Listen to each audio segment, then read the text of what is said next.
Hello, everybody, and welcome to the Tardis Zone on this Monday evening. Hope you are all doing well and had a great weekend. Quiet Brian blessed this here, says Aston Martin Puppy 07. Welcome.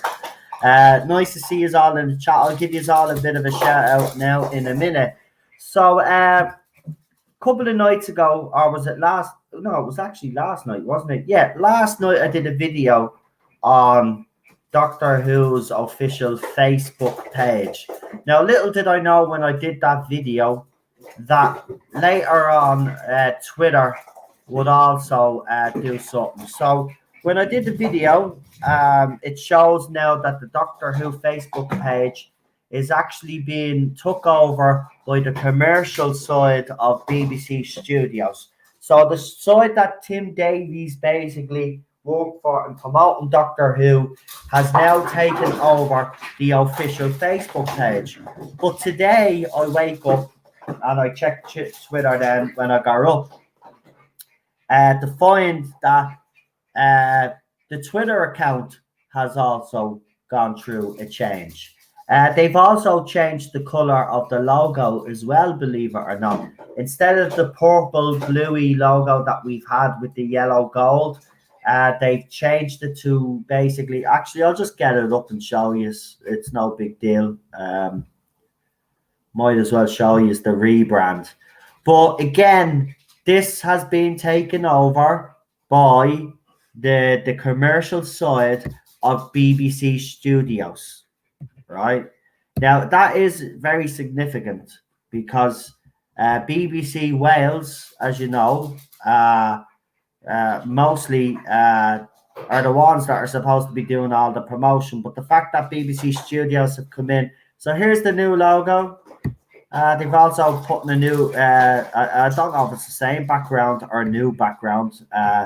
You know me, I only go on to that account when something big happens. So there you go. There's the rebrand right there. So there's the new logo. Well, not new logo, the color. So it's orange now. It's, being honest, it's an improvement on the purple one, I think. I still just don't like this nonsense here. But other than that, I mean, it's fine. It's not dramatic. But there you go. The official home of Doctor Who on Twitter. This is the commercial channel from BBC Studios. And the Facebook page has also went through similar changes. And already you could see, right, they've pinned the Jodie Whittaker tweet, obviously. But you're getting more now. You're getting more of Whittaker, Zara. Now all of a sudden, you could see, as I said, now there are only a couple of posts in, so we'll have to see what they're going to be like. But already you can see from the Facebook one that I showed you, it was mostly all of this stuff. Strax, the old Doctors. It seems to be the same on this as well. So we will see now. We're starting to see a bit more from the Whittaker era on this. So they're gonna. Is it too little, too late? I think so. If this change was going to happen, it should have happened 2 years ago. After the initial promotion of Jodie Whittaker's era, there has been hardly any. And the question that you need to all ask yourselves is why? Why isn't there? You know, and you know, it's unusual. But there you go, slight little changes before. So we'll have to see now what's going to happen in the next few days, and obviously in the next few weeks. See how this the both pages, and I'll be keeping an eye on them. I just want to see, will they up their game? Because, you know, if you are a fan of this era, I'd be rightly peed off right now because it's getting hardly any promotion. So, people that do support this say, well, the reason why the ratings are low is because it doesn't get promotion. Now, well, I would disagree with that. I think the writing is actually that bad, and that's what turned most people off. But in saying that, if this season was promoted, season 12 especially, if I had got better promotion, would have been received better. Obviously, when we get to the time, this children's story, that's a completely different kettle of fish. But once you get up, before you get up to there, I wonder if this season had been even more well received then. It was an improvement on Series 11 anyway. But there you go. I just thought, listen, it's not big major news, but it's not big. Nobody's making big news out of it. But I do think it is very significant when the commercial channel from BBC Studios has decided that they're going to take over all the official accounts and start doing what they should have been doing, which is to promote the current era of Doctor Who. So I don't know how you guys feel in the chat. I've actually frozen as usual. The chat is frozen. You can't even put up I have to talk to StreamYard because that is getting ridiculous. I can't even put up a link to show you, and the chat in StreamYard is actually frozen. I have to refresh myself. But if anybody wants to come on, I see Retro Doc is there and all. If there's anybody that would like to come on, I'm only streaming for an hour, and I'm serious. I'm not doing anymore. We had a long day. We went out and we only came back. We're literally only cooking dinner now, and it's 8:30. So literally, I'm only going for an hour. So if you want to come on, it's a panel. If you want to come on, you're more than welcome to come on. I'm just going to refresh, and so if I see your message, I will say.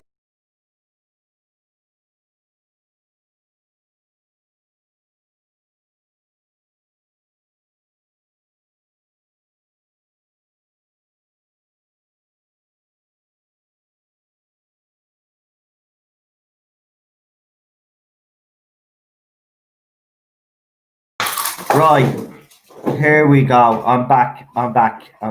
Right, so as I said, I'm on for an hour, so we're 10 minutes in. So we've got 50 minutes left. If anybody wants to come on, let me know in the chat right now. And it's a panel. I'm going to bring on a bit of a panel. So around 3 or 4 years will be fine. Or even 2 years, it doesn't matter. Whoever's in the humor. Don't forget the Tardis Zone Talks is back on Friday. We also have, there's a playlist especially for the Tardis Zone Talks on the YouTube channel. So if you've missed one, they're all in the one spot. You can go and check them out. They're doing very well compared to, people will say, well, they're not really, you're only getting 400 or 500 views. But if you consider what we were getting, the panels when we were Jordan Series 12, yeah, I'm down half, but considering that there's no Doctor Who on TV, that's absolutely fantastic that we're maintaining those numbers still. So, it's getting popular every week. Every week there's more people coming. So and as I said to the Whittaker fans, I've said it to you on Twitter. I'll say it again here because I know some of you will be listening. If you want to come on Friday, Tardis Zone Talks, we can talk about whatever you want. Basically, if it's got to do with Jodie Whittaker's era, you can tell me why you like this era, why you like Jodie Whittaker's Doctor. And if you can give actually examples as well. It's all well and good coming on, and I do say this to people that come. It's all well and good coming on and say, yeah, I like Jodie Whittaker. But you have to explain why. You can't just come on and say, well, I just like her because I like her. There has to be something that you like about our Doctor that you like, or something that makes you gravitate towards her, and why others don't. You know what I mean? So there has to be something that she does, and the writing. But also, I'd like to know if there's any Jodie Whittaker fans out there that actually don't like the writing. It'd be nice to hear from you guys too. Do you know what I'm going to do? I'm just going to put the link because it seems to be easier if I do that. I'm putting the link in the chat. If you want to come on, this is your chance. or you're just going to hear me rambling for the next hour. And I don't think anybody wants to listen to me for a whole hour. Well, he's used to it in the old days, but you know. But yeah, it's I have to be honest, this rebrand is, I know it's not, nobody's making a big deal out of it. And maybe they're kind of right, but you know, the commercial arm of BBC Studios, who we all know there's a little faction, there's little infighting going on.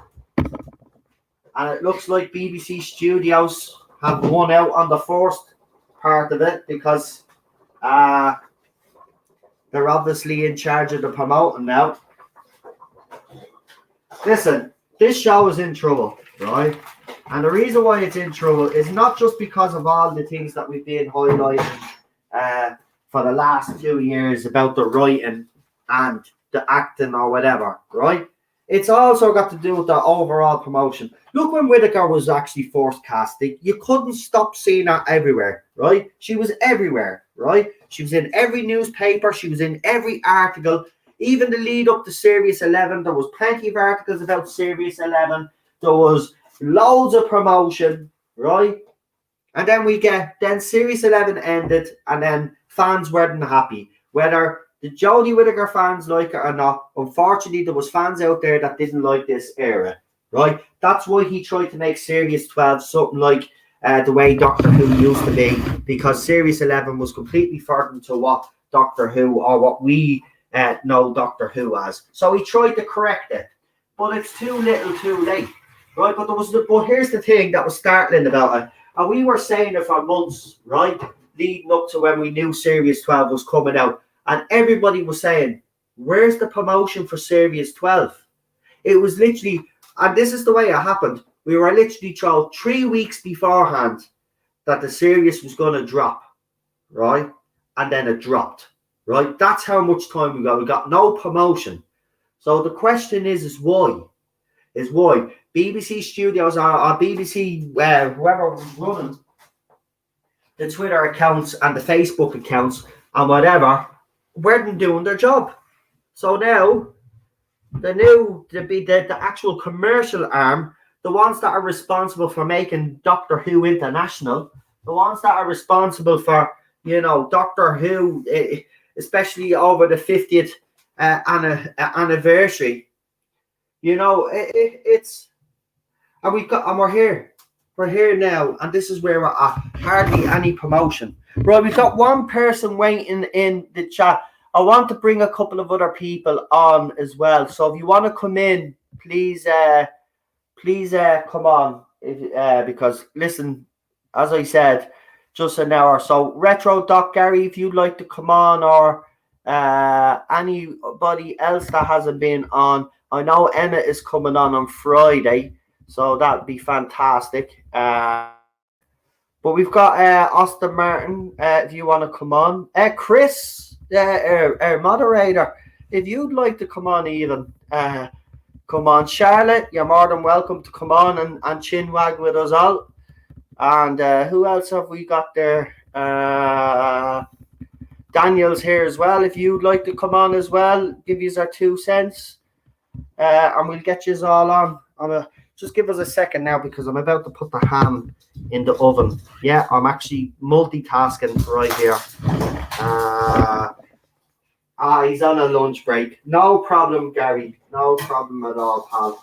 Enjoy our lunch, pal. Enjoy our lunch. Right, let's get this bleeding ham in the oven.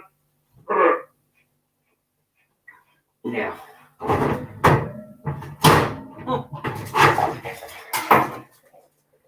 Right, in the oven we go.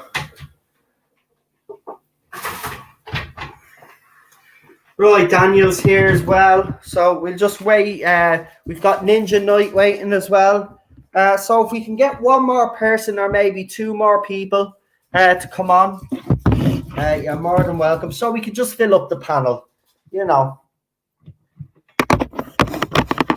I wasn't actually planning on doing a panel. I was just going to talk, but then I just quickly realized, like, it'll just be me going on about all the stuff that you probably want. So I might as well just get yous on. I I thought a chef didn't use a microwave. I'm not. I said I'm putting it in the oven. Did you think I said microwave? No, I put it in the oven, Chris. I don't even have a microwave in this house. Cheryl will tell you it's the one thing that she actually goes mad about, that I don't have a microwave in the house. Right, well, we'll bring on our guests. If anybody else, I'll put the link in the chat. Oh, there we go. We've got someone here. Who have we got? We've got Gary as well. Right, here we go. Right, let's bring them all on. So, as I said, we've got waiting in the background. So, we've got the one and only. He's a ninja, but he's also a knight in shining armor. It's Ninja Knight. How's it going, Al? How are you? Good, man. How are you? I'm not too bad. It's actually great to hear another Irish person. I know. I have to say, the representation is starting to grow, and I have to say, it was brilliant to hear you on Nerdrotic's channel as well, too. And I suppose it's always difficult when you're starting off a YouTube channel and you're saying to yourself, you know, the Irish accent is very difficult for people to understand. So it was a credit to hear you just be out with a flat-out Dublin accent. I was loving it. I was like, that's brilliant. That's fantastic. So, yeah, very cool. Dublin, it's proper. Yeah, he's a proper. It absolutely is. Yeah, mine is a bit more, but his is a proper dub. So that's brilliant, man. Yeah, listen, in fairness, I didn't think there was many Doctor Who fans in our, well, actually that's a bit of a lie, because I went to the 50th and there was loads there, but you know what I mean, we kind of keep to ourselves sort of thing. We don't tell people. But this is it. Yeah, this is it. Yeah, I think it's like one of those things that I think a lot of people do like to say after the fact. Oh yeah, by the way, you know, like, I mean, I knew all about who David Tennant was from Who, and like people were looking at me going, "How did you even know about this guy?" And I was like, "Well, he's in a program called Doctor Who, and he was exceptional in that." Like, so, like, what's that? And I was like, I have to check it out. He's really good in it, you know. So I think a lot of people did end up checking it out, and then with the Netflix thing, I think, again, like, they went back and looked at Christopher Eccleston, and then I was like, well, that's the guy who played the villain in Thor: The Dark World, you know what I mean? And I said, what a range he had on Doctor Who and how wasted he was in Thor: The Dark World, you know? It was wrong, I thought. It's actually weird with Christopher Eccleston, because he did do well with Doctor Who, but after he left Doctor Who, obviously, as we know, he had to leave in the UK and he went over to America. Yeah. But he did a few duds, didn't he? He did that G.I. Joe movie, and he was good in it. Like, don't get. Do you know what? I liked him as Destro. I did like him as Destro, but I thought, like, even in the second movie, he got shafted a little bit, and I was like, oh, that's disappointing, because I think with Cobra Commander there and Destro, with the infighting they had would have been really nice to see, but and it was just a pity, you know. Oh my God. Too much Irish, I can't understand. What is anybody saying, says Retro. Well, this is brilliant, this is, because you probably don't know what's going on, and that's great for a change, because normally when I used to bring people on, I hear deep accent, they'll be like, what are they saying? I'll be like asking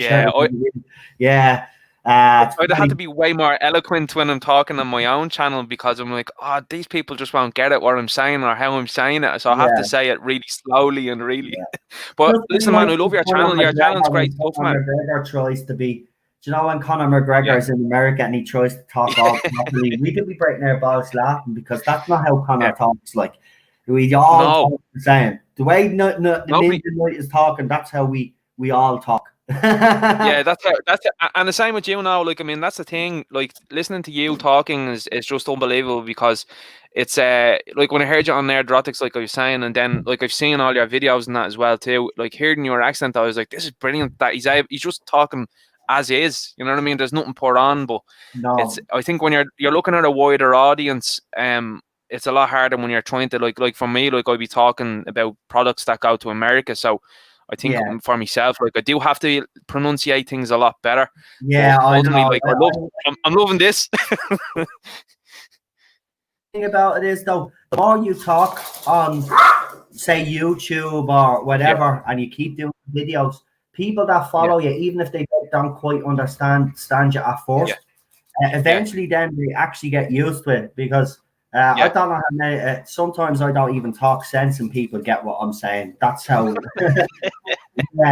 Yeah. I love it, man. With our two lads, because I tell you what, us two could talk for hours on our own, because that's what certainly. bad as Irish women. But let's bring on the two other lads. He's come all the way from Scarrow, and he's left his roots in Scotland. I don't know why you'd want to move all the way up there, up north there with the rain, the snow, and the wind. But anyway, he did. It's the one and only Scottish Davros. How are you? Hello, lads. How are you? Did How are you you understand getting on? the whole conversation there now? You were all right. You didn't get confused or anything. No, I enjoyed it. I love I know. Scotland. Yeah. Right, so we got a Scotsman, two Irishmen, and if We're only I'm missing an Englishman. we're gonna have an Englishman. So there's a lot of Irishmen, Scottishmen, and Irishmen and stuff, but we won't go there. Right, let's bring him on. He's been on the last couple of nights, and everybody's enjoying his points of view. He is old school, and you know what? There's nothing wrong with being old school. Do you know what? I wish everybody was a little bit old school, because I think the world would be a little bit of a better place. I think everybody be a lot nicer to everybody, because, you know, you were brought up the proper way. You know, your parents brought you up the proper way. You knew right from wrong. You know, I mean, these kids today, not all of them, I have to say, but most of these kids today, you know, they have no respect. But I like a bit of old school. And here he is. He's the one and only Gary. And he believes that the doctor should stay a man. And you know what? Yeah. I'm in agreement with him. I know. Yeah, I'm the same. The view on it, but I do agree it hasn't worked. But look, they went down the route. They picked Jodie Whittaker. We can go into it again. We already know that it's a disaster. But I do want to ask you all, that I have you all here. This rebrand, right now, nobody is making a big deal out of it, but I think there should be a big deal made out of it, because if you've got the commercial side of BBC Studios coming in and taking over, there is clearly something happening behind the background, and that's why Doctor Who Series 13 hasn't actually gone into production. Yep. So who would like to take the first stab at that? I'll tell you what, because we haven't had him on before, and he's a fellow Irishman, I'm going to give my fellow Irishman and my fellow dub Ninja Knight the first word on it. Yeah, no, I appreciate that. Now, the thing is that when you're looking at Doctor Who, and I think you hit the nail on the head today, when you've seen the rebrand, that's them, in my opinion, trying to distance themselves from what's happened over the last number of months. And I think it's them trying to say, look, we're trying to appease fans now and move away from that part of the brand. I think you're absolutely correct insofar as saying there, like Gary's saying, that it should always be a man, because it has been a masculine brand since the start. And if they were going to change something up, someone that I think I've long campaigned for with people I've talked to, that I think would make an excellent Doctor Who, if they wanted to change it somewhat, would have been Lenny James. Now, he played Morgan in The Walking Dead, and he's been in Snatch and various other British properties and movies, and I think he would have been a top man that would have brought a great gravitas if they wanted some sort of change, but definitely would have kept the male, 100%. Yeah, the thing that annoys me though is that, okay, no matter what my personal feelings are on a female doctor, if they were going to do this, right, obviously I personally think they should have got a better actress. Now, I do know she has fans, and I have to understand that my level of expectation is different to theirs. And I have to start thinking like that, because I never did, but that's the way you have to think. But the thing that annoys me is that they had an opportunity here, whether it worked or not, right? Whether Gary is right and it should stay the same way. We all agree with Gary anyway. Most of us that follow me obviously agree with Gary anyway. But if they were going to go down this route, and we've all said this, now I know Gary will say, no, they should stick, and I agree with you. But if they were going to go down this route, okay, they have, right? But now I feel like I've been robbed of what it would have been like to actually have a female doctor, because Chris Chibnall, number one, doesn't write her like a female doctor. And number two, let's be honest, the storytelling's so bad that turned anybody off anyway. So she was, what's the word to use? It's not, she was handicapped she was disadvantaged. She didn't have the tools, the right tools in front. Basically, Chibnall tied her two arms behind our back, and basically said, right, this is what you have to do. Yeah. reading off the script. You've even heard her. She said it herself. I think she's gives me the script and he told me to play what's on the script. Right. I think she's a very limited actress, though, isn't she? Now, because even when they had that talk with David Tennant, like even her acting there to pretend like she was interested just wasn't. Yeah. I mean, that's at least you can do. You know what I mean? See, that's the thing about us Irish. We could see through the bullshit. Yeah. And when I seen that interview, you listen to and you're right, spot on. And I keep bringing that interview up, and I wish more people would highlight it. That HBO Max interview is class because you listen to the way Matt Smith talks about Doctor Who.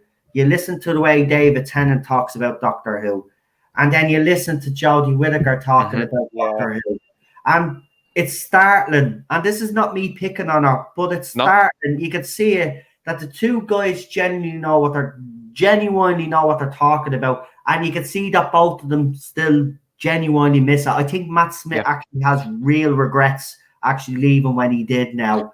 Absolutely, and Capaldi is heartbroken with it. Like, I mean, you see it with him in every interview, and even with the DC fandom when he was promoting Squad, how he spoke even about Doctor Who live on the stream was just incredible.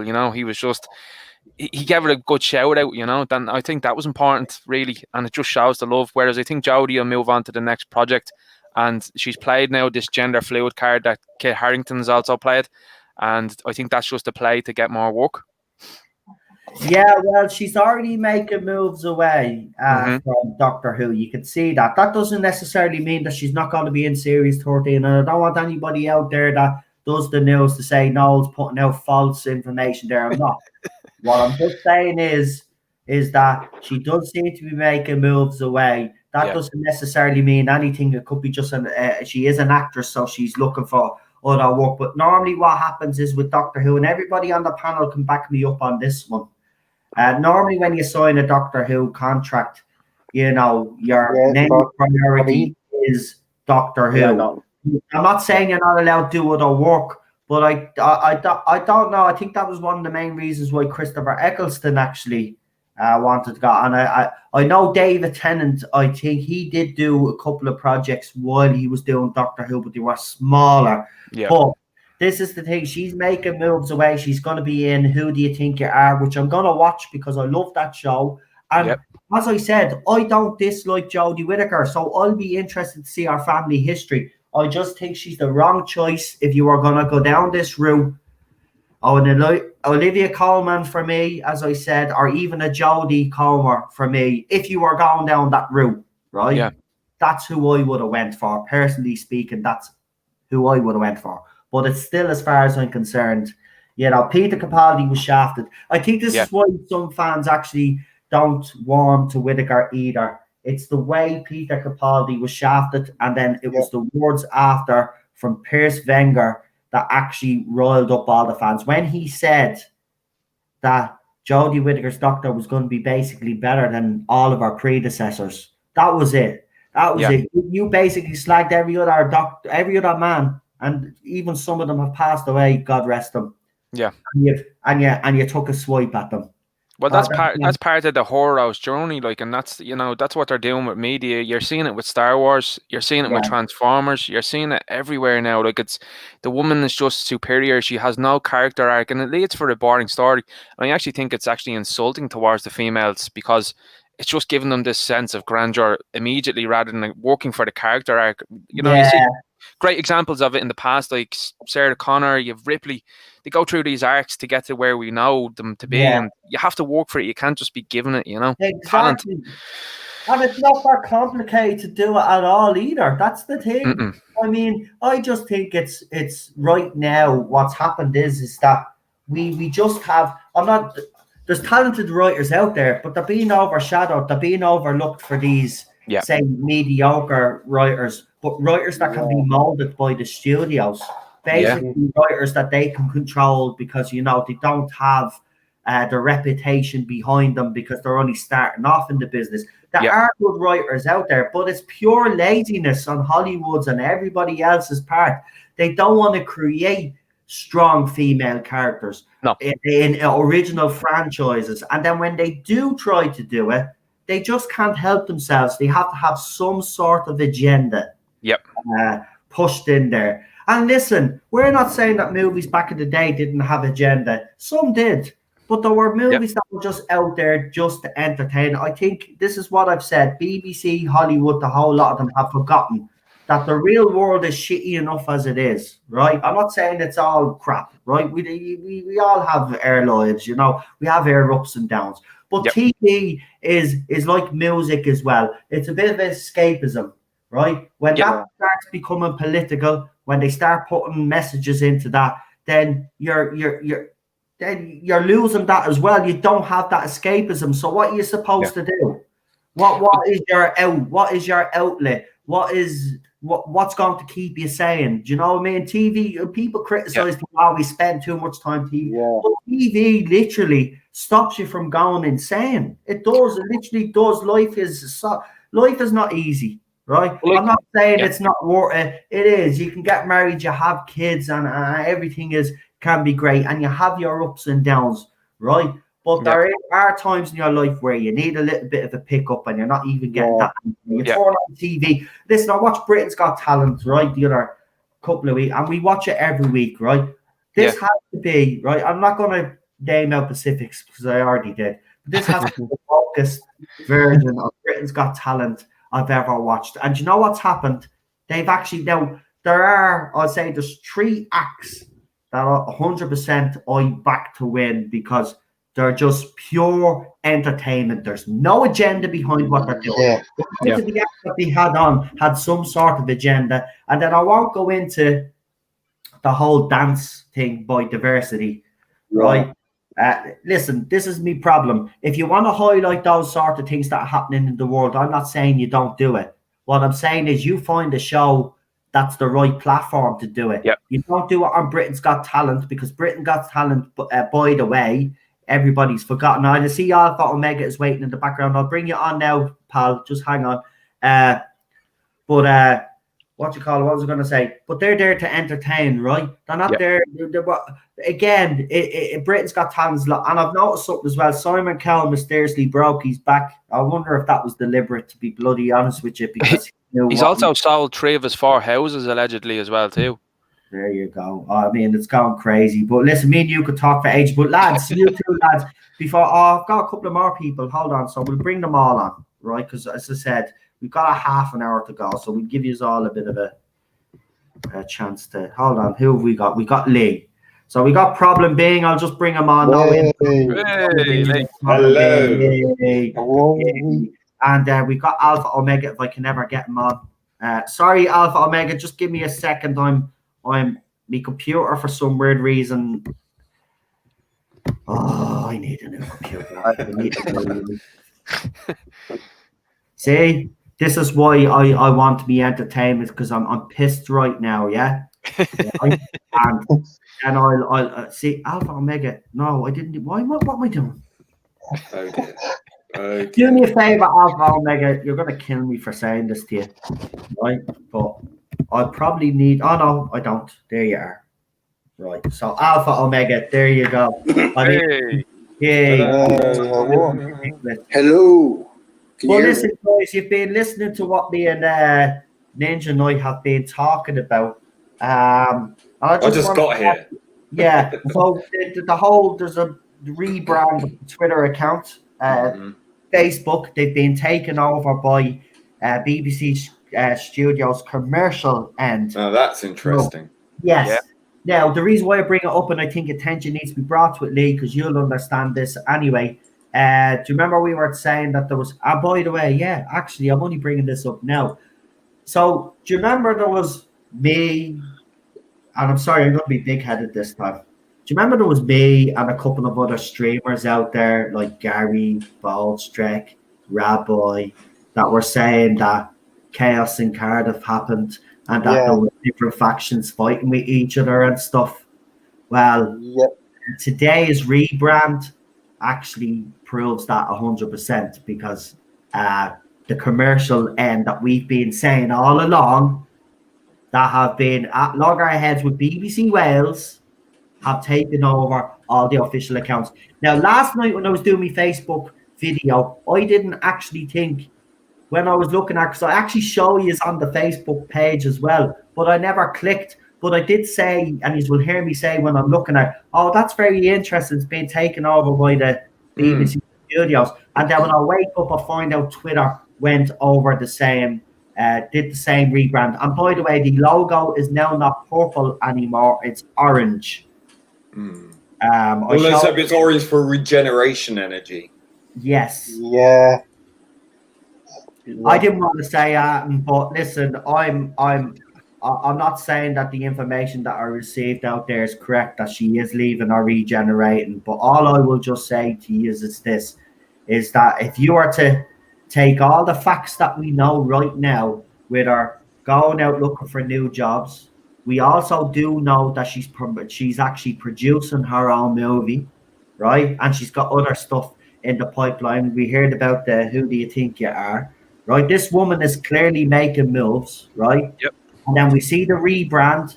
There's still no promote. By the way, remember, there's still no promotion for the festive special, and that's only a few months away. And if I'm correct in saying, I don't know if it's true, right? But I heard this Comic-Con thing is supposed to be a pre-record. Now, the question I would ask is this though: why? Why? Because they're afraid of critics. That's why. Here's the thing. No. But it doesn't matter whether it was that or not. But why not just do it live anyway? It doesn't matter. Block the comments. Do whatever. Why not just do it live? Show a force of strength. You know, there's just something not right. I can't put my finger on it. I'm not saying she's leaving, but there's something not right. They're afraid of a loud turnout. Criticism. Yeah. Yeah, that as they're well. afraid of a loud turnout and criticism, like Problem being a saying. Yeah, 100%. Yeah.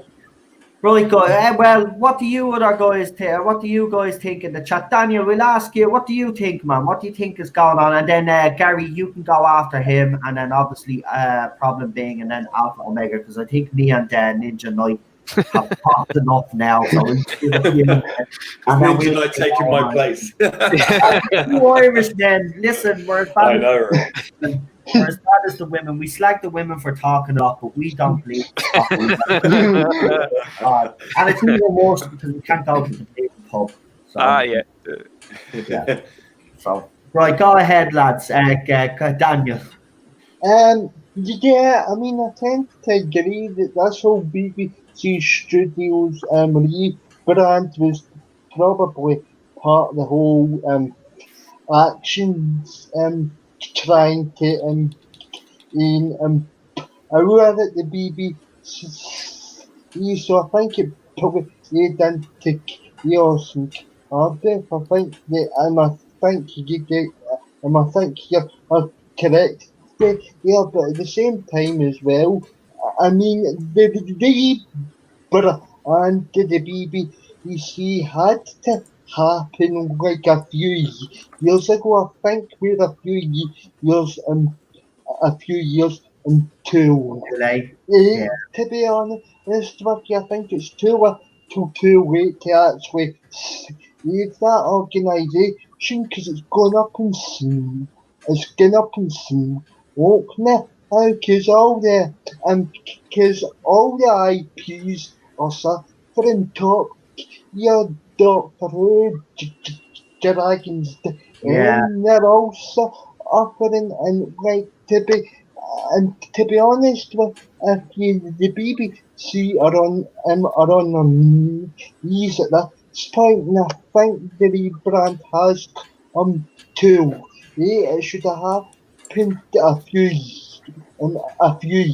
years ago, if I'm honest. Here's a follow-up question, actually, though, and this will go for you all then when you are giving your opinion on the first part of it. Do you think this rebrand is an actual basically omission from BBC that this isn't actually working, or do you just think this was already in the pipeline, it was going to happen anyway? As I said, we do know that there has been different factions fighting, so I think what's happened here, and I'm just giving my own opinion, is that BBC Studios have actually won out on this one. But what do you think, Daniel? Do you think this rebrand is basically them admitting that they might have got it wrong? Well, yeah, but they're going to have to do a wee bit more than we. But at least it's like least it's like a starter, at least it's a starter. If I'm honest with you, but like I have to also say as well about what you said a couple of streams ago. I don't think that he'll get he'll get as much change at the BBC as what we're hoping to get. I think we'll only get maybe a small amount of change. I don't think we'll get the radical change that we all desire, unfortunately. But that's just my outlook of it. You're not going to believe. Cheryl is laughing, right? Because I have this shelf. Hold on. Who was it that just said, "Oh, goals are great"? Then he watched the Money Pit. Yeah. It's a Money Pit moment. It's like money. The door just off the house. So we have this shelf where I have all my dinosaurs that I've put together. The Batmans I received. The Batmobile that I just got today, and it's all at the crashing onto the floor. Oh, something broke. Oh, no way. What's broke? I don't know. Go on with The your dinosaurs? Yeah, go on with Oh, right. Oh, Ted, that's me dog for you. It's not his fault. You put up a wobbly shelf and he's playing. Well, so I blame you. Well, you threw the ball over that direction. I so blame you. Okay, blame me on you. What shit. Right, anyway, back to the stream, guys. Yeah, listen, because we have been yapping a bit more, we'll go for an hour and a half or 45 minutes in. I'm so hungry. I am. I'll have the sandwiches while we're talking. Don't worry. Yeah, and franchise Batman. Exactly, Gary. Exactly. Me poor bloody Batmans. Oh, well, two of them. It's only two of them. They're grand. Right, where were we? We were talking. Yeah. So I asked you, was this? Yeah, basically BBC admitting that they've gotten it wrong. But it is too late, though, isn't it? Yeah. Right. What else? Gary. Sorry. Go ahead, Gary, man. Sorry, I was thinking the rebrand could also be that it's been rather quiet, hasn't it? So they're probably giving it a little bit of a repaint to keep the interest going. But it could also be as well that they could be tweaking up to something. All it's orange and burning and cleansing. I think it'd be brilliant if Doctor was going to change it. It'd be great if he totally rebooted it and he lost his memory and has no recollection of the past 13 or 14 lives. A little bit like the Burning, the 8th Doctor, where he doesn't know who he is, but he's got these skills and interesting. It could be leading up to that for the 60th, but it's probably just a little bit of a lick and paint. Keep it a little bit fresh. It's too quiet, hasn't it? I haven't had a look at it, to be honest. It's the first I've heard of it. Actually, just to remind and refresh people's memories as well, remember, BBC recently threw out a TV license trailer that didn't feature Doctor Who either. So this is why I'm saying, if you put all of this little stuff together, okay, you are coming to your own conclusion. But if you to put all this evidence together, the fact that she is making moves away from the show, the fact that they didn't feature Doctor Who on its TV license trailer when you're actually trying to encourage people to sign up for the TV license, the fact that when HBO first announced Doctor Who, she wasn't part of the original promotional poster. Remember that. Everybody forgets that as well, right? And now we've got this little rebrand. Now, Gary, you're probably right. It's probably nothing. It's probably them trying to gain a bit of attention. And you're probably right. It probably is as simple as that. But I was just going to say something. Do you remember? They do have an opportunity here, but my brain tells me that if they do allow them film at some stage next year, they will hang on with her and they'll let her do our last season, to be honest with you.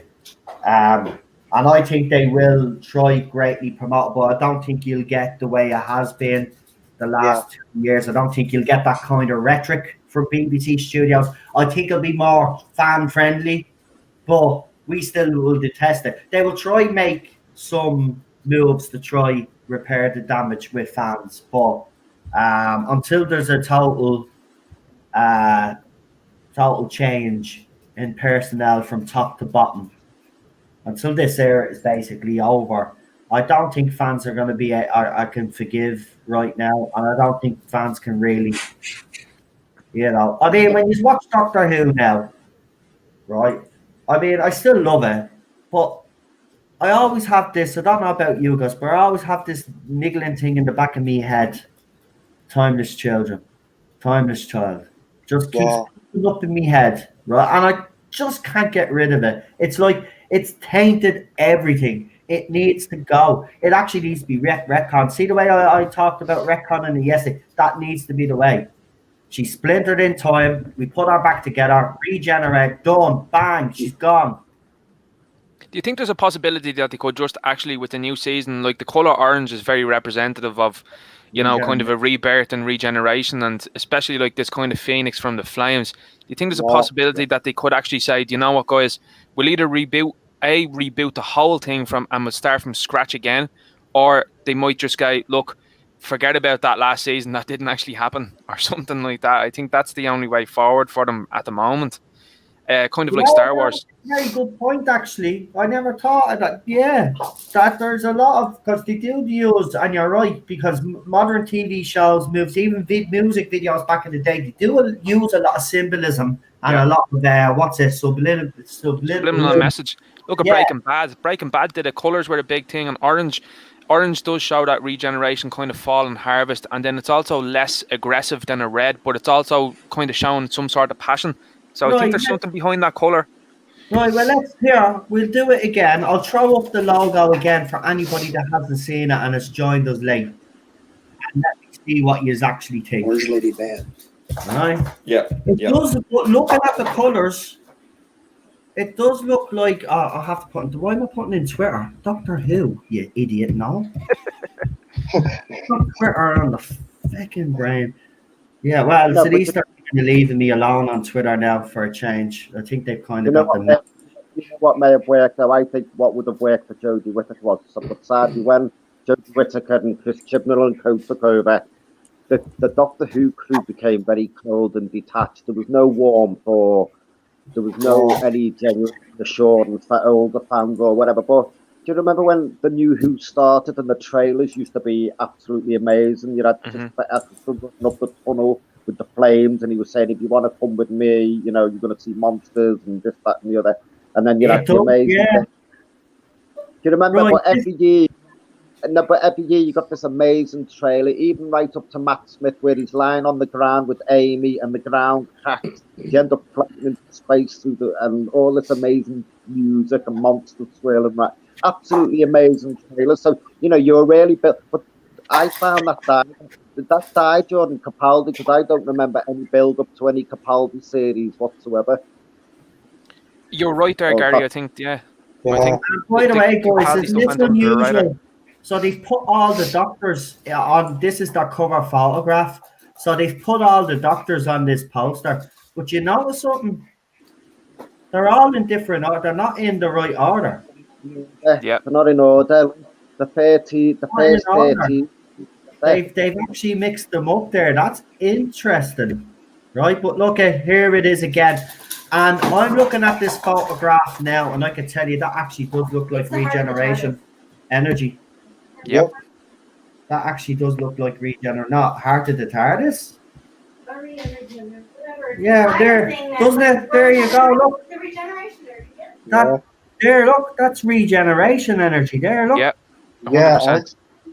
Wow. Yep. I'm not Bloody saying better be. into that. I'm just saying, but look, a rebrand moves away from Doctor Who, not being part of the TV license trailer. Yeah. Little stuff like that. It all adds up. It could absolutely lead to absolutely nothing. But if I was a betting man, I would say there's a possibility that we're going to lose Whittaker sooner than people think as the Doctor. Yeah. I think she really knows as well too that the fandom hasn't accepted it either. I just want to say this to Jodie Whittaker fans. Here's the thing, though. Whether she goes or not, right, doesn't make a difference if Chris Chibnall is still there. So if Chris Chibnall is still there, trust me, we're still going to have the same issues, right? Whoever he brings in is already, as I said, is going to be disadvantaged. Unless Chris Chibnall, after 2 seasons, has finally copped onto himself and finally knows what he's going to do, which I highly doubt at this stage, because if you look at everything he's done, this man is clueless, man. Even Lee said it last night when we were talking about possibly, and everybody said it was actually a good idea. He's not even that clever to come up with something like that. So the fact that he couldn't come up with something like what I said using Heather, because she was the lick. Go ahead, Gary. Sorry, I can't hear what Ninja's saying. Every time he says something, I can't hear what he's saying. Sorry, I just wanted to hear what Ninja said before. Sorry, I missed what he was saying. All right, no problem. Yes, sorry. Go ahead, Ninja. You said something there and he couldn't hear you. I don't know what it was in reference to. Can you hear me now, Gary? Yeah, that's great. All right. What was it in reference to? Do you know? Oh, it was to do with the. Sorry, just give me. Sorry, it's gonna have me head now. Just give me a second. Was it about was it the logo? Yeah. Something to do with the logo. It was. Yeah, like I was saying, the coloration is very symbolic, I think, and like Breaking Bad, they used to use a lot of different colors that symbolize something, and orange is like fall and harvest, and it's kind of a new beginning. And then I think orange as well too, it's a less aggressive color, so I think it might be a softening image. And then, like I said, like a phoenix from the flames, it could be something symbolic from them. And like Noel said, I think it's bang on what he said about the regeneration energy. Like that's 100% regeneration energy. I think as well. It's interesting. I'm just reading through the Thanks, Twitter Gary. feed through another account, but it's Who Space, who seems to be hang on, the wallpaper. They put up a thing on. You know the way you do short stories on Facebook. Yeah. One of their pictures is it's just a whole orange blank region. It's just blank. It's just all orange, and then they show. But listen, most importantly, they show Ruth's doctor right after the image. This fits in with my theory, then, doesn't it?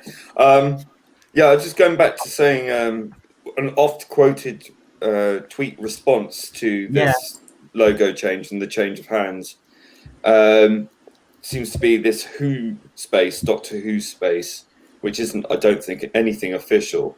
But they're saying all this means is that the account is now being managed by BBC Studios, the production company, rather than the BBC themselves. We probably won't notice any difference in the long term. Now, I don't know if that's true. It just seems to me that if something's changing hands, it's not just a legal reason. It seems more like, to me, a restructuring of the production itself, how it wants to be perceived worldwide. I suspect, being that Tim Davie is the former head of BBC Studio, that he would have had some input in this. I can't say that for certain, but it just seems to be a logical conclusion. So maybe he has made some diktat with his pals in the BBC Studio. It does seem to me, I mean, we know the BBC Studio has been responsible for it being produced worldwide. It does seem to me rather interesting timing more than anything. So I would suggest that this is potentially a takeover. I think you're spot on. I think companies now have to go and please fans. I don't think they can do this there's enough response in there. I mean, it seems to be most people, oh, you've redecorated, don't like it. Then the other sort of arguments are, what about the trailer for the special, and the rest is more like when are you getting rid of Chibnall? So I don't think they can ignore that.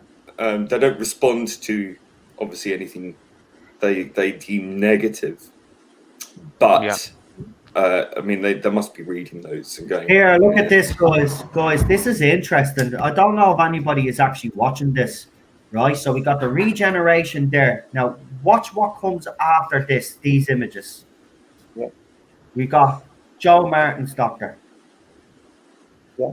Now watch. We've got Jodie Whittaker's doctor. I think you can predict where this is going. We've got Peter Capaldi. Oh, we assume. No, but listen. Yes. If we assume that they're actually going backwards, if we actually forward this, right? It's basically telling us Matt Smith was the doctor. Then after him, it was Peter Capaldi. Then after Peter Capaldi, it was Jodie Whittaker. After Jodie Whittaker, it was Joe Martin. And then after Joe Martin, we get a regeneration. Yeah. Mm-hmm. Look at the title even now. It says looking for a new wallpaper. That's basically them saying, looking for a new doctor? Yeah. Yes, we are. Yeah. But is it going to be Joe Martin or is it going to be someone else? I wonder if you could actually skip this, right? So we did Peter Capaldi, Matt Smith, David Tennant. There you go, right? So Christopher Eccleston. It's in order, man. It's in order, and we're going to do classic doctors now. I bet you. Oh, there's the war doctor. This is. It is. See, they're telling us what they're going to do. Yeah. So there you go. He was actually right, and a lot of other people were right when they said that Joe Martin could possibly be the next doctor. If this is very, I heard that from the beginning because I think that Chibnall won't be the first to introduce a new doctor in a new way. She's definitely proved more popular than Whittaker. Sorry, sorry, you're in the chat. I didn't even mean to do that. I don't know how you jump up there. That's brilliant, man.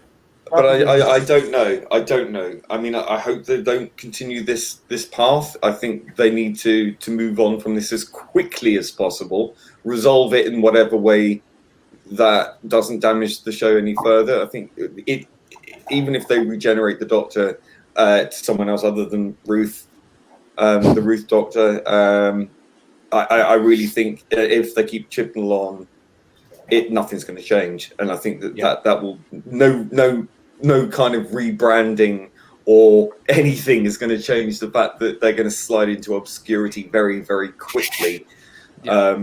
I think they need to go back to the formula that works, and I think they need to seriously reconsider the employment of these people. From what Gary from Nerderotic said, that because of this policy at the BBC of hiring based on skin color and sexual preference and all the rest of it, that basically hired a bunch of people who aren't qualified to do the job just to fit the quotient. I really think that needs looking at. It's caused multiple delays and problems in production from what he's said. Again, we can only go by what he's reported, but it's the BBC's got to pull its head out of its ideological arse and start really considering the future of this commercial property, which is, at its peak, a massive draw. As it is, it's just gonna disintegrate. By the way, again, I just want to point out though, I'm not saying that Jodie Whittaker is gone. I'm just speculating there, but because I know how the industry works, and we all do, because they've been doing this for decades. Even Coca-Cola with their ads, the way the ice is put in certain positions, it's all they do it all the time. So if you were to read it that way, that's what that's telling me. I'd say she's definitely going. I'd say she's definitely going. People were saying that Ruth was actually going to be Jodie Whittaker's replacement. This was some of the rumor that was going around, and this would actually make sense now with this whole thing. Listen, I think it's very clever. You can read what you want into it. I'm going to read into the fact that I think that's what's going to happen. And if you think about it logically, with everything that's going on in the world, especially in America, right? and the way BBC have been conducting themselves the last few years, this is the next logical step. Yeah. And you know what I'm talking about. This will be the next logical step. Joe Martin will be the next Doctor, because BBC, like everybody else out there, and this is not being racist, they overcompensate. Yeah. Listen, Ruth did a better job than Jodie Whittaker did in 2 years, as far as I'm concerned. Right? That's just it. I still do believe it's a male role. Right? Yeah. They want to go down with Ruth. Do you know what, Joe Martin? I said it. I take a year of her rather than another year Whittaker. I know there's people out there that wouldn't, and I know Gary wants to say something, and you can go ahead, Gary. But I would rather take a year Joe Martin, an actress that can actually act better, in my opinion. Not saying Jodie Whittaker can't act, obviously she can, or she wouldn't have had the career that she has.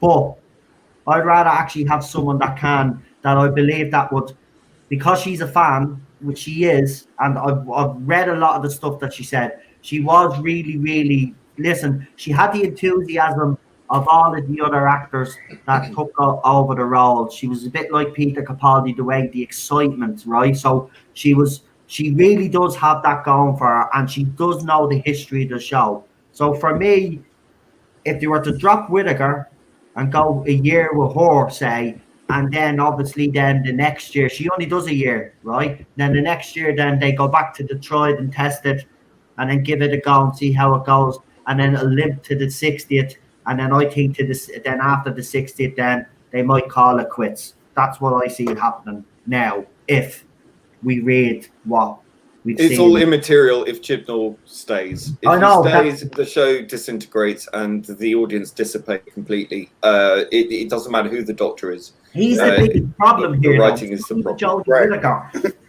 He's the biggest problem, because we don't even know what Jodie Whittaker would be like with decent script, though. Let's be honest, we don't. So we can't really. And better direction. You know, she had, no matter what she said, she has been disadvantaged. She just hasn't been given the material. I would like to see her with a decent script. I really would. Just not. I'd say to her as well. This would be my advice. I'd say, listen, right? You've had 2 years at it. It's not going well, right? So we're after bringing in a new team of writers. These writers are superb. Trust me, you're gonna have the scripts. Now, what I want you to do is I want you to pick a story from a classic Doctor and a story from from Peter Capaldi's or David Tennant's or Christopher Eccleston's or whoever's there, right? And sit down and watch. And I want you to study how they behave. And then I want you to go away as an actress then and add your own spin on it. Not the copy, add your own spin. Add your personality to the role. Well, don't do that. God, and then follow the script. No, but see, this is the thing. I believe this is what has actually messed her up. She's being told to play the page. You don't play the page. You've got to put emotion in it. You've got to put yourself into it. No doctor has been told or has played the role. She did that. Then we could judge her properly. She could turn out still to be rubbish, but you never know. She could blow us away, and we all say, okay, we might agree with a female Doctor, but it's at least she's not bringing it down with Chris Chibnall. Our acting is just not up to the standard either, as far as but we will never know until she got a decent script. And I don't think she has been given a decent script. I don't care what people say about certain episodes that they like better than others. She hasn't been given a decent script. Give her an RTV type script or a Moffat script, and let's see how she does. Right? I tell you what, give her the best episode that I think that's being written. It's definitely a New Who, which is Heaven Sent. Let her play that, right? And then we'll see how good she is. And if she can pull it off, then Peter Capaldi, then fair fucking play to her. Then I'll say, right, now she deserves a chance as the Doctor. You give her the chance, you get rid of that Muppet and all these writers, and you bring in people that are experienced and know how to write Doctor Who, and actually give her something that she can work with. You know, but they don't. So that's why I think she should go, but he should go as well. And if that clown sticks around, we're not going to get anywhere. I'm telling you now, if we live to the 60th, we're not going to have Doctor Who after the 60th. I don't see it happening. The show has been irreversibly damaged thanks to Chris Chibnall. He is the main culprit here. And I wish that they're not my doctor side, especially those militant ones. I wish you would actually, focus on him. He is the main culprit, not Jodie Whittaker. It's not her fault anyway. She was given a job. It's not her fault she was over her head. She shouldn't have She been shouldn't given have the job taken in the it. first place. I know she shouldn't have took it, but no actress or actor has done it, and that's unfair to say because I wouldn't turn it down. Well, Olivia Colman turned it Listen, down. if I was offered Doctor Who, right? I know I can't act. If I was offered Doctor Who, I take it because I'm a fan. I love the fucking show. I take it. It But doesn't she matter. isn't a fan, So she so- take it because it's the biggest job of her career. Of course, she's going to take it. I don't blame her for that. I'd never blamed her for that. But the thing about it is, I have said, once she took the job, she shouldn't have listened to that muppet. She should have done the research. She should have perfected the role herself instead of listening to other people and just playing the page. That was her biggest downfall. Our biggest downfall, and I wish she had it changed. And this whole rhetoric out of our mouth as well. I just wish she had it came at it from a different approach. And you never know. Gary would still say it's a male role, but he wouldn't be here. We wouldn't be all here devastated, watching a show that we love being completely destroyed. It's the same with Star Wars, the same with Trek. They're doing it with everything, and they don't care. Mhm. Chris Chibnall, Matt Stevens even proved it. When Matt Stevens came out and said, well, while we're in charge, we'll write it the way we want to write, and who cares what you think? They made it clear they don't care. And then they expect us then to watch their crap while they're insulting us at the same time. Yeah. And that's why I will never get behind this era. But listen, Jodie Whittaker does have things to be disappointed about, I think. But as I said, the main culprit here is the guy that hired Chibnall, which is Piers Wenger and Chibnall himself and all those soap writers. Soap writers. Remember that. You hire monkeys, you get peanuts. I mean, Right, that's from what Hollyoaks, soap writing is. in Emmerdale, East End soap writers couldn't even get sci-fi writers or mix it up. And I even said it at the time. Why didn't you mix it up? Okay, you want to bring in new writers. It can work with new writers, but bring in people that actually know how to write Doctor Who as well. Look at their scripts and say, well, this is not going to work within the Doctor Who, or why don't you tweak it this way? Help them. But no. Told them to go off, write your scripts, whatever, or I'll figure out a way how to stick them in. And that's what we've gotten for Series 12. Series 12 is very disjointed, actually, if you look back at it. Some of the episodes in the order that they're in just don't make sense to me. There's something off. That's why we got that cameo to make it make sense with John Barrowman. That was, I'm telling you, he is Chris Chibnall is. Everybody said it. He might have got lucky with Broadchurch, right? And I don't believe that he was behind Torchwood. I think for the simple fact, I think what happened there is that RTD held his hand all the way, right? Because there's no way he produced some of them scripts. Because when he did produce one on his own, we got Cyber Bloody Woman, right? Yeah. That's how bleeding crap he is, right? This man's a hack. Yeah. It's as simple as that. He's a hack. He got lucky once, right? He was given the biggest job in British TV, and look what he's done to it. 2 years. 3 years, he's brought her from where it was. Well, it wasn't as popular since the 50th. We will actually admit that.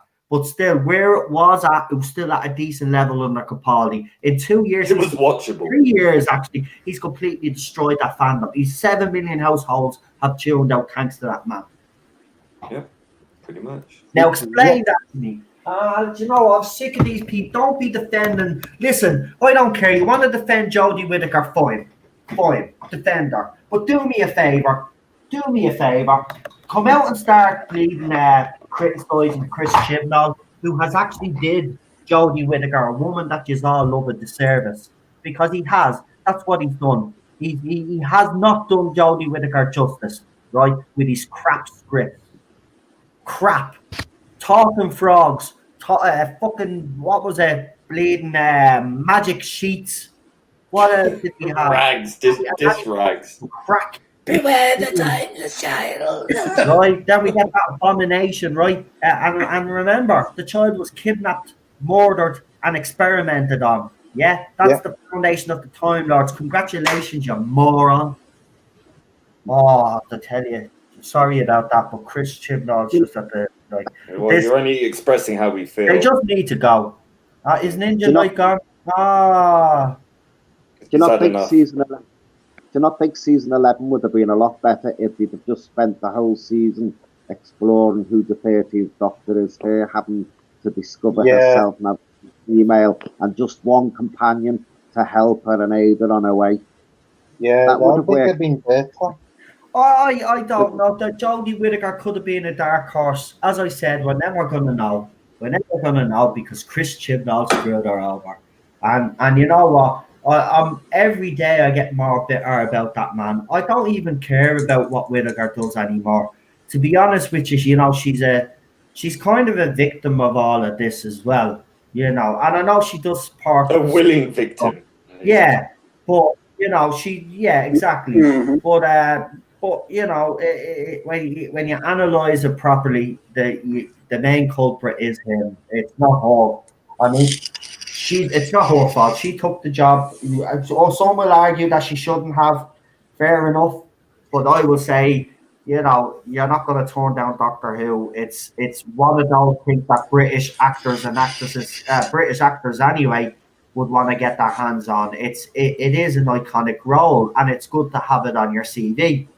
Now, whether she did it for that, fine. I don't think she did it for that. I think she did want to come in and do it, but when she said she wanted to do it her way, I said okay, fair enough. I don't necessarily agree with that to a hundred. You know, you could do it your way, but stay within the confines of the way everybody else is. You don't She want to. came in because she wanted to do But it she as a didn't. feminist, But that's the thing. She thing. didn't play her way. She No, didn't. she came in. She wanted to do it as a look. She wasn't a feminist. She didn't even really know what it was about. She didn't really She understand did it. it. She just She did it copied because she wanted. Because unfortunately. she knew politically what it meant. So for me, that is not the reason to Right. enter a Can I job just that say you something, miscast. Ninja Knight, I can. It says your device is not connected, so your camera or something is not connected, so I can't add you back to the studio. You might have to refresh it and come back, and then I'll add you. We're gonna finish in a few minutes anyway, but if you want to hop back on, because it's been great having a fellow Irish man on the panel. But We haven't yeah, heard much from Alpha what are Omega. your thoughts? Because I've talked enough there. I mean, what do you go? I mean, it doesn't matter what happens here. If Chris Chibnall doesn't go, it doesn't matter who to get in to play the Doctor. It's not. He's not good enough. He's not good enough. Who'd like to? Gary, go on. You jump in there because you've been a bit quiet tonight, lad. Well, Alpha Omega hasn't said anything yet. No, Oh, I was going to say Alpha Omega hasn't said anything, and Daniel hasn't said much really either. I don't want to take, you know what I mean? Daniel hasn't said much either. all right. Well, okay. We'll go with Alpha Omega. I seen there was some stuff going on with their camera, so I didn't know if they were actually here. Alpha Omega, you here yet? Yeah, Well, I I'm can here. hear I you don't know if now. you can Yeah, we can actually hear hear you me. now. Is there anything you'd like to add on Okay. the discussion tonight that we've been talking about? Is there anything you'd like to say on it? Well, you pretty much covered everything at this point.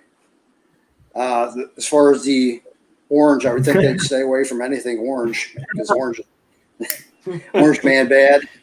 Orange Man bad. It could be a reference to regeneration. As far as going forward, I don't know if the actresses were given a better script, if they could overcome, if they're actually a better, like a Capaldi to overcome a bad script. We just have to see. I'm hard pressed to care at this that's point. the thing I've noticed. I mean, I know we're talking about it, but we don't. We just want him gone. I think we just want this era to be over so we can actually look forward and see what's going to happen. And there will be that bit of excitement, though. That's the thing. Even though we've said the era has damaged the brand, we will still get excited when and if we find out when Jodie Whittaker is leaving, and then we'll have that excitement of finding out who the next Doctor is. We'll have all that, and it'll be interesting. Now, if obviously we see in tonight, if they go with Ruth or Joe Martin's doctor, then obviously then we'll have another one. Yeah, actually, I want to ask you that if they actually do replace Jodie Whittaker with Joe Martin or with another woman for that fact. If by making the TV series better, by making it even more woke, do you really honestly think that that's another sign of success? Listen, it does, as I said, it doesn't matter who you put in as the Doctor anymore. If the writing team remains, it's going to be trash. Joe Martin might be good with better writing behind her. I don't know. But personally, the formula is it's a madman in a box. And that works. It's worked for 50 odd years. Yeah. There was nothing wrong with the Doctor remaining a male character. There's nothing wrong with that. And it works. And we just want that back. It seems to be a dirty word though nowadays, isn't it, man? It is. And I refuse to accept that. And you know what? You know, some women out there will say, well, you deserve it and all of this. I actually don't think we do. Fuck off. We shouldn't be punished for the There's way plenty of women out there who agree with me. Treated women hundreds of years ago, or even treat some women today. Yeah, I wasn't alive 100 years ago. Some men actually, we don't like violence towards women, believe it or not. And we do like female. Listen, my female, do you know who I looked up to growing up as a kid? Ellen Ripley and fucking Sarah Connor. They were my heroes growing up. And then obviously Superman. Then we had Superman, and then obviously I did like He-Man, Masters of the Universe. Don't kill me. I know it's a crap movie, but as a kid I loved it. So I was a big fan of He-Man. But I watched Bionic Woman as well. We all watched Wonder Woman at some stage, the TV series with Linda Carter. I love Missy, but I think that is an interesting character development and the right actor. If you're going to do it, even though I still have me qualms. Listen. The master is a master of disguise. What ultimate disguise other than regenerating into a woman to really screw with the Doctor's head? No, you're right. That was a reason. That was a good reason and a good storyline and a good character development. And it made the master empathic, because using the feminine wiles confused the master, and it backfired in a way because it gave that character that rush of estrogen or whatever to mess with their biology, and it changed them from being this toxic masculinity thing that they clearly want to define it as, but it's done in an interesting way. What happened with Whittaker was it was not done in an interesting way. It wasn't addressed. She said she did this gender neutral. It doesn't work. What's the point of becoming the first female Doctor if you're not going to make it the first female Doctor? There was nothing interesting about it. It fell flat. There was no development to the character. If anything, it kind of harkened back to like a facsimile of Smith and Tennant without any of the depth, written like a moron, written in a way that she just espouses all this nonsense pseudo scientific bullcrap, waves a magic wand, exposition, and then she wins somehow, but usually killing a shitload of people in the process. She's not empathic. She's got no morality. She just totally fails in all of those things. But she comes out of this smelling of roses, and I just think it's so facile, and it doesn't do women any service whatsoever. I don't think any woman really can look at that characterization and think, yeah, that's a woman. It's not. She's playing it like a man, but a really incompetent man. It just doesn't work. No. It's not been allowed to work. And I think that's because of this intersectional feminism. It's just like, making her a tomboy kind of thing. It's just, no. Yeah, but it doesn't work for the simple fact that the matter is that Chris Chibnall and his writing team just don't know how to develop characters like that. Well, any character, the main one. Even if they did want to make our Doctor a bit of a tomboy, I would have no problem with that if she was a tomboy and a bit geeky, but she was actually competent You know, she actually could use her brain and figure things out. I mean, the whole trope with Series 11, and we brought this up, was that everybody else would figure everything out for her, and then she'd just come blundering in with her screwdriver, and then bang, Bob's your uncle, take credit for the whole lot and walk off. It's happening everywhere though. Like, I mean, it's even in the CW Flash show now. Like, I mean, the Flash became a joke. He's one of the most powerful characters in the DC universe. Right. And what they did was they had a team of humans telling them what to do.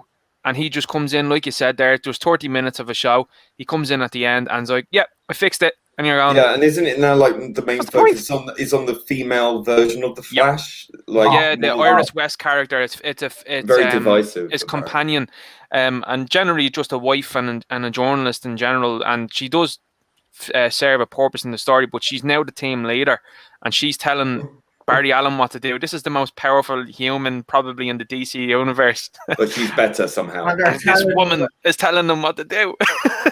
Yeah. Yeah, but again, I will point out No. though, we don't mind if they do something like that. But it's every time now. It's every, If it's written well. everywhere. If it's constructive and written well. Nobody. None of these characters answer to anybody. No male character should be answering to, and like no female character should. Mhm. Just look, if you want strong, independent female characters, write them as strong, independent female characters. Stop trying to implant Or just write them as women. male you know. traits Yeah. into every single female character that you do. Even the women in some of these movies are starting to look very buff like men and stuff. Put their hair like men. And they all get like called men. Brian and Yeah. Michael and, Yeah. all these male names now. It's really strange. Men are gonna Ray. stop. you That's know. all I would say. It needs to stop, man. Listen, we can a hardly watch pattern. TV anymore. We're watching all old stuff. I'm watching Michael Faulty Burnham. Towers the last few bleeding nights. I've been watching the original series, as you know, of Star Trek. We Misfits is come on. We're thinking of watching that again for the 5th bloody time. We just don't want to be watching any new TV. I am going to watch that that Living with Wolves thing or whatever it's Raised called. by Wolves. Raised by Wolves. Really good. Listen, that's got strong sort of feminist overtones to it, but it's a really, really well written, well acted story, and it's brilliant. It's really good. It's got a diverse cast. It's not distracting. It's just really intelligent science fiction. It's really good. Look, you know what I want at this point? Just give me an old-fashioned alien movie, right? Just Ridley Scott, feck off, right? Get your man in to do his Alien 5 movie. Right, no wokeness, no crap in it, and just give us a decent alien movie on Earth and just entertain me. For Yeah, I want 2.5 Alien hours. Invasion Earth. Put a smile on my face and I'll be happy. But no, Yep. that's never Alien, gonna happen. Not living in that entertainment. age anymore. It should just be called Alien Invasion. Alien Invasion. That's it. Actually, we'll try leaving on a positive note. Is there any TV shows out there that are being made or movies out there that you're being made that you actually have hope for? No. None Raised at all. by Wolves. No. I'd actually have to say Ghostbusters Afterlife looks impressive. That's going to have it too, though. It definitely will. They've set up the granddaughter of Egon and all already. It's going to have it in an undertone, but like Lee is saying there, I think it's going to be, it is going to have it somewhat. Listen, if they go down the road of what they're doing with the Boys TV show and take fun at both sides of the argument, I don't have a bigger problem with that as long as it's fair. You know, and that's the way to do it. If you're going to have this kind of messaging in there, at least have it balanced. The Boys for me, that was banned out since they did that gender swap. If you're going to say all men are bad, Although she's a Nazi, then at least say all women are, Yeah. whatever word you want to use, right? That's the point. It's just balance. You know, not all men are bad, but if you watch every single TV show now, all men are bad, incompetent, or probably have left their wife and their kids or something like that, right? You just can't have a strong male character anymore. No. So, yeah, that's where we're heading. But is there nobody... Avatar 2, someone said, are you joking, man? We didn't even want Avatar 1, and he's giving us Avatar 2 and 3. And 7. He's going all the way to like 7 years, yeah. So, oh, for God's sake, we don't even want them. Listen, if you want to watch a good TV show, a good TV show is Sons of Anarchy. Listen, if you want to do something, James Cameron, you did Aliens. That was the second movie in the Alien franchise, yeah? Action-packed, You gave us a few jokes and you made us laugh, yeah, and scared the shit out of us. Why don't you come back and actually do an alien movie? Nobody wants your bleeding avatars or your Titanics, right? No, but he is doing Raised by Wolves. Him and his son has directed some of the episodes as well. Right, I'll have a look. I'll give it a go. It is worth what. It is engrossing stuff. It keeps you on your toes. You don't know what's happening. You don't know where it's going. It's really, really interesting. It's a really, really good science fiction show. Right. It's proper. So the question I asked earlier was nobody's looking forward to anything now. So there's no program or TV or movie that you're looking forward to. Terrence Shelley says the Vampire Chronicles. The Vampire Chronicles might be good because I love Lestat and I love Interview with the Vampire, but I mean even the novels are quite woke in the 90s.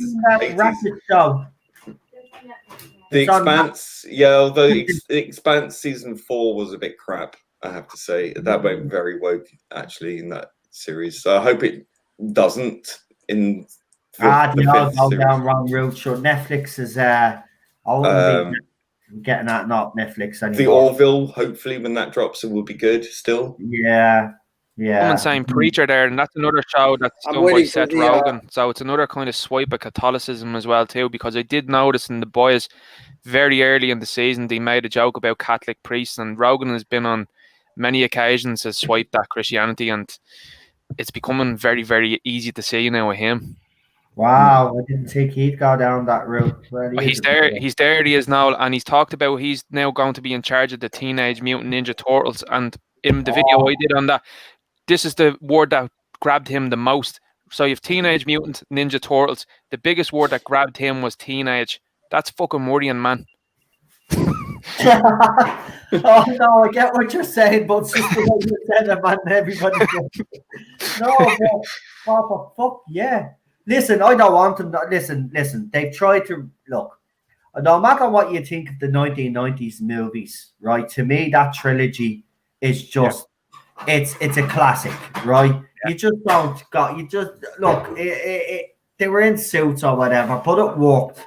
Right, it worked. It got campier as the other two went on, but the first one is brilliant. And the sequel, the one where they travel back through time, is actually good. I like that.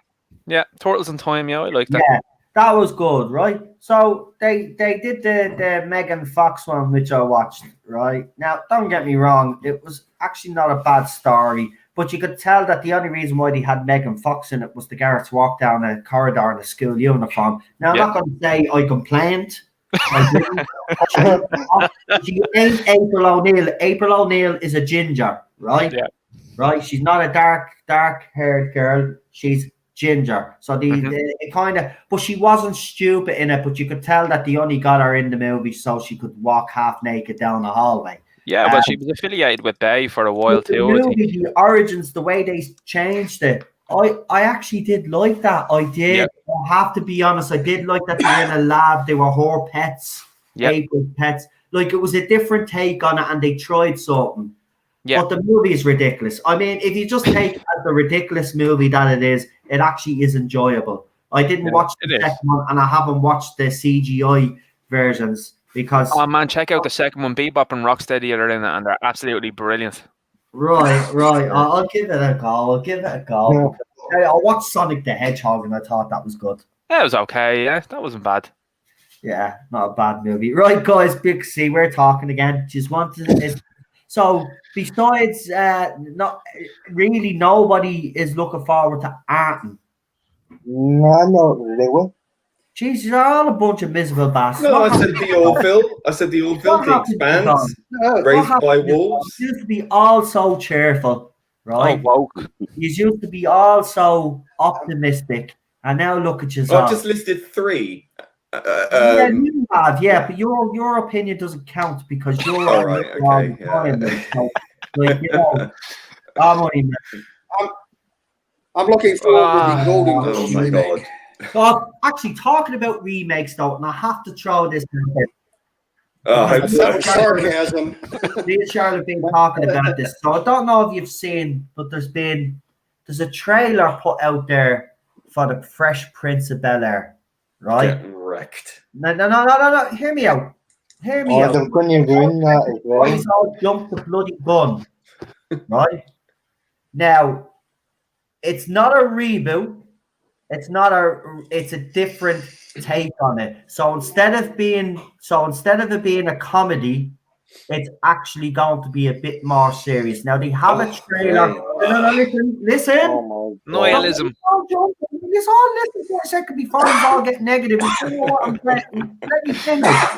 So Will Smith saw this fan trailer, There, and he's actually up to making it. He wants to. He's up for it. He wants it done. Now I've watched the trailer myself, and I have to be honest, I'm impressed. Now I will say this to you, right? And you have to get into this mindset. They're two different entities. They're completely different, right? Fresh Prince of Bel-Air, the original, is not going to be tainted in any way. This is a different take on it. I've watched the trailer, and I have to be honest, right? If you look at the trailers yourselves, right? Then what happens next? Remake The Nanny and make her a serial killer? I mean, like, come on. Yeah, but that's just you because we're all super remakes. But let's be honest.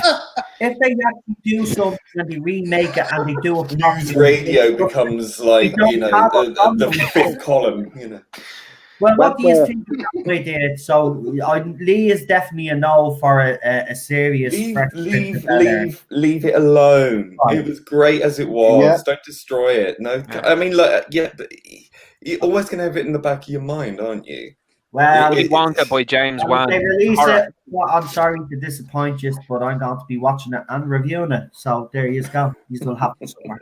Well, someone has to. they already did I liked Empire. the V remake. That was good, and that got The cancelled. V remake. Mm-hmm. Yeah, V got rebooted. That's a bit of a classic, though. It was different. It was different, but I kind of did I enjoy don't it. know if all the panel have seen it. But you remember that show? It was on. Actually, Lee, you'll remember because and Gary, you will, and maybe I don't know if Daniel will because you're a little bit younger. I don't know about you, Night Ninja, but do you remember Sky One in its early days? They had a show on it called Alienation. No. Yeah, I remember that. No. Yes. That show I'd love them to redo. Alienation, right? Because obviously, like, it's been years since it was made. But that was a cracking show. And I think, as well, if I remember correctly, and Gary's nodding his head yes, so he knows what I'm talking about. I think there was either a movie or two movies. I'm pretty sure there was one definite movie. And it's a great show. So it's centered in LA. And the start of it, you see it, they basically appear to everybody, but they're taken in by society and all. It's a bit like District. What's that movie that District 9. District 9. District 9. It's a bit like that, but Alienation did it first. Do you know that District 9 was supposed to be a Halo movie? Was it? Yeah. It was supposed to be, that was what it was originally planned as, and then they got so far into the stage where it started to veer off course, and Neil Blomkamp, I think at the time, I think the studio decided to say to him, listen, buddy, don't call that Halo.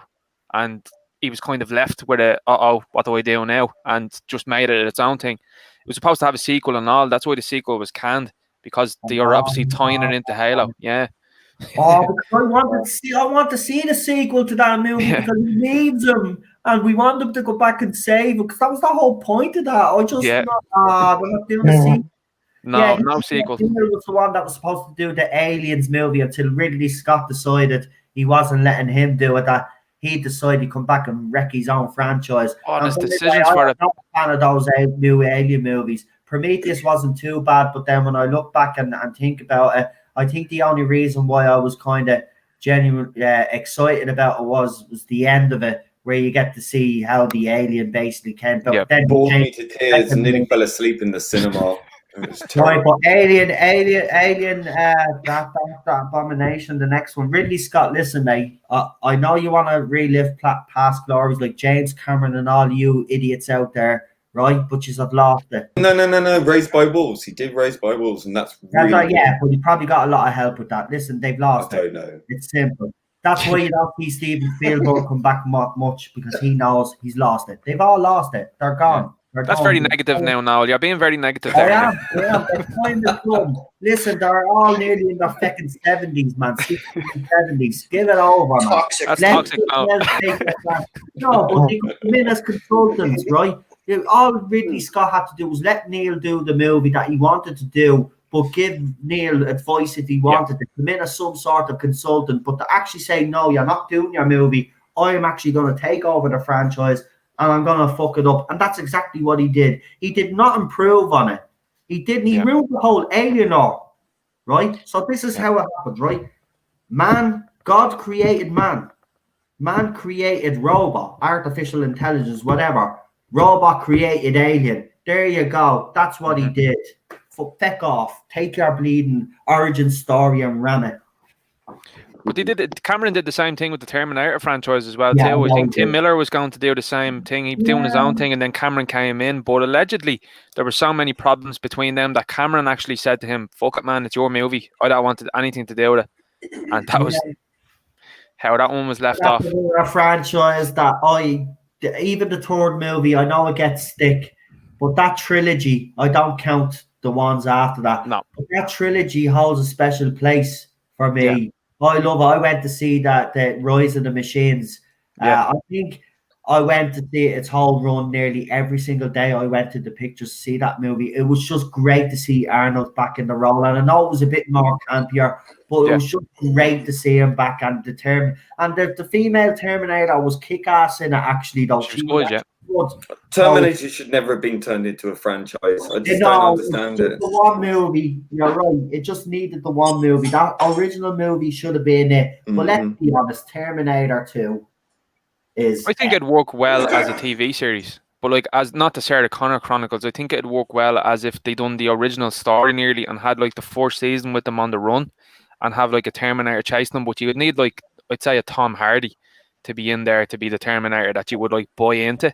Do you know what I mean? That actually sounds like the early days, and then and this is why we should be working in TV and they should all be fired. But here's the thing though: if they listen to fans, and then I wouldn't have a problem. And I'm not saying they should take every fan opinion or suggestion and run with it, but you know, there are some good ideas in there. And I do truly believe that Doctor Who fans especially are the most cleverest fans out there. I mean, you see the amount of fans out there that are writing their own fanfic. And some of it is actually top-notch. They're doing their own audios. They're creating their own little stories. We even had Charlotte here on the channel. She did a whole little thing, the Tardis, and got everybody... really emotional. Like there's lots going on with the Doctor Who fandom, and it's such a shame that nobody is tapping into that. Because if I was running Doctor Who, I would tap into the fans. But I'd also remember that I do have a public to please as well, and I would please them. Right, but I would listen to fact because there are some great suggestions. I'm telling you, man, they could really. Chris Chibnall, if he had half a brain, he'd be onto a winner there. I said this a long time ago when I first started this channel. BBC don't realise the IP they have.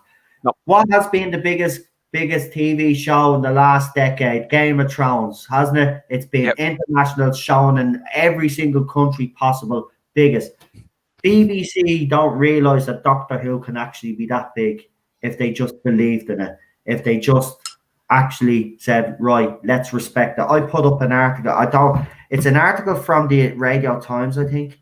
And there was a little snippet. And I want to read this to you because I'm trying to find the whole article, by the way, because I want to do a video on it. But I did put this little snippet up, and this terrifies me. Right, it terrifies me because it confirms what a lot of us have always said. The BBC do not respect this IP. So this was from Ben. I think I'm saying his second name. I'll bear with me. It's Adronovich. And it was in the Sunday Express on the 27th of the 9th, 2020. And this is just a little snippet. I just found this, so I'm actually going to find. I'm trying to find the whole article. But this is what it says. Ben had an idea while working as a scriptwriter on TV shows such as Doctor Who and Casualty in the 80s. The working title was Magic Cops. Originally, it was going to be a TV series, but at the time, the BBC wouldn't buy anything that had any fantasy element. The BBC hates science fiction. They'd kill Doctor Who in a moment if they thought they could get away with it. So Ben stuck it in his bottom drawer, and obviously he's talking about an idea for a script that he had, and he was basically told that, listen, we don't like sci-fi, and he was basically and he believes that when he walked away from that if they would basically kill Doctor Who if they thought they could get away with it. And that's what a lot of us do believe. Now, if we take that little article and we look at what's happened the last 2 years, well, then I say they've been quite successful. Yeah. Yep. You just need to look at the merchandise, man. Yeah, Merchandise So I'm alone. going to find that whole article, by the way, right? I'm going to read it out for you maybe on Wednesday, or I might do it tonight on a little video for you. But I'm going to find that article and I'm going to read the whole lot and see what else he actually talks about. But I do think that is when you hear stuff like that, I'll read it again. The BBC hates science fiction. They'd kill Doctor Who in a moment if they thought they could get away with it. If they thought they could get away with it. Mm-hmm. And they have. Yeah. Yeah. And they're continuing to do so. Yeah. Yeah. Well, that's because there's a different factors in that, but the main factor for me is that people like us, well, the ones that do still continue to fight, but there's people out there that did originally kick up stink. But I think it's that damage that it's not that people don't care about Doctor Who. It's just they've just gotten fed up with it all, so they'd rather just walk away rather than say anything at all. And Yeah. this is why the Jodie Whittaker, or the J-bots as we call it, we call J-bots because Jodie Whittaker fans are different. But J-bots, this is why they always win little polls and stuff like this, and they can get our name trending. It's because the general public and people like us, there's not enough of us on Twitter anyway, we know that. But the rest, we just don't talk. Look at the Doctor Who pages on Facebook. They're all dead. The ones that are active are ones like ours, right? And maybe one or two that are very popular are still going, right? But the rest of them are completely dead. Facebook is dead when it comes to Doctor Who. I remember before Whittaker was actually even cast, all the Doctor Who groups that I were in were all very active. They're all dead. They've been dead the last 3 years. It's because people are afraid to speak their mind. Yeah. I really think that. Or they've been, so thrown out and cancelled that, or people have just walked away. Yeah. And the only people left are the people who just agreed with each other anyway. So there's really nothing to discuss. I mean, there's only so much fawning you can do before it becomes tiring and boring. Yeah. I mean, I don't think they completely understand. If we were all to disappear tomorrow, and they'd celebrate, initially, then what? They're not going to have anyone to. They move on to the next project. That's all. Like it's been seen already. Like even with Star Wars and like they've had the Raylos and stuff like that, and they have now moved on to this Sasha Banks individual that's going to be in the Mandalorian. It's the same people that are doing this standing and stuff like that of Candace Patton on CW's Flash. These toxic individuals, they just move from one thing to another.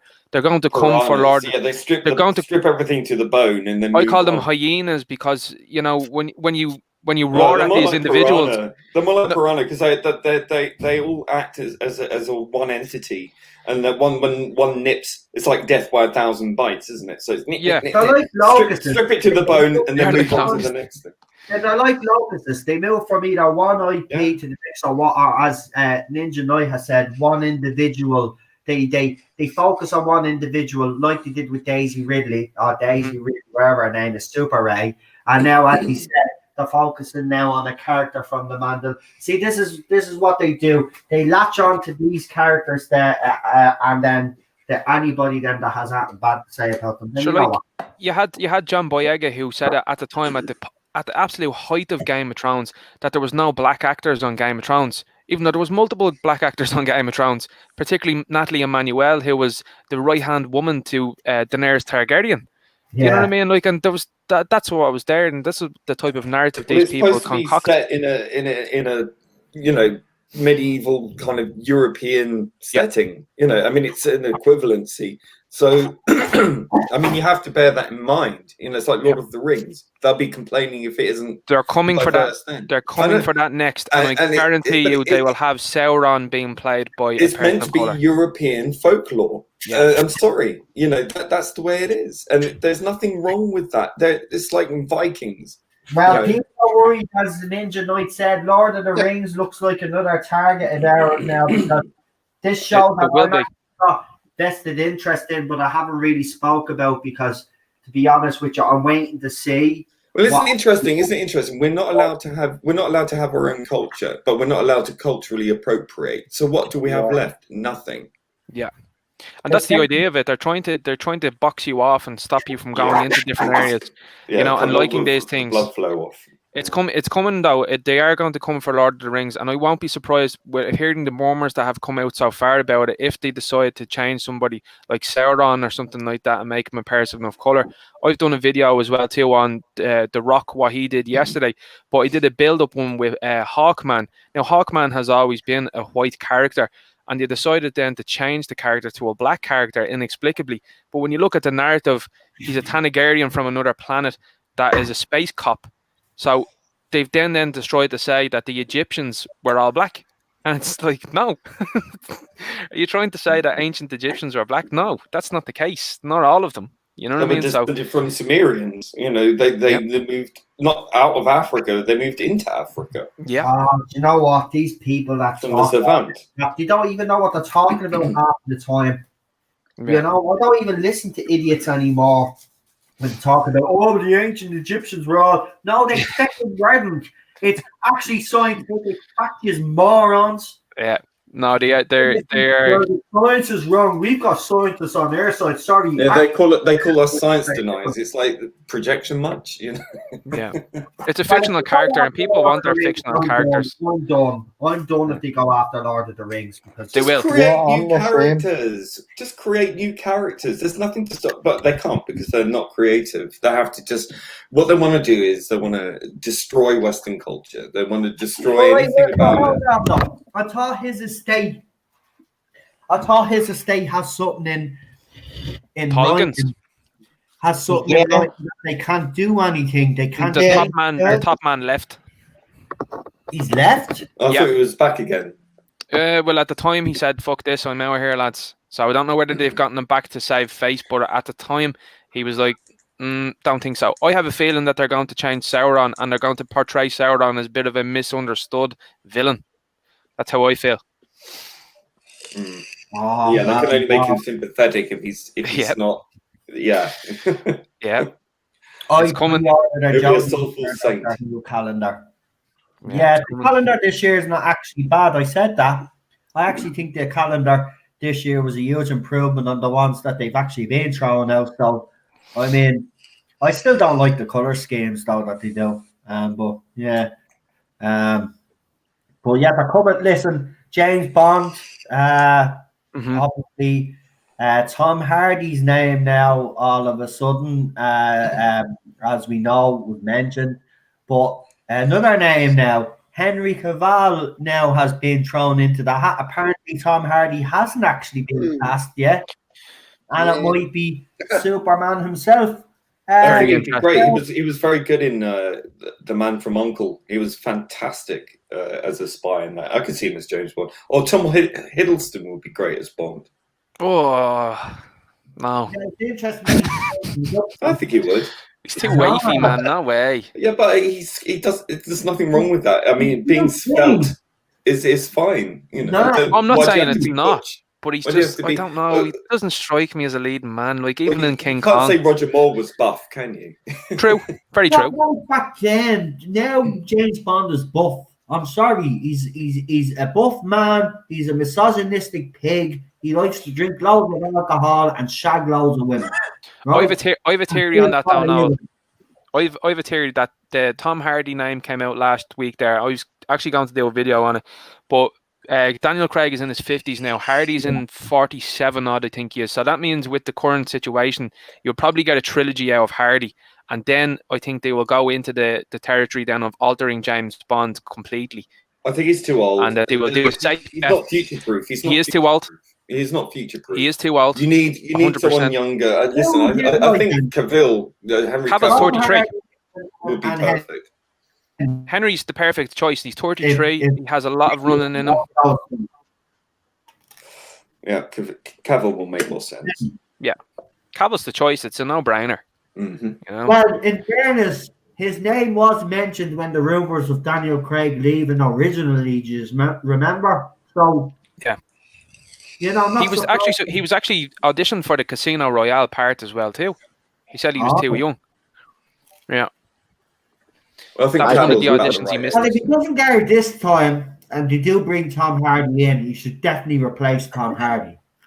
Yeah, I think that's ultimately what they'll do. I think they'll bring in Tom Hardy. He'll do a trilogy, and I think by the time his trilogy is concluded, they might bring in Cavill then, maybe, unless they decide to alter it with someone completely different, like John Boyega or something like that, because that is the narrative I think they will go down. Yeah, look, Yeah. he comes from a British aristocratic family. That's just the way the character is written. You know, you Sorry, start Gary, can't changing hear you. this. Rupert Petty it's me. Jones Oh. would have been a good Bond.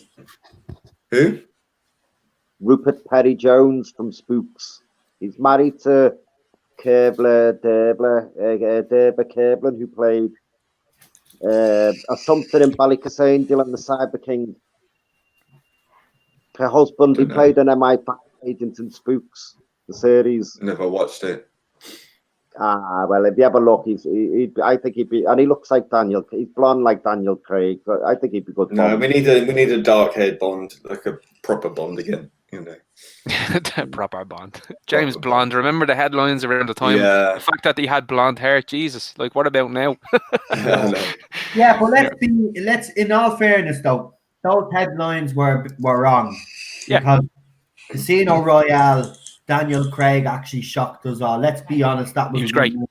Yeah. So, no matter what you think of these other movies, that movie Casino Royale for me is a cracking movie. I mean, I know they made a big deal about him being tied up in the chair and your man actually smacking his balls with a said it was a bit sadistic. But I thought that was great, man. I loved all of that. That's that BDSM. What Bond to be a bit more like that, you know. Yeah. Bit of torture. You know, why not? That's why that's what he does. License to kill, torture these people, force people, get the information out of them, and then kill them. You know. Yeah. He was more aggressive as well too, which was nice to see. Yeah, I was... love that very first scene where he's smashing your man's head against. Yeah, but I mean, all this gritty realism is not really Bond. You know, Bond is more campy. You know, it's got more humor in it, and it really lacks that. And I think it would be great to see a return to that style. Back in the 80s, then, and let us enjoy the way we want Bond to be now. Then. Are you eating? No. With your mouth full. You're talking with your mouth full. Oh, sorry, Mom. Sorry, Mother. I am. Oh, God. How did you get? Because you went quiet. Because he was quiet for a while. Now he was quiet for a while. So, Henry is what I'm hearing from you all then. Yeah, Yeah. 100%. So, yeah. I don't know though. I mean, I think they're just. It's weird that all these names are being thrown out. Names that were mentioned before. But this happens every time this comes. I just got a funny feeling they're going to go with a woman. It's purely cyclical, you know. That's the whole thing. It's until these guys age up to the age that they're just no longer going to be part. Like I've seen Taron Egerton's name being thrown around as well too for a very young Bond. But I think with the Kingsman stuff, it'd be way too similar for him. You know, like nobody be able to make a discretion between each one. Oh no, and he's a great actor. Young I like actor. him. Well, not Mhm. yet. That Bond's not for him yet, but I do agree he's a future Bond. Yeah, I love him. I love Yeah. those Kingsman movies. They're brilliant, and I'm looking forward to the King's Man as well too with Ray I Fiennes. think That the looks Kingsman insane. movies are actually more Bond than James Bond. Quite Yeah. honestly, I think that's where Bond needs to be. I think he's picking up the mantle of what Bond used to be like. I really want to see a return to that kind of style for Bond. Yeah, Really? Hmm I do. well, it's Whereabouts enjoyable. Bertie is on the panel. Would you like to see a more campy Bond, or would you like them to still continue down the grittier route? Gary, Graham, you're a Graham Bond Norton. fan. Not Well, that I like- kind of camp. No, I Well, like the Craig Daniels Bond. Yeah, definitely. Craig Daniels type of Bond. Dalton Craig Daniels. Boo. well, here, Timothy Dalton played a grittier Bond. Did you like his movies, Lee? Yeah, I mean, I Yeah, think he kind made of a great was, Bond, but I didn't like his films. No, Ah, good way. Not a good no, film. I think he would have done better if he was given something more like Pierce Brosnan's kind of. I think because originally the Goldeneye was written for him, wasn't it?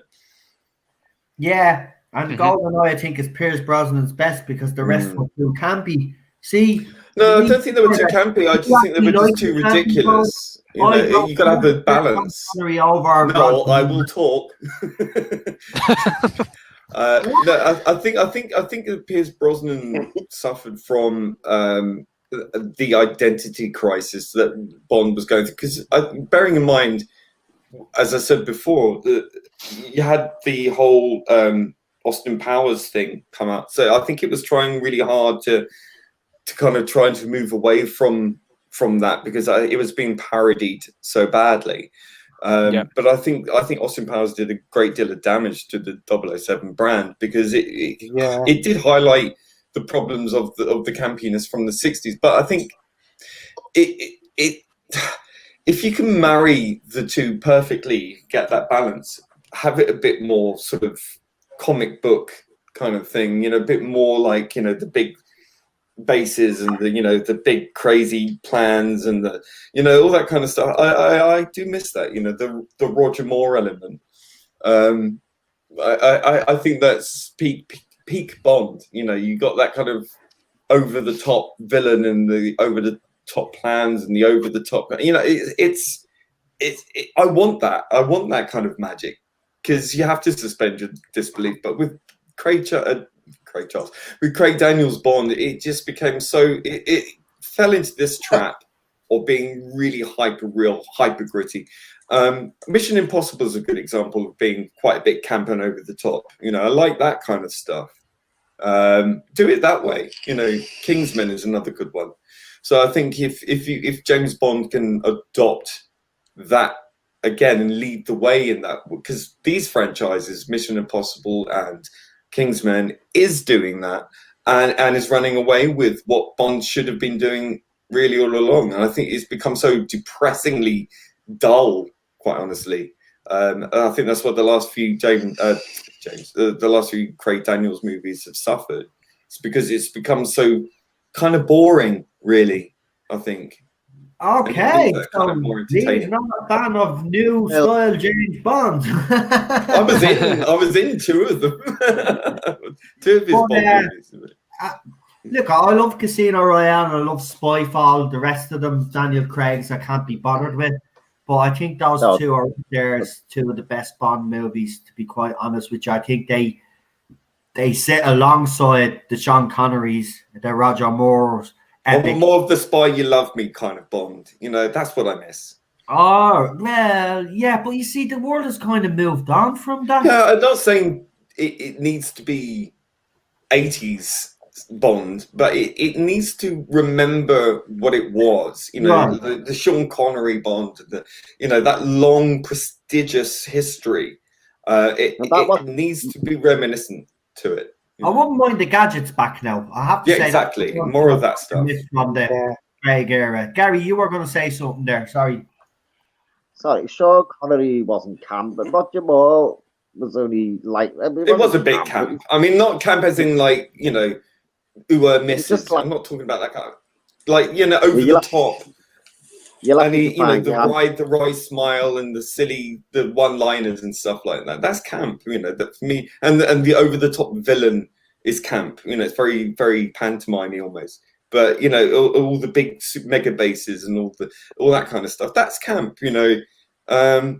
In kind of kitsch in a way. If you look at the '60s one, but I mean, it's not in a derogatory. It's not a derogatory term. I'm not talking Graham Norton levels of camp. I'm not talking about that. I'm talking about over the top kind of, you know, that kind of camp. You know, like Austin Powers is camp. James Bond to go down that route. I think they want James Bond to be taken seriously. I think they do want it to be like a Jason Bourne and a Mission Impossible. Yeah, but that means it's copying other franchises, not leading the way. It's got its own strengths and its own, and it's missing. It's been around longer than Mission Impossible. Yeah, I know, but it's like Madonna's been around longer than Britney Spears, but then she starts copying Britney Spears. You know what I mean?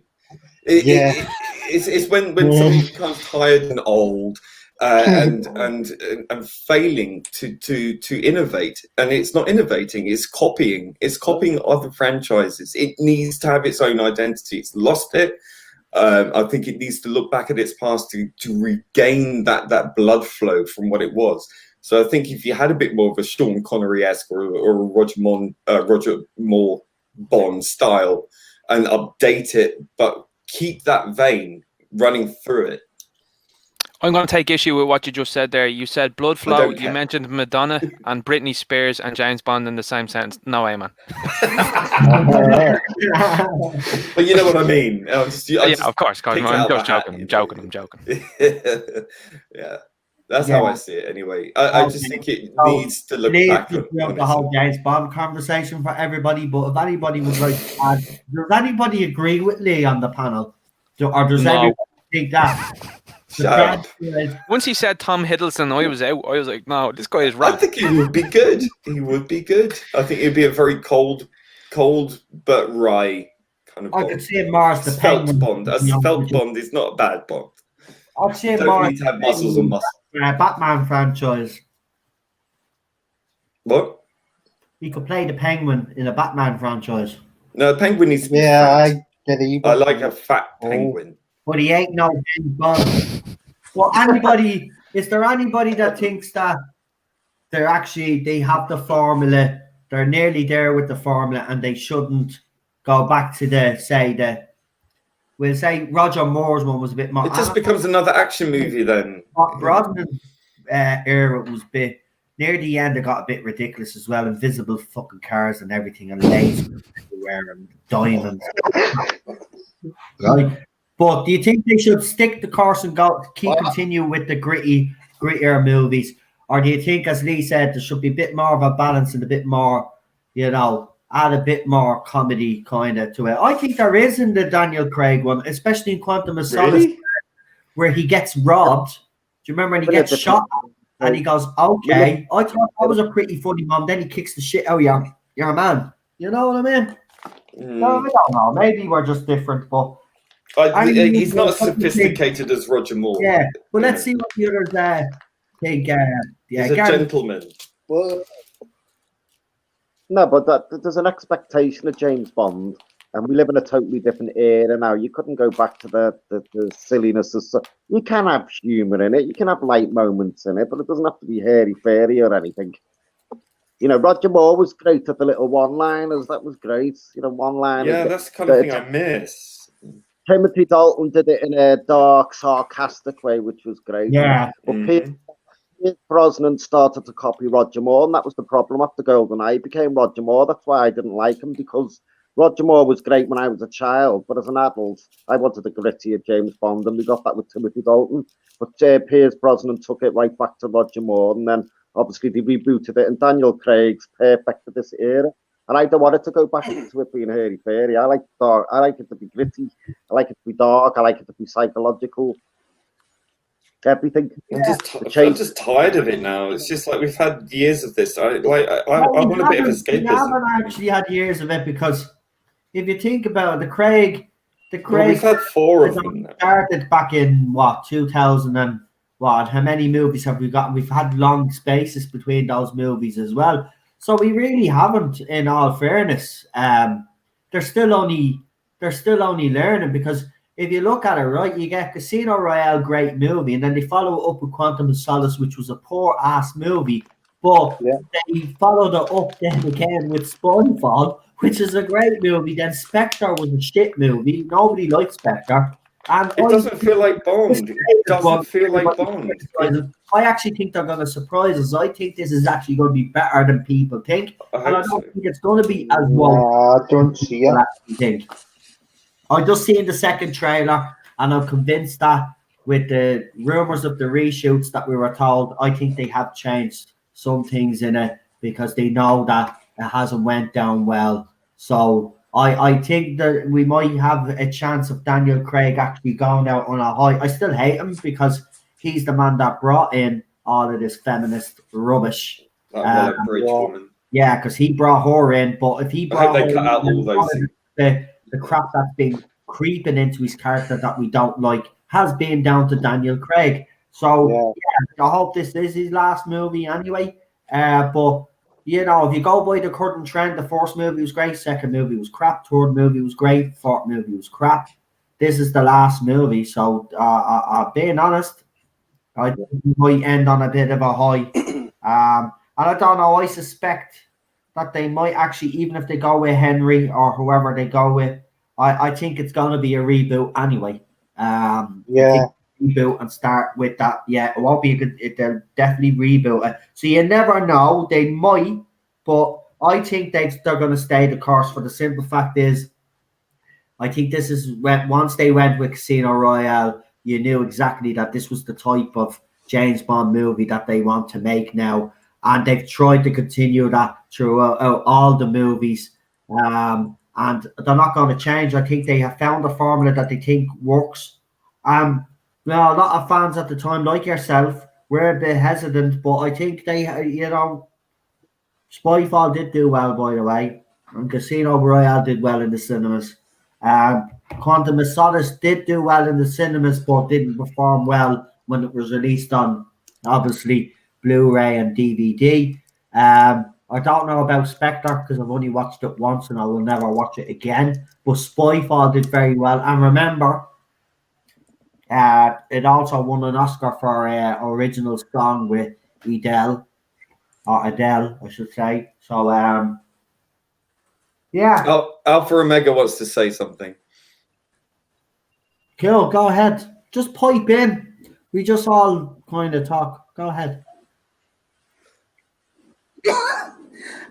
Well, as far as my thoughts on Bond, I'm a Sean Connery fan, basically, but I like all of them. 75%, I think, should be serious and 25% with the humor. I like Roger Moore's stuff early on, like the Live and Let Die and The Man with the Golden Gun. And then more and more, it seemed like as he went on, it got a little more towards the humor end. But I still liked it. But I'd like to sort of keep that kind of balance in the current day. I still want some humor. Yeah, exactly. You need balance. But I mean, there's simply not enough of it. You know, the fact that the character is a one-man, one-quip, one-liner kind of guy. You know, he's cool and collected. He'll be there adjusting his cufflinks and he'll just say the one-liner that just kills the scene, like boom. And this is like, yeah, and that's Bond. Well, here's the thing. Daniel Craig does have those one-liners. The thing Not enough. You know, but he does have the one-liners. It seems to be that it's not the grittiness that he's having. You want it less gritty. You wanted the kind of like a Marvel movie. One-liners in it, but it's still gritty. It has the one-liners. There's plenty of one-liners in Casino Royale. Plenty. Part of the movie is a one-liner where he's sitting there at the chair and his boss comes in and he turns around with the gun. He has a one-liner there. So I'm sorry, I'm going to defend it because it's. I can understand where he's coming from. You want You want something that feels familiar. But he comes across as seamless. Like at least when Roger Moore or Sean Connery deliver the line, it's always with the arched eyebrow. You know, like, he's delivering the line. With Craig, it's just like so monotonous and one tone. Maybe it's not as obvious as he did it back then. But they're still doing it. I mean, look, I don't know. It's in the delivery, mate. Some franchises, it's like Doctor Who. I mean, when it came back in 2005, it's completely different to what Classic Who was. Different format as well, right? They knew what they were doing. It's the same with James Bond. They're going down this route and they're not going to change. Because Casino Royale was them showing us this is what a more grittier Bond can look like. And everybody supported that movie. They got behind it. And now fans do. I'm sorry, there might be a few of you out there that do want it to go back to the way it was. But I can certainly tell you that there's more fans that want it to continue. I'm not saying to go back to the way it was. I'm just saying it appears to me to be suffering an identity crisis. It's trying too hard to be the Bourne identity. And you got shows like films like Mission Impossible and The Kingsman picking up where Bond left off for me. Yeah, but Bond's got to compete with that. This is how you have a mature. This is how you have a mature debate about certain. This is how we talk about it. There's no fight, and I don't agree with Lee. I think Lee is trying to hang on to something. No, I said it needs to move with the times, but you need the balance, and it needs to remember what it was in order to move forward. Yeah, but this doesn't work for them now. It's not working for it now either. It's become too dark, too serious. I agree with you on that one. I actually think, I'm sorry, the numbers don't back up that statement. These movies have actually done well. Quantum of Solace even did well, as I said. It doesn't matter if it did well. It's just the fact that a lot of people still criticize it for being. Yeah, of course we're going to criticize. They all criticize. I criticize some of the movies back in the day. Sure, I think Pierce Brosnan is probably the worst Bond we've had. To be honest, I thought he started. Yeah, I get it. He started off well. GoldenEye is an absolutely fantastic bloody story, and then the second one. They upped the campiness, and I'm sorry, it killed it for me. It killed it. And then it got campier and campier and campier. It went on, and it killed it. That's why they rebooted it. It didn't work. No, I mean, just because, they went a particular road with the Brosnan movies. I get what you're saying. But I'm not saying that it should be done the same way. I'm just saying it needs to look at things like The Kingsman. And Mission Impossible. They look at this from that point of view, don't they? Because it didn't. It doesn't matter if you get if you try to incorporate that into this franchise. I truly believe you harm it. It's become a serious franchise now. It's not like the Pierce Brosnan era or the Roger Moore era. It's moved on, and in this case, this is one franchise. Yeah, but that's just using a progressive argument. It's like, it's progressive, therefore it's good. No, it doesn't necessarily mean that's the case. I'm not saying it'd be bad if they went back, but I don't think James Bond would. I've never said anything about going back. I said you just need to understand what James Bond is, and to look at the source material, and to look at where it came from. In order to get a sense of where you are now, and then move it forward. Working on the movies for decades, and then she took over after him. So I think if anybody knows the James Bond brand is Barbara Broccoli. She worked with her dad. She was there when she was a kid, Jordan. When she was younger, when he was making the movies when he was alive. So she took over from him. Her dad entrusted her with the franchise because he knew that she would carry on the legacy, and she had a vision, and this is our vision for it, and she's not going to. She knows it better than anybody else. She knows it even better than us. So, I trust what she does with this franchise. We have had problems. Well, we'll see, won't we, in the next film? She has actually come out with statements that make me feel that she's gonna protect Bond, and she still has that. Well, all I know is there are a lot of James Bond fans. All I know is there's a lot of James Bond fans who feel that James Bond isn't as James Bondy as it should be, or as it could be. That's not just me saying that. There's a lot of people who feel the same way. I miss the gadgets. I miss the cars. I do. I miss some of that. But I still think, you know, you can have the gadgets and all of that. But I don't want you can have your one-liners and keep it the way he's been doing it. But if it starts getting campy, I'm out because I don't want to go back to that. I don't want with balance, not like Piers Brosnan. I don't even want it in it. I don't want the campiness. It's done. It's done. We've moved on. Casino Royale was a fresh start. We moved on. I don't want them to get a balance. They got the balance right as far as I'm concerned. They've messed up. I don't think the balance is right. I don't think it's there. I really don't. I'm sorry, I disagree. I just don't think it is Bond. It doesn't feel like Bond. I mentioned James Bond once on an off-the-cuff statement, and the two lads go fucking mental. It's unbelievable. Seriously, man. No, but this is me and Lee have very strong opinions. But the thing about it is, me and Lee will talk after this, and we'll be friends and be forgotten about. Get just fucked. Oh yeah, that's important. Yeah, important. I'll be like sitting at a frying pan when we're finished. Like, it'll be done. You won't ever see Lee again. Because we all wonder where's Lee. I'm taking my CGI back now. I'll be back now in a minute. I just have to go to the oven, guys.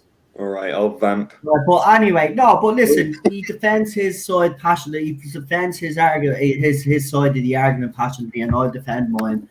And you know, I mean, at the end of the day, I think they shouldn't go down that.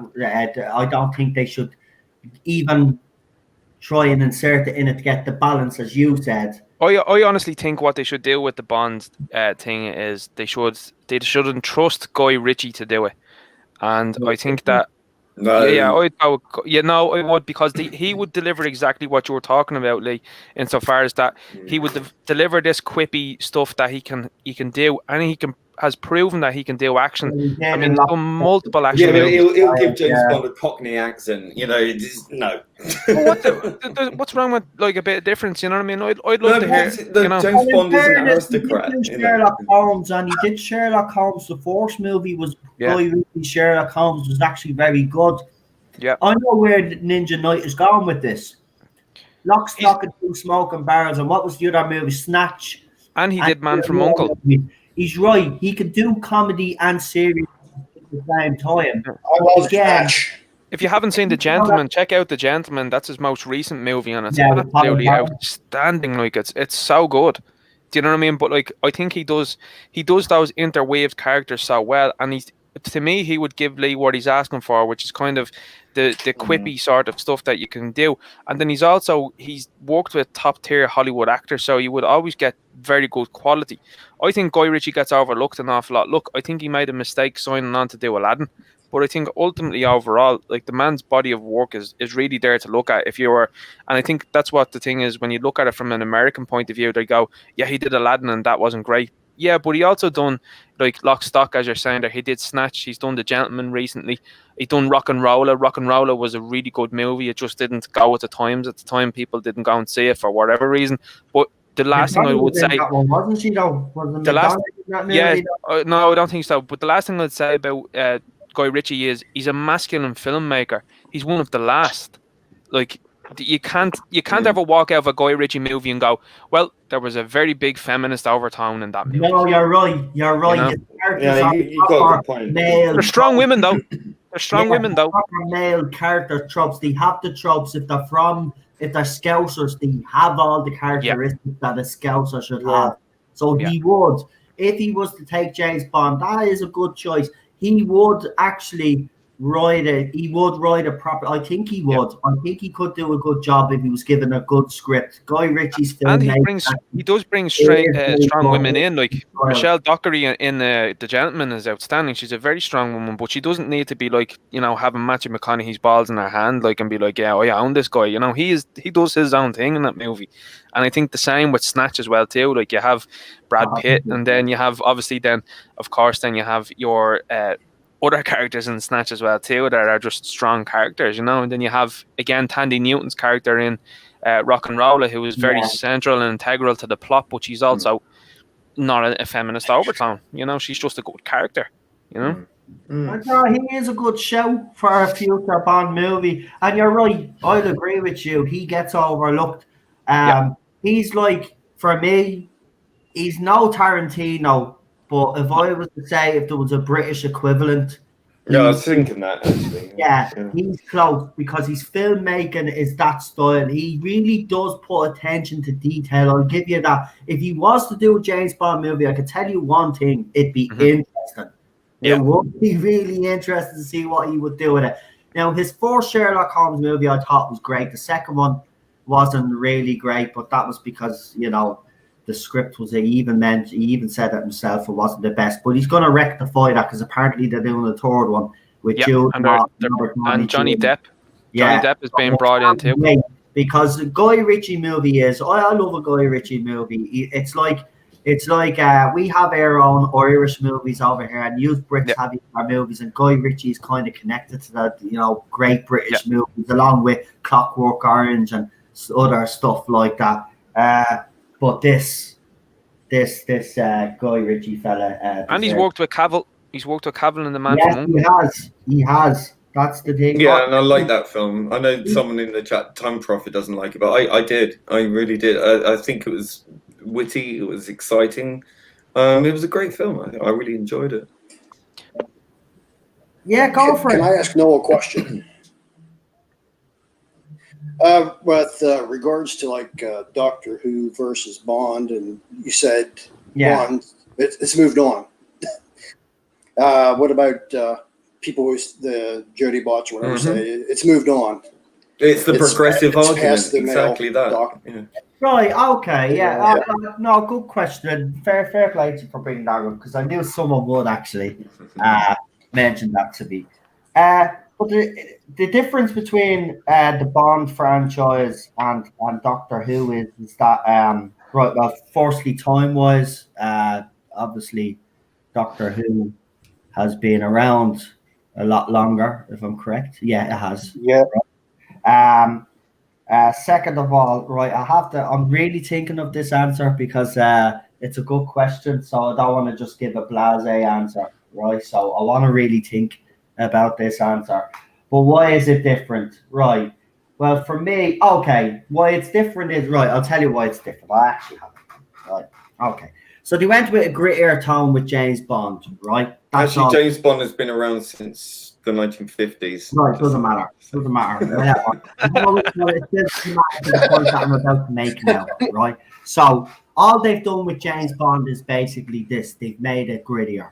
And they've taken out some of the elements. Yeah, but everything is. Let me answer the question first. And then you can have, right? So what they've done is just taken away the more, as they would say, the more campier elements, and they've made James Bond more gritty. The difference is that they haven't actually gender swapped the character. Yeah. The character is still a male character. Yeah. Okay, they might have changed elements to James Bond's character, but essentially he's still James Bond, right? Yeah. With Jodie Whittaker, when you change the Doctor from a male character and you change to a female, you automatically change everything about. Yeah, but that's progress now. Huh? That's progress now. Things have moved on. No, but okay, I know, you obviously are adding that. You know, I have the answer spot on. That is the answer. No, but things have moved on now, so it's better instantly. But I think Noel is talking about storytelling. I mean, he talked earlier on, and I think it's basically, you can look at it like this. Bringing it back to the Teenage Mutant Ninja Turtles, for example, right? You had the 90s movies. I've watched the 90s movies recently, and they're very limited in the storytelling. They really are. It's a basic movie. Whereas you go to the Michael Bay movies, whatever quality you will say about them, there is many stories and many undertones that are going on in that movie. Right. Now, despite the quality of how the Turtles looked and how people were upset about that, there is progress in them. And I know what Noel is saying. He's saying that the art of storytelling has changed. Like, even another property I'm interested in is the Power Rangers. You look at the original season of Power Rangers, the Mighty Morphin, the storytelling is absolutely woeful. You get to the likes of Wild Force in Power Rangers, or even Time Force, the storyline is 100 times better because the quality of writing has gotten better. Now, obviously, over time, in the last couple of years, the writing quality has declined. And that's why I think a lot of people are scratching their heads and they're saying, hang on, stuff in the 90s was really good. It was well written. How come it's not written now that well? Do you know what I mean? And then you're getting to the point then where you have these writers that have slithered their way into positions and pretending like they're good writers when they're not. And they keep getting jobs like Kurtzman in Star Trek. This Chibnall guy will continue to get work somewhere else. If he left Doctor Who tomorrow, somebody else would sign him up. They'd say, yes, you please. fail upwards. This is a culture of failing upwards and being promoted out of the office. Look at J.J. Abrams. Look at J.J. Abrams. J.J. Abrams has moved on from a declining franchise in Star Trek. He moved on to Star Wars, another declining franchise that he destroyed. And now he's moved on to DC. But it wasn't declining until he took it. By the way, it wasn't, no. He's supposed to be rebooting something that we all love or something. And when I see it, I was like, what was it? DC Comics. But there was a certain character or something. They were doing a TV show or something. The Justice League Dark, yeah. So the likes of Swamp Thing and Deadman and stuff like that. Some very integral characters. Guillermo del Toro was attached to the project a while ago. He would have been absolutely aces at it. Yeah. But they've decided now. JJ decided to turn down, I think it was $1 billion from Apple to work for $500 million for AT&T. Or not AT&T, Warner Brothers. So he halved his paycheck to go and work for Warner Brothers. Why? Well, because the likes of Batman, Superman, Green Lantern, The Flash are all at his disposal now. All waiting to be destroyed by him. Yeah. All waiting to be destroyed, but he will continue to get the money. Whereas Apple, if they don't see results straight away, they probably would have kicked him to the curb. And the man has no ideas. He does not have a new idea in his head. Neither does Alex Kurtzman. That's why you see Alex Kurtzman going backwards and looking at things like Star Trek, and then he looks at, say, Transformers, and he tries to do what he thinks is the right thing to do, but he has no creative flair. He does the same with The Mummy, an absolute bomb, and then he's moved on to Star Trek, and he's sitting out those 5 years, because the same as Chibnall, anybody that thinks that these guys are going to get the boot before their contract are up are fooling themselves, because the companies will not pay out these early fees to get these guys rid of. Here you are. I mean, this is what moving on looks like. This is moved. Things have moved on. Well, this is where they've moved on to. We've got people like these in positions of power. So just to say that things have moved on isn't an argument. It's not. Yeah, quality of storytelling. Was that answer that I gave you satisfactory? No. Yeah. Really quietly. I guess. You're right. That's a good point to make. Because people would want to know what the answer is, but that's what I genuinely think it is. Yeah, James Bond is still essentially James Bond. They've only changed certain. No, it's not James Bond. It's very un-James Bond. No, will you stop just because you don't make James Bond doing it, what I'm trying to say. The Kingsman is more James Bond than James Bond. And that's a fact. You fight fair or don't fight at all. Right? No, but when they gender swap, you are fundamentally changing the whole character. But not only that, you're also changing the dynamic between companion and doctor. That's a very special relationship. That's a very special dynamic within the show. The companion is always there for us as a kind of a gateway into the doctor's life, as you know, right? So when you change the doctor from male to female, you're essentially changing that dynamic, because you can't. Because you're gonna because obviously. Yeah, but you can argue that changing Bond into a grittier Bond is the same thing. So the situations would be different. So yeah, but you're saying but the situation is different with Bond. You've turned Bond into a grittier version or a grimmer version. So that's the same thing. It's the same argument. No, you've changed the tone. Yeah. The tone of the movies. Yeah. Right. You fundamentally, the difference with Doctor Who is not only that they changed the character. Hold on, they changed the tone for 11, but he went to try and test Jordan's theory as well. You've changed the character. You fundamentally changed the character when you gender swap. It does. It's still, James Bond is still a man. But he's still different. He's still a different take. Essentially, he's not. He still has all those tropes that you say that he doesn't have, except he's in a grittier franchise. Casino Royale, yeah, probably. But everything else since, no. Stuff that you're saying, it's in a grittier environment. With Doctor Who, you're changing the actual Listen, whole. James Bond is about spies. It's about high tech stuff. It's about crazy villains. It's about taking the world over and things like that. Right. It's crazy stuff, and it's done now in such a hyper realistic way. It kind of takes the fantasy element away. I think but you seen it well earlier on, Lee, and that you said that Austin Powers parried it exactly. I so think badly it did damage. Yeah, that it did. absolutely did irreparable damage. And when you have something else that But they parodies lost their something, nerve. That's the problem. They lost it. Rather than having the confidence in Bond and in what Bond is fundamentally, they kowtowed. They lost their nerve, and they went down this road to counter that, to give it that shot of testosterone. Without being disparaging towards an American audience, they probably wouldn't be able to tell the difference between Bond and Austin Powers if they were doing similar things, which is why I think they hard left with Bond, because they wanted to get as far away from the Austin Powers moniker that they could. Exactly. I think that's what actually it's far happened. away. Yeah, but I think it's now far away enough that they can actually get the confidence to bring it back around a bit more. Absolutely, which is why I suggested Richie. The character of Bond isn't.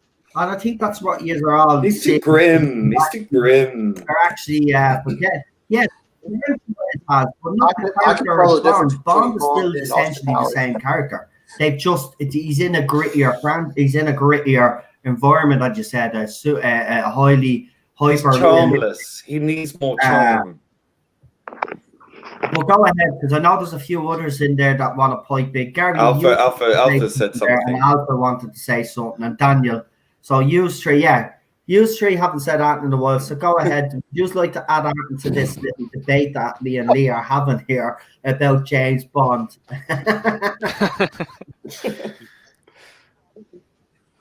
All I said was I could tell the difference between Austin Powers and James Bond easily.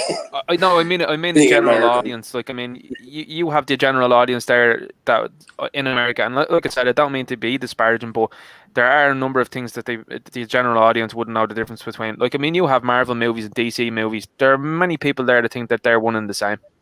You know. I guess for some that holds true. Yeah. Daniel, go ahead. I do kind of agree with what probably being said about the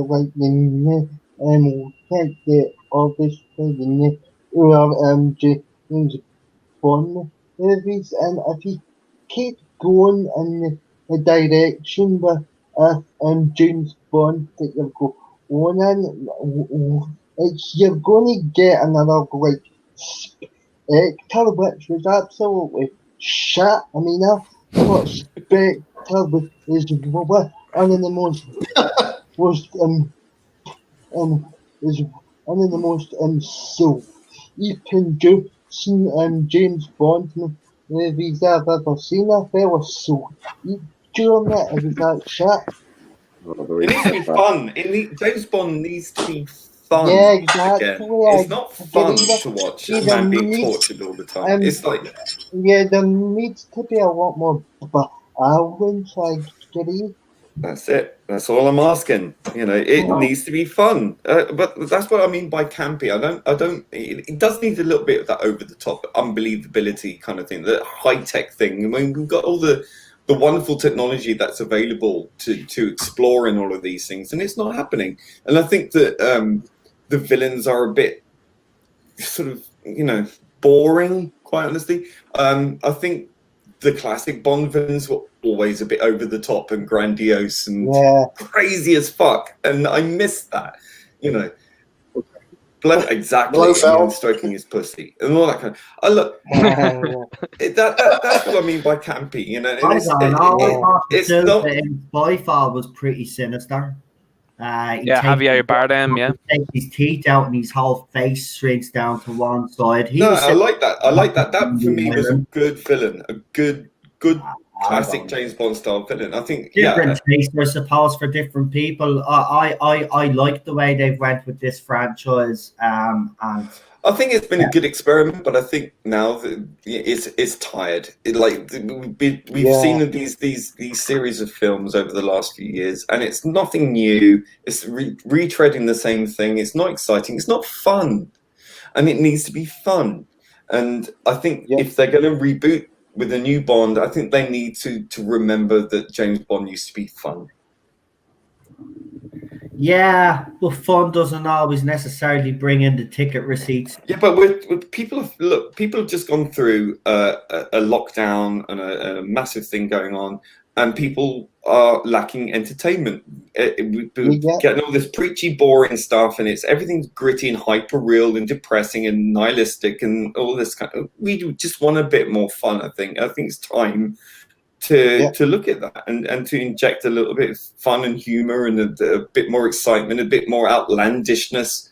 Nothing wrong with that. I think that, having everything boiled down to this hyper gritty realism thing is just long in the tooth. People want a bit more fun now. Problem being, Mamma Mia is a good James Bond film, Mamma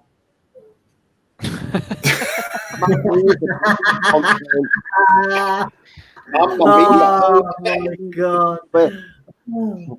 I'm not saying, emasculate Bond. Look, I mean, you can't accuse Roger Moore or Sean Connery of being... but I just think that everybody... They had charm. They had wit about them. They were gentlemen, and they were really, really sophisticated. I don't get that from Craig's Bond. Everything that moved, they were hardly gentlemen. No, I mean, an air of gentlemanness. Okay, I'll give you that. Sophistication. That's the only one you're getting. I'm telling you, Cavill and Guy Ritchie together. It's the only way that might work. That might work, actually. I don't know, man. I like the way they're going with it, as I said. So, I mean, it hasn't gone anywhere for the last 10 years. Done enough anyway, because when Daniel Craig's movie eventually is released, it's his last one. We'll see who they go with. This is the way I see it. If they go with Tom Hardy, it's going to continue down the same route. If they go with someone that we don't know, a complete unknown, well, then there's a possibility that they might get a bit of balance the way Lee wants it. Time Prophet agrees with me. Yes. Yeah, I'm not. Listen, there's probably people that do agree, but I'm just letting you know. It's. What if I go with this lady sidekick? Franchise I don't think it's doing as bad as people think. To be honest with you, as I said, that's an interesting point from Alpha and Omega there. Like female sidekicks now with this whole coronavirus thing, like what are they going to do now? Are they going to do what they've done on? I think it was a Hollyoaks there recently. They had someone kissing a mannequin. You know what I mean? So, like, what are they going to do in terms of a female or a male even relationship now? It's not possible. Good point. It's a mannequin. Oh my God! Is that how far they've gone? Yeah. You had a guy speak to the mannequin. Yeah. God. Just get the bleeding actor or actress's wife in, put her in a bloody wig if she kind of has the same body build, and just let him kiss his bleeding wife or kiss her husband. Jesus. I actually think that could be another way that they could move the brand on, insofar as not have the womanizing thing go away, but I think maybe even if they focused like on a kind of Captain America Winter Soldier type of vibe where it was just majority action, and you do have a female companion kind of like the Doctor a little bit, but like that's not really a love interest and that you're kind of there to get the mission done. That could be a nice way of going, and then there's plenty of jokes and banter between the two of them. That could be a new way of looking, like a buddy cop type of idea, couldn't it be? I get it. Patton's better than what Chris Chibnall's going to write, so like, that we all agree. I suggest that you send your suggestions into the BBC. And then if you see one on a Chris Chibnall episode, then you have them by the short and curlies. And robbed your idea. Yeah. Well, that's it. Probably steal it, entitled to his opinion, though, no matter how wrong he is. I am not wrong. Touche. Nobody is wrong in this situation. The simple fact of the matter is that the franchise, whether Lee agrees with me or not, going down this route has been a relative success. They've had 2 bad movies out It of could be 5. more successful. Right? In your you think it should have been? I don't know. It's Casino Royale shocked everybody, and it really did. No, I enjoyed do that. well. It was But I a mean, several fantastic- movies on now, and it's just kind of like, yeah, here we go again. You know. But that's the way they wanted. They told you that when they did Casino Royale. If you Yeah, weren't but things going have to be moved board, on now. this is the point. You weren't going to be on board with it then.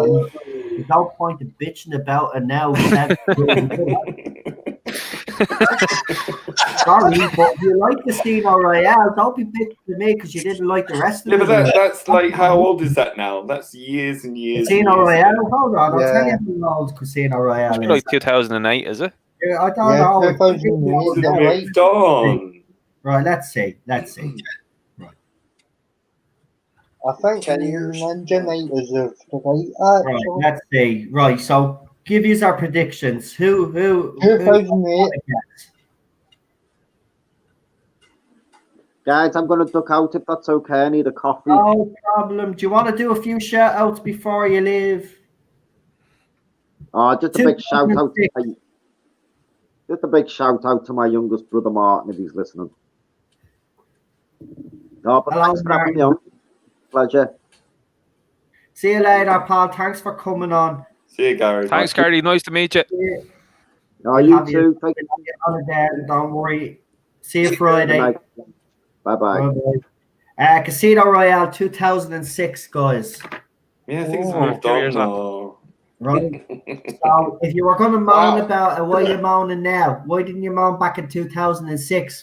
Because it was interesting then. It was interesting. But I'm just saying, like, things have changed. Like, I don't like it now. Oh, no, this should go back. Well, it's because it's the same formula over and over again. It's not improved. It's not improved. It's not improved. It's not improved. It's not improved. Same thing as And well. just no. Well, that idea was kind of fresh back in 2006. It's kind of got a bit. But hang on, stale, you want to go back to where it was back to Rogers more, right? But then you're going back to a way that they thought didn't work.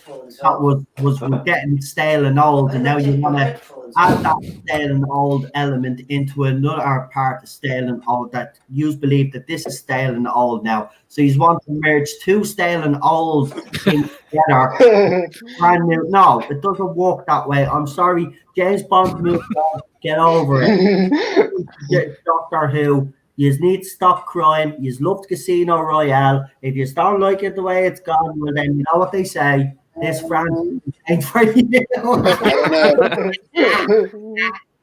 I'm only messing. Listen, I get where you're coming from, Lee. I really truly do. But I think if they were to do that, what you suggest, I don't think people would watch as much. I think you'd be surprised. You're sure. Well, you never know. We'll see. We'll see. Well, we might not, because I might not do that. Oh, no, let's leave that. Because we could go on about James Bond all night. And I do want to move on before I leave. So I'm gonna check real quickly and see if there's any other significant Doctor Who news or Alpha Omega, because you haven't really spoke tonight. Is there anything in the entertainment industry that has rubbed you up the wrong way? Something that the Hollywood has decided to do that's rubbed you up the wrong way? There's always something anyway. Have they done anything tick today? Oh. Well, say whatever. Go for it. Disney's doing a lot of race swapping lately. Yeah. Like Tinkerbell. See the Tinkerbell. Yeah, no, listen, we can say it out straight on this. Yeah. So what the hell is Hollywood thinking of race swapping Tinkerbell? I'm sorry, Tinkerbell is white. Get over yourselves, right? If you want to bloody help the black community in America, well then actually get up off these arses and actually create stuff for them instead of robbing other established bloody characters. The sick of this fat woman as well. They put her in the same bleeding costume. just the same bleeding costume. They couldn't even have the decency to put the woman in a new costume, put her in the same bloody costume because they're lazy. Right? Lazy. This is laziness. I told you, Hollywood's going to overcompensate. This is what you're going to see a lot of now. Yeah. You're going to see Hawkman has just happened to Hawkman in DC Comics as well too. He's been swapped. Not good. No, I'm telling you, Alpha Omega. It's so cynical. It's absolutely, yes, exactly, Lee. It's disgusting as well. And I'll tell you why. And disrespectful, because they don't have the decency. They don't have the decency to put things in place to even help black people get ahead in the game, or to even help them, you know, if they want to get into the film industry or to be a director or to do all of this. Even what the Oscars have done. Oh, listen, we're not going to give you an Oscar if your movie is not diversified enough or it doesn't have enough inclusion in it. Well, I'm sorry, that actually stops. That actually, you know what you're doing there? You're actually stopping people from creating art because you're giving them boundaries. And as soon as you give them boundaries and you give them conditions, then you're actually ruining it. You're not getting what you should be getting. Here's one of the things. Here's one of the things now when they talk about the diversifying of the Oscars, and this is why I'm. You know, you have to be cynical when you look at things as well too. The way Whittaker has done it and Kit Harington have done it in the last couple of days and weeks. They have both come out and said that they're gender fluid, which means that they fit one of the two categories now for that whole diversity hire. So they're putting themselves additionally for more work, and this is why I'm saying to you, I think the Doctor Who franchise for her is over. When she stated that it was a cold and calculated move, and it was the same for Kit Harington. Kit Harington's another individual that's a very limited actor, in my opinion. And I think now that the both of them have now moved in that direction of going, well, we can get in under a diversity umbrella by saying that we're gender fluid. And the companies then look at them and go, that's brilliant, guys. I think we'll take you on for more projects. Yeah, so I think that's the move, you know? Makes sense. No, you're right. 100% spot on. I'm sick of all this rubbish, right? Yeah. Stop being lazy. Stop being disrespectful to all the different groups that are out there. We shouldn't be all put in different groups, but unfortunately, that's the reality of the situation that we live in. Can I just say, sorry, Noel, as well too. Sorry, the disrespect in which Kit Harington said that. I mean, there's a trans community that are out there, and I can't imagine how those guys felt when, and you know, obviously, guys and gals, obviously. I can't imagine how they felt when they heard Harington say something so disparaging that he said, I asked for an action man and my mom got me a Polly Pocket and now I'm gender fluid. I cannot imagine the absolute vitriol that those people felt with a disparaging comment like that. I mean, it was pretty disgusting, I thought, really.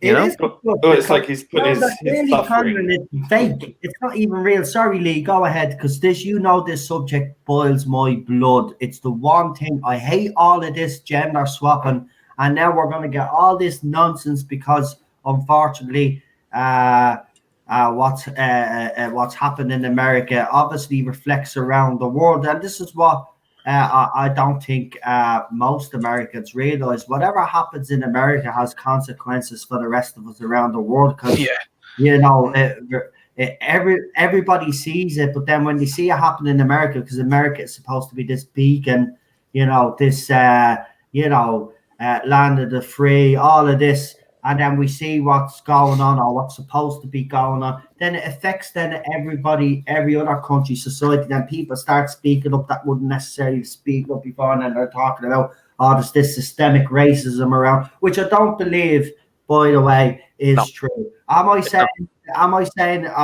denying that there's racism? No, there is, and it should be sorted. We're living in 2020. We shouldn't have any form of racism. It doesn't matter what your skin color is. Racism is racism, right? I'm sick of all of this. But now Hollywood and BBC, this is why I do believe that Joe Martin is a good show, because they'll overcompensate and they, like they always do, they pander. They don't do it for the right reasons. This is why we always give out, all of us on this panel, is the reason why we always have these conversations, is because they're not doing them for the right reasons. They're not respecting these people and these certain groups. I don't believe in groups, but as I said, in the society that we live now, we're all groups are a fiction. You know what I mean? They're not even making an attempt. They're being lazy about it. They're using already, say, franchises that are already in trouble, and they think by rebuilding them with a female, and now we're going to get all of this race swapping business.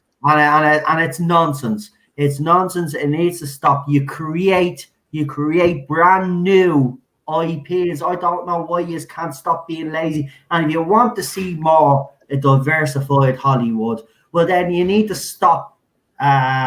You need to stop and put things in place that gives equal opportunity to everybody. And if we do see more people of different skin color directing or writing movies or being in movies, then you've got your job done, but it's done the right way. You've put the processes in place, you've put all the things that you need in place, so these people get the best start, right? And then they earn it. Nobody's handed that, and they've worked hard for it, they've worked their way up the ladder, and then they get the job because they're the best for the job.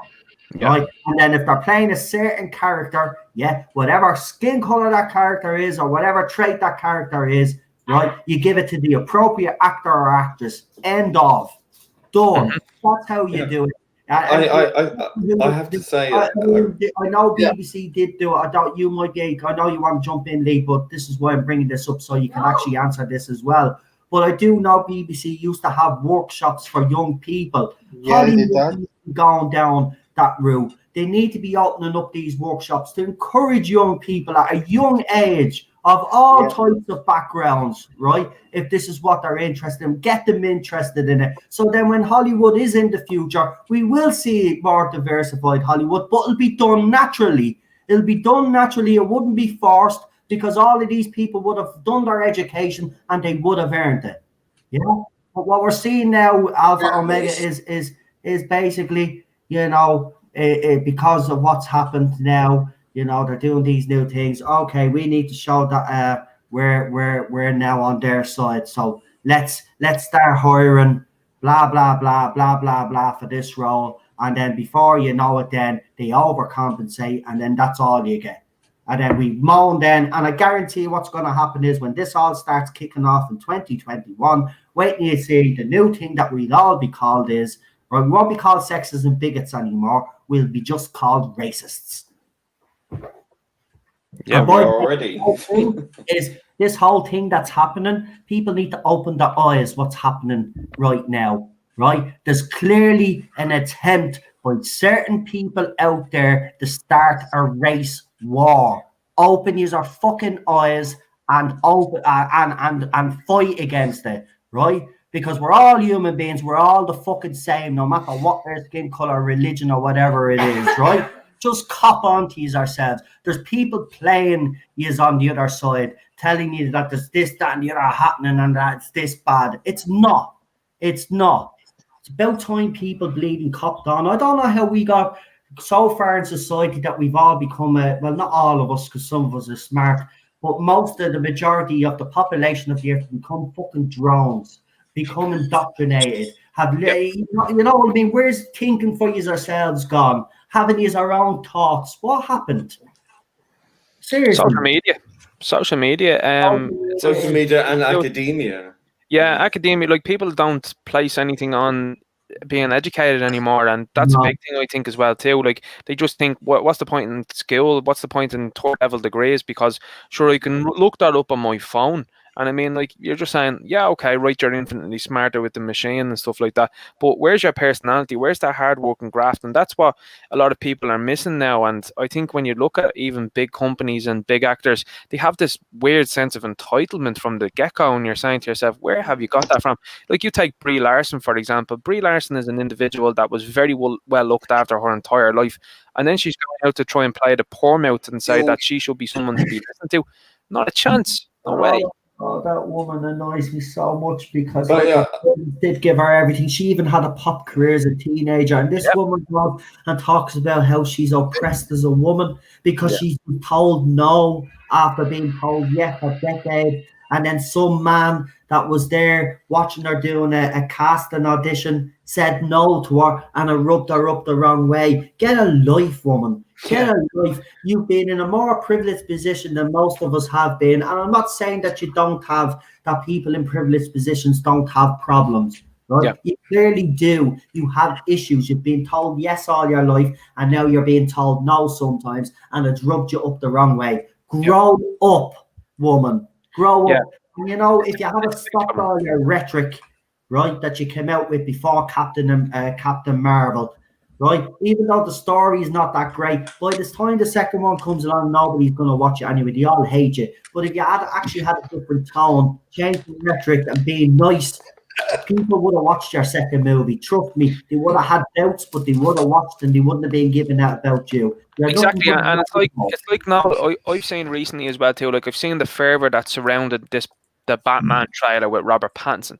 So two characters in that movie have been swapped, gender swapped. Oh, not gender swapped. Sorry, race swapped, and that's Jim Gordon and that's Catwoman. So with Jim Gordon, the breaking news that happened today was Jim Gordon is now being phased out of Batman comics. So that is to now replace him with Jeffrey Wright, and for him to become the new normal Jim Gordon. Well, why does that matter? Well, it matters because his daughter is Barbara Gordon, who's also a white red-headed girl, and she will now be altered, I'd say, in future to be Batgirl. Another redhead written out. Exactly. Yeah. Another target. And then they've done the same with Catwoman. Now, I have no problem, and I've said it before, if you have a mantle like Catwoman, if you have a mantle like exactly like Hawkman or someone else like that, that's fine. But do not call them by their alternate names that they have been using in the comics. You've seen recently as well too, a video game company have decided to put out a Suicide Squad game that's allegedly set in the Arkham universe, and Deadshot, who was Floyd Lawton, is black in the game. In the same universe 2 games earlier, he's white. This is the Right, that's confusing. Do you know what I mean? Yeah, can I go back to Noel? Can I get off the right?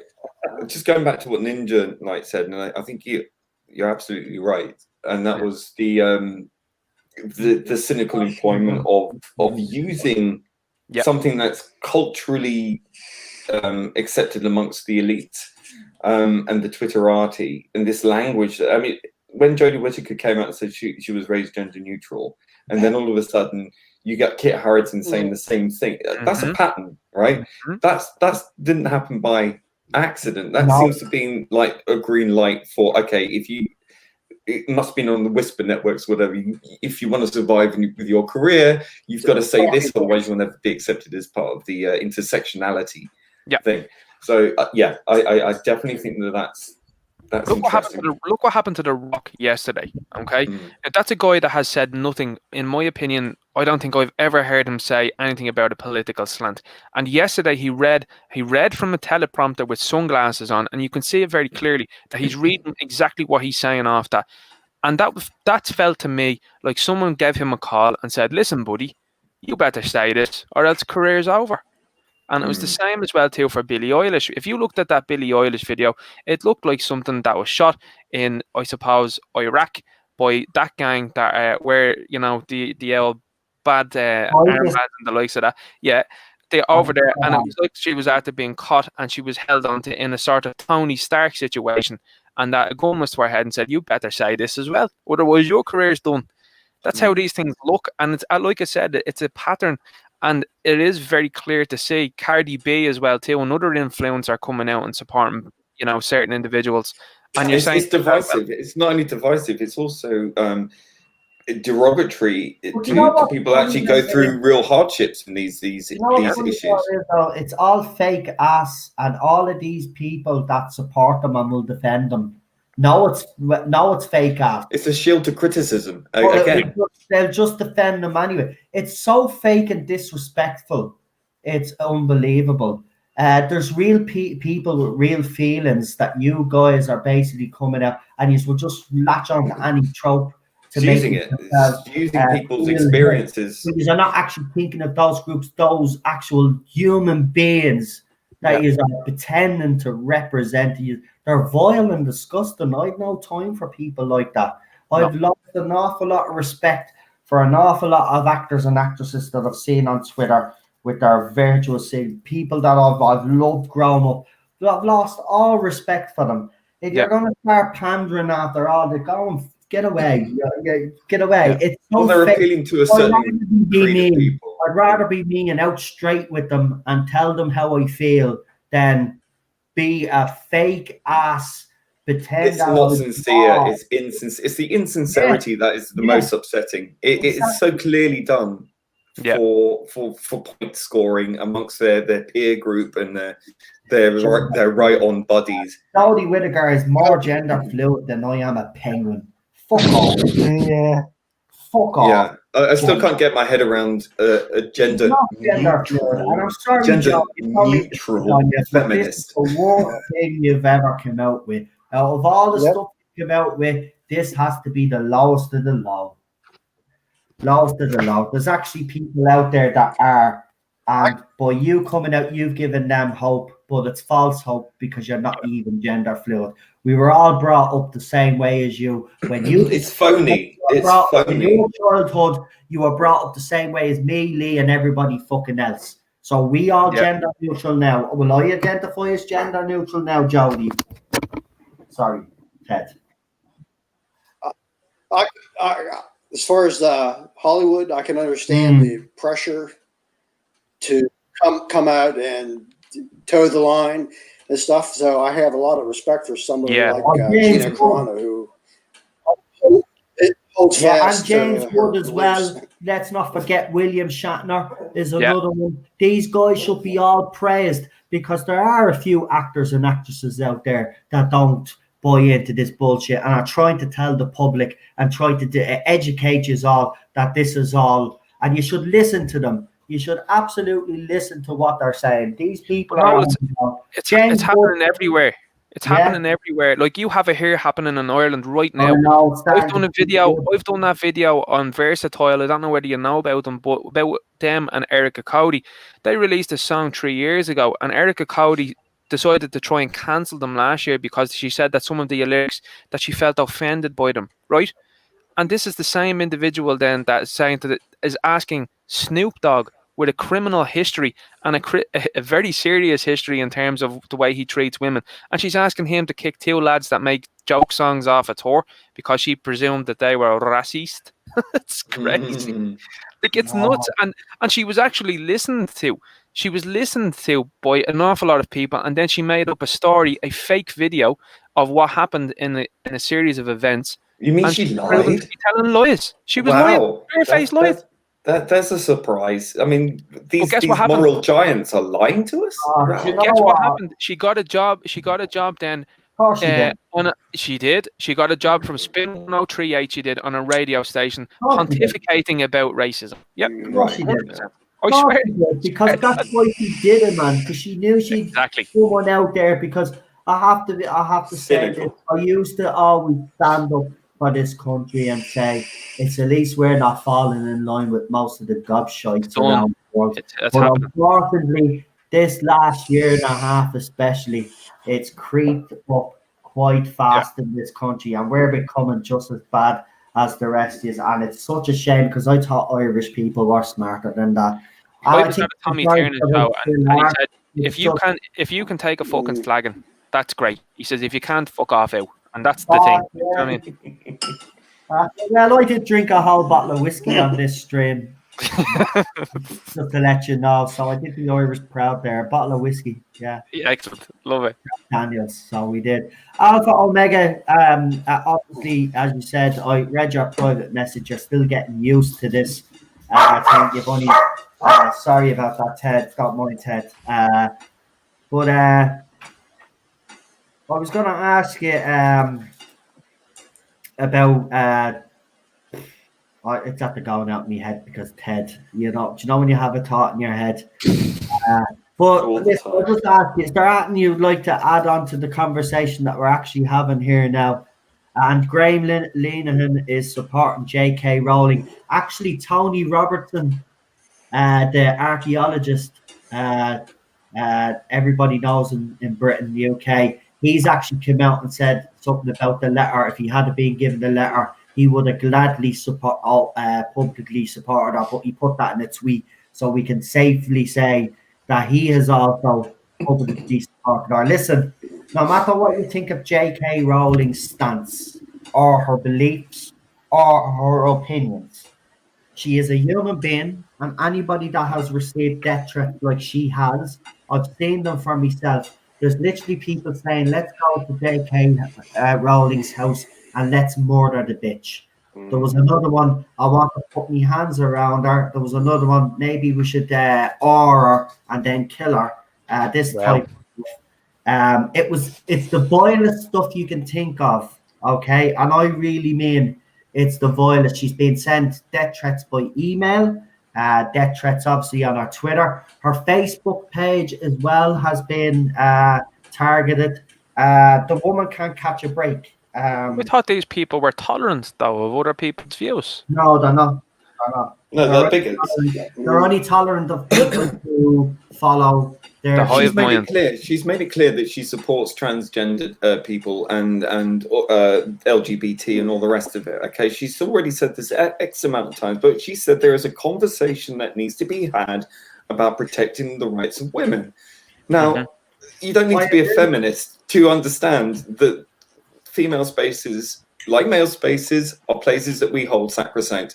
Women are more risk than men generally in these kind of spaces, and it has been shown time and time again that the fact that these places are becoming less and less secure, that things can go badly wrong. And that is a conversation that needs to be had. That's all she's saying. Yeah, and that doesn't make her trans. You can't redefine what it is to be a woman just to satisfy a small group of people. That's not right. You can't do that. John has also come out in support of her. Listen, I support JK, and here's the thing. I think she's created a rod for her back. A few Jodie Whittaker fans that will be listening now, and it will be put up over Twitter that knows that he supports JK. I support JK because I do believe there has to be there does need to be a conversation had.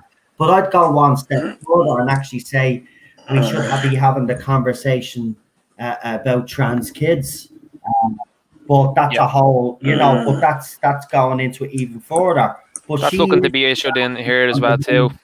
What? That's looking to be issued in here too by some of the political parties here, man. It's not good. Yeah.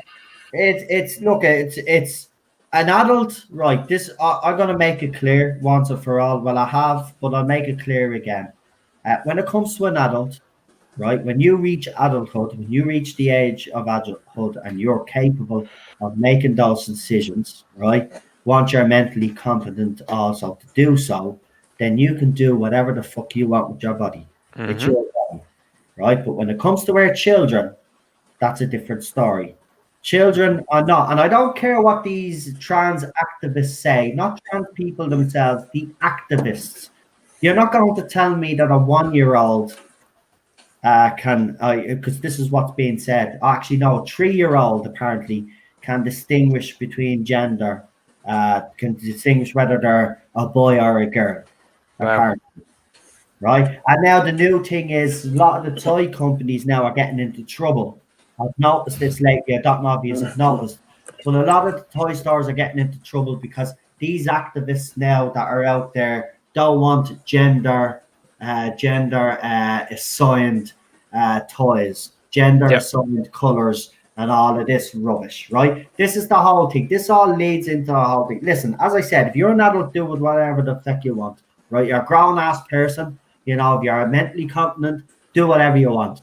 When it comes to our kids, the psychological, the physical, you name it, it's just too much. You cannot tell me that a kid can decide to change. No, you're not. I'm sorry. When I was 3 years of age, I was still shitting in that. Right? I remember when I was about 7, I wanted to be a fireman. 3 weeks later, I wanted to be an astronaut. Right? 3 weeks after that, I wanted to be a Rocky. Right? After that, I wanted to be fucking. I was a Man United fan, so I wanted to be George Best. Right? Kids have imaginations. We say that we want to be these things. I ended up being a fucking chef, by the way. So there you go. I didn't become what I wanted to become as a kid because I'm a fucking kid. And you're different, Gerald. You're special, right? Yeah, I know. You wanted to be a teacher. You became a teacher because you're special. Right? You're one in a million, right? You don't get many people like that. Okay? But a career choice is not an identity choice. But yeah, exactly. But you know what I'm trying to say? When we were kids, we said we wanted to be or grow up to be someone or whatever.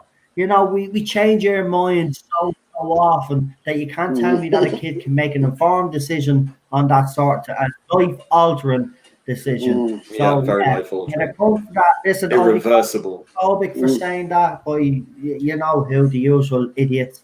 But I've Not at made all. it clear, if you're an adult, do whatever the hell you want. When it comes to kids, they're not capable, and I don't care what you all say, they're not. Because one week or the other, they want to listen. I used to know this kid, man, right? I used to know this kid that you see in the movie that stick peanuts up his second nose. You mean to tell me that child at that age could tell me what gender they were when they were sticking peanuts up their nose? Get the fucking boat. You know, a bunch of weirdos. Do you know what the most startling thing about the whole situation is? Is that they're actually buy into this rubbish. Are you all right there, Alpha Omega? Alpha Omega, you all right? Are you should we Call an knock you off ambulance? there? Yeah. No, I'm fine. I'm here. It sounded like something there, I won't say, but it sounded like you were having a bit of pleasure. He's enjoying this Yeah, conversation too much.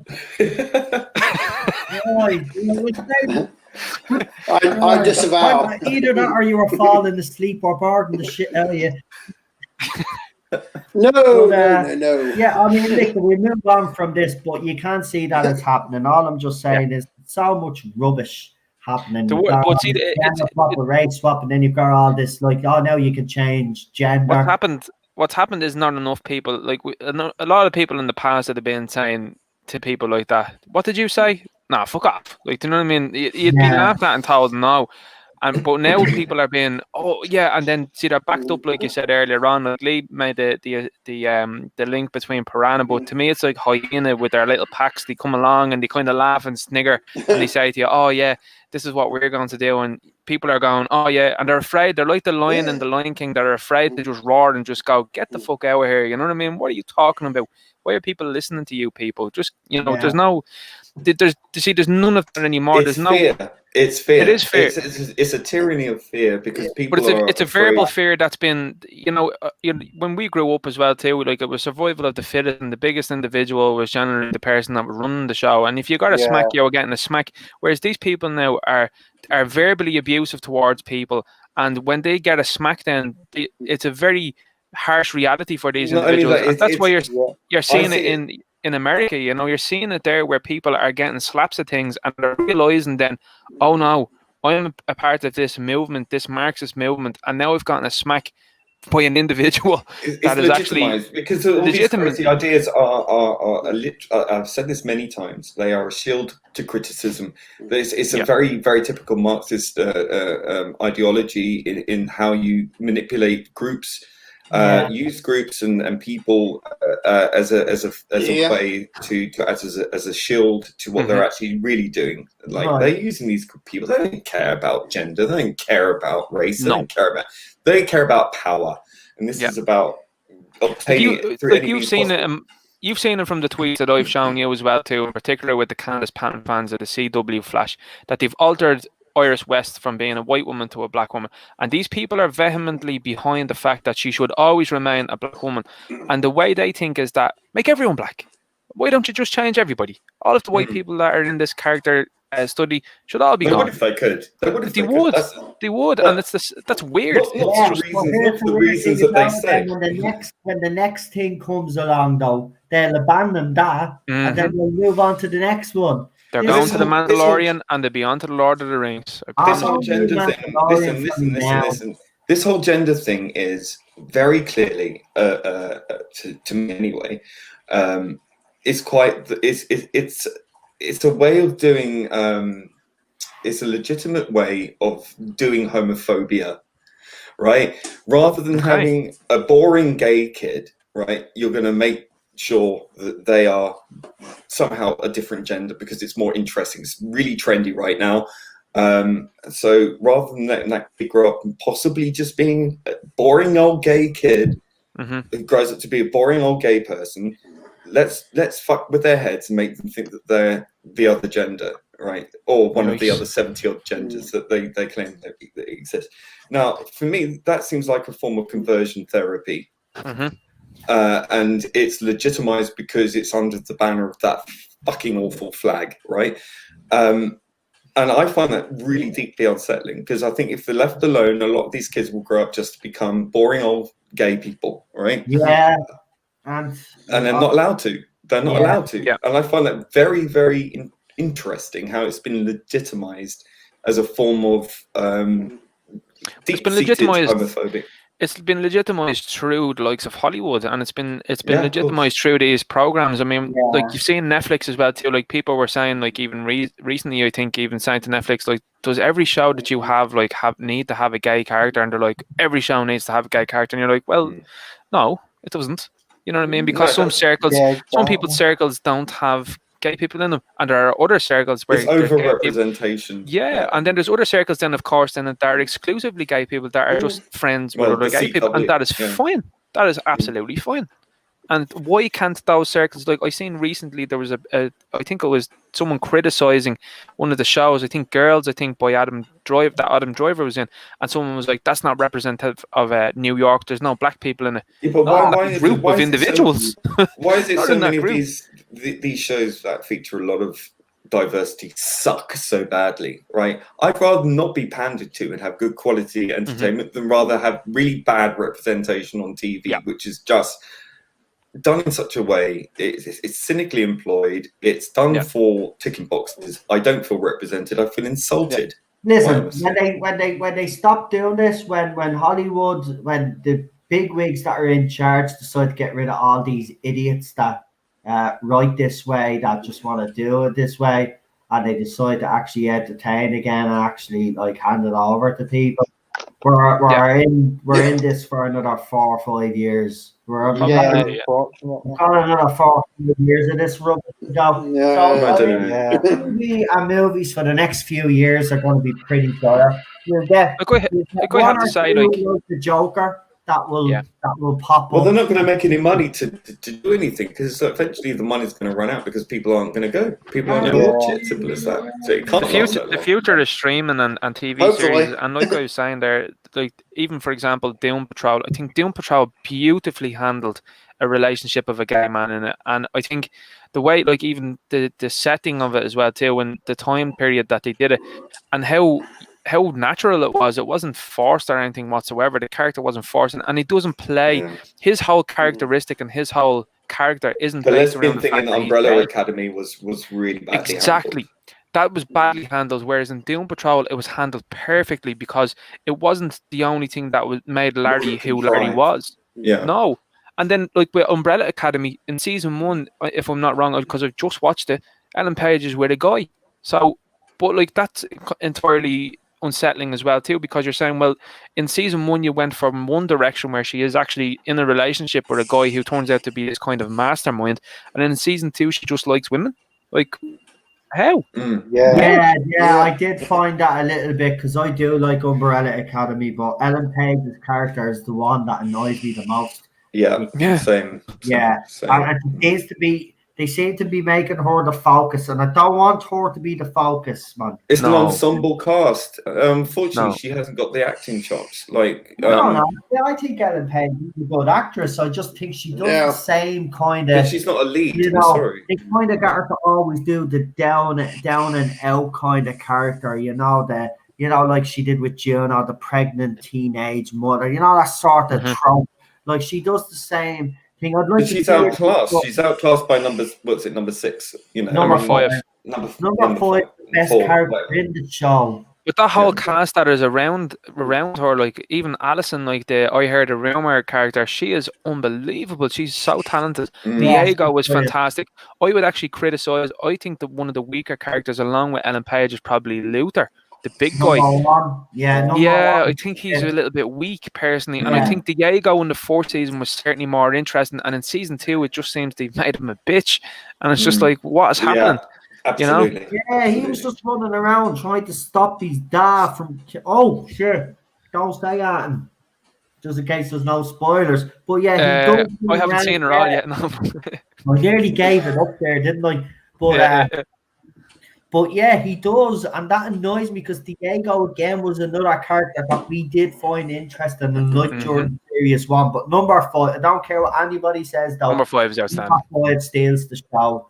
Yeah. I mean, that kid's acting is just absolutely spot on. He is just season 1. He's just fantastic, and he's even. Look, guys, season 2 gets criticized. Listen, when a CGI monkey outclasses half your cast, you're in trouble. You know. I like season 2 of Umbrella Academy. I know it gets a bit of criticism because of the time period that it was in, but the ending to that second series, I have loads of questions, but the ending to that second series was actually interesting. I'm gonna have to watch the end of it. I've kind of slowly gotten through a few episodes because I think the whole, even going back to the civil rights type of thing with Alison, I was like, oh really? Are we doing this? It's gonna be for, but I actually think, and I'm being honest with you, I know people give out about that, but this is not like Rosa. This isn't done badly. They actually you could see that they actually do. They put an effort into it. They're not doing this for the sake of doing it. That's the difference, though. But I think because we keep getting woke stuff, and this is what I've been saying, we need to be very careful here, though. Yeah. Because, you know, with shows like Umbrella Academy, yes, it does have woke element, but look at the story. We're all praising the story so far, right? Mm-hmm. So we're going to have shows that's going to have elements of that in it. We can't be too harsh, you know what I mean? There will be shows that blatantly do it, like Batwoman, right? Yeah. It is there to be criticised. But when you've got shows like Umbrella Academy and even the season 1 of The Boys, like some people were saying, when you actually write something that's interesting, you forget about all of that other rubbish. Do you know what I mean? It's not rubbish, but it's there. You know it's there, but it's not in your face. It's part of the story. So season 2, I know people have a problem with the era that was in, but it was part of that story, part of the next chapter, and the way it ended, it actually made sense to me then. Like, you know what I mean? It was clever, though. I thought it was clever. I know I have problems. People have problems. If you want to speak up and tell me what they are, then go ahead. Maybe I haven't seen it. But if there's anything that you didn't actually like about season 2 of Umbrella Academy, actually let me know without giving too much away, of course. But what was it about Umbrella Academy season 2 that nobody liked? Well, I think it was too on the nose with the civil rights thing. I think it was just shoehorned in. I don't have a massive problem with that. I just think that the husband character was underplayed. I think he didn't really get. He was kind of cucked, really, as well. You're right. And I think the Ellen Page thing was just completely ridiculous as well. Like they made the husband character just, you know, the cardboard cutout villain. He got shot for no reason. Are you happy with anything? Me? You're happy about? Yeah, I loved the scene with Five and the boardroom. Oh no, I meant it generally. I didn't mean. No, everything. Oh, come on, that's terrible. That's not fair, no. Go on, no mind. You know I do that all the time, but no, listen, I don't know. I didn't, because maybe I don't watch much civil rights stuff, to be quite honest with you. I don't. I obviously learned what I learned. Well, it did the whole kind of Rosa Parks thing in Doctor Who, where every white person is basically a racist, you know, and it's just kind of, you know, it's kind of tired now. Like, just knock it off. That's not the case. I get what you're saying, because there was most of the white people in it were racist. Yeah, but I kind of overlook because the story was good and interesting. It was not as interesting or as good as the first season, and I think that they need to kind of stick to the material. Interesting, because the way it ended, season 3 is going to be interesting, because the way season 2 ended, season 3 is definitely interesting, because obviously we've seen what happened. I can't give it away because Ninja. Yeah, I just didn't like the way that you know, they were supposed to travel into not the 60s, but they were supposed to go off and stop the end of the world, and then they changed it. So it just seemed like they just shoehorned it in for reasons, you know, rather than for narrative's sake, Well, we've got a super chat from one Lots of of our fun. panelists, Alpha Omega, and he gave me $10. He says he's having much fun. I can actually hear Too much fun. I actually hear you laughing in the background. I could just hear someone laughing in the debate. Yeah, I have to say, me and Lee don't debate quite often. I think this is why, because we won't back down. The two of us. But it's that's the thing. I mean, like you're saying now, like I mean, the season 2 of Umbrella Academy was definitely disadvantaged by the whole civil rights movement thing, because like you've just had it in what else? What was the other show that you've had it in recently? It was on the top of my mind there, but I can't think of it now. But it was there recently, and you're like, really again? Like, do you know what I mean? Do we need to be hit with this again? Because Divisive we know. in this time when they, Sorry, have it in me. It was Watchmen. Next It was few Watchmen. years, so you will have to get. Watchmen.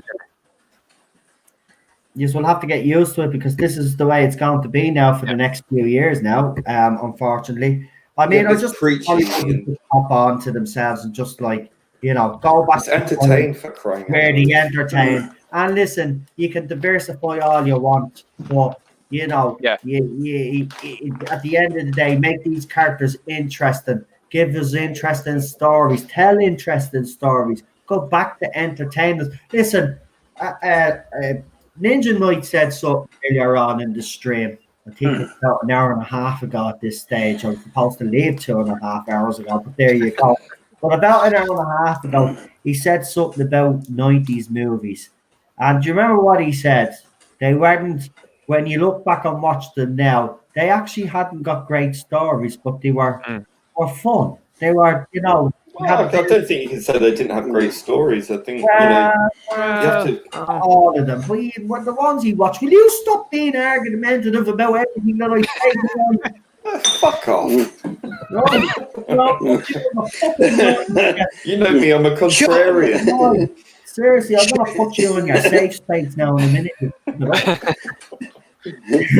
Easy, no. Anyway, all joking aside.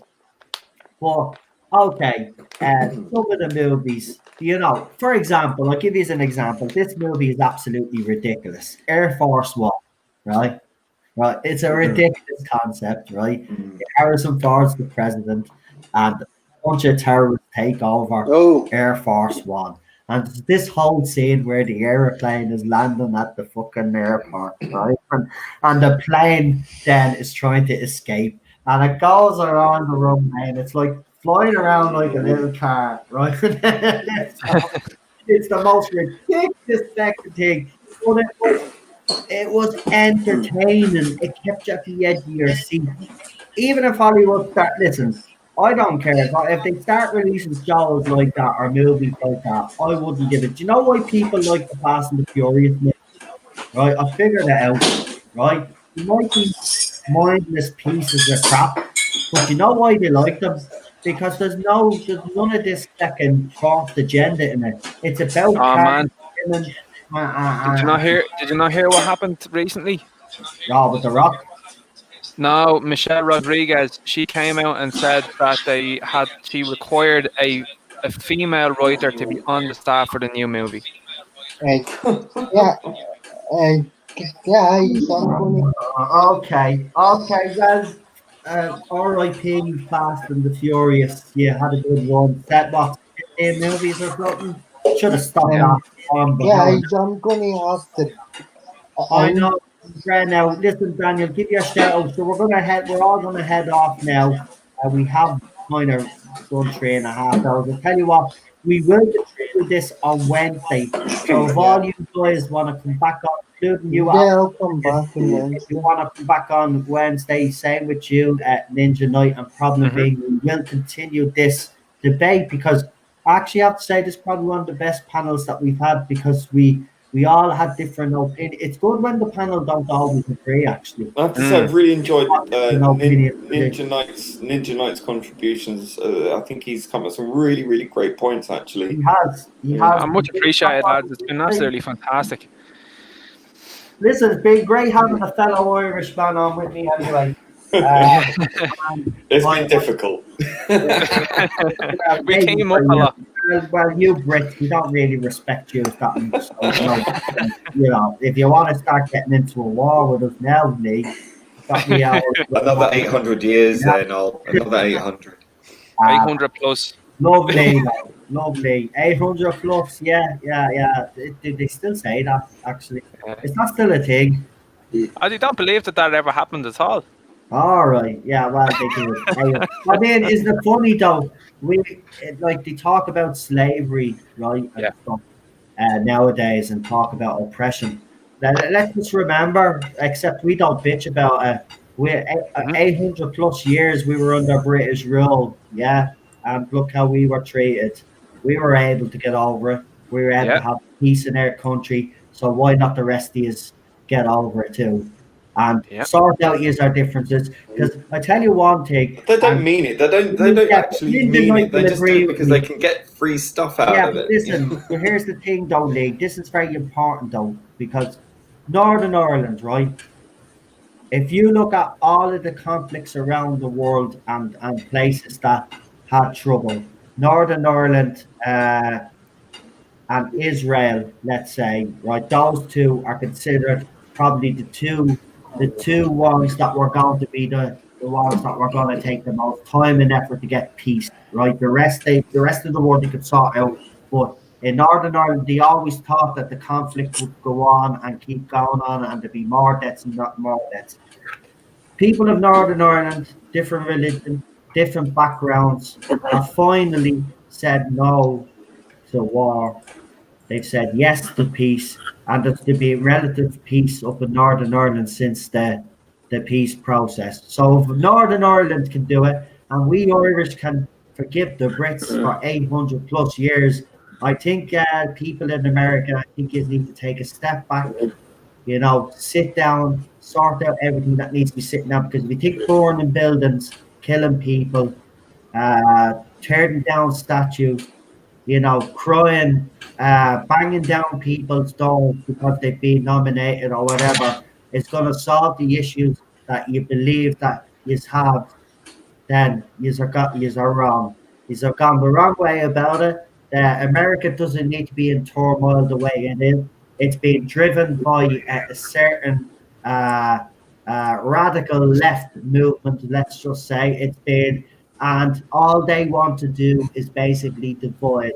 Please, I would plead with everybody listening from America, no matter your skin color, it's time to sit down and talk now. No more burning the buildings, no more tearing down the statues or killing innocent people as revenge for other killings or whatever. It's time to stop, right? It's time to look at, we're facing something else, an invisible enemy, right? Whether you believe it's a hoax or not, there's a virus out there anyway, right? We've got more important things to be worried about, like the world, taking care of the world as well. Yeah, I don't believe in climate change, but I do believe we do have to make changes because it is a disgrace. Look what happened during lockdown. Something amazing happened. Dolphins came back to certain parts of France. Pools cleaned up.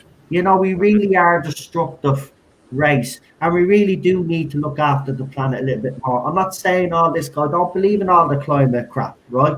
But I mean, let's look after the planet. Let's tidy it up. Let's clean everything up. We've got more important things to be looking for, and our kids, making sure that our kids. Thunberg entered the fucking stream. What?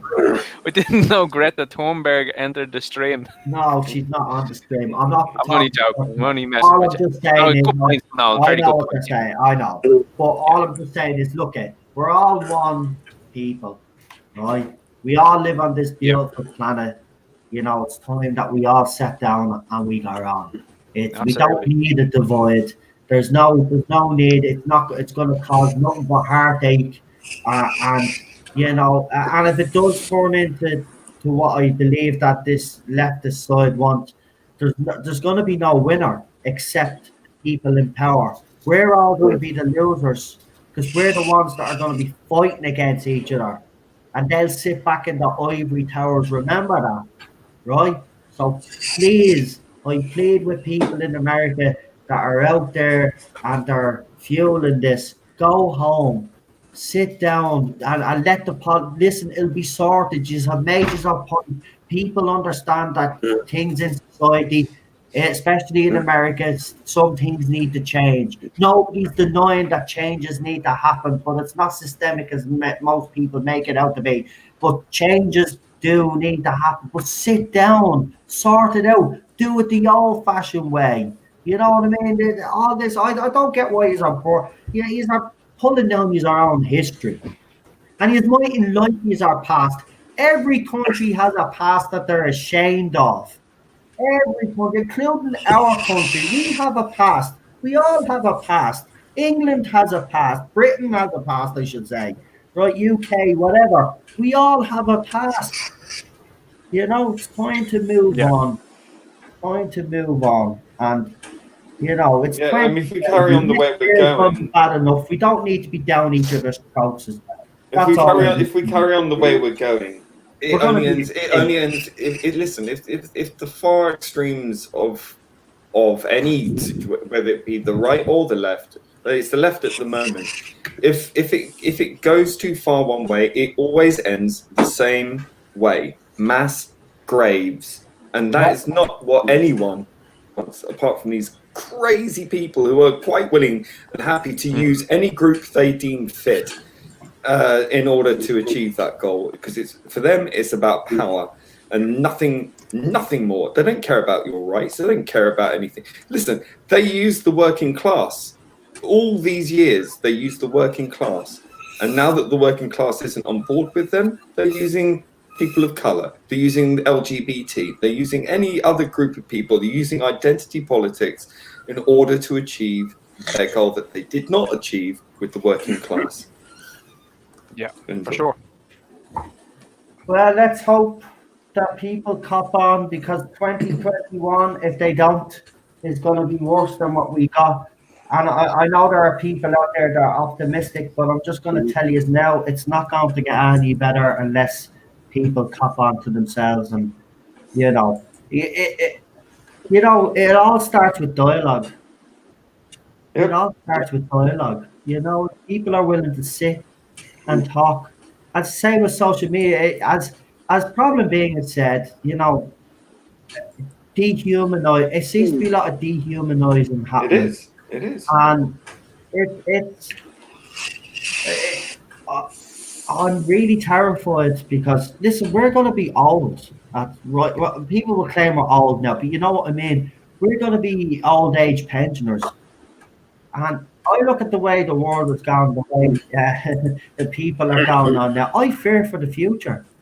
I fear for Cheryl as well. What state are we going to be in?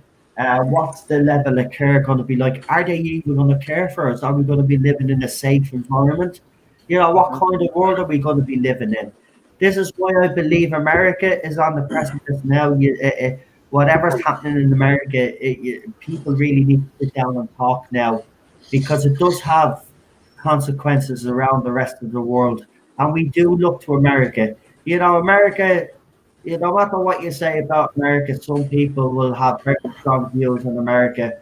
But whether people agree with me or not, or Americans, or you don't realize or not, a lot of people still do look to your country, you know, and when they see things like that happen in your country and see it being torn apart, you know, we all worry because it does. That's why this generation. Well, it's the old adage, isn't it? You know, if America catches the cold, the world sneezes. Exactly. Yeah. I mean, that's why November, we're looking very closely. November is going to be, you know, November's election result is going to impact worldwide.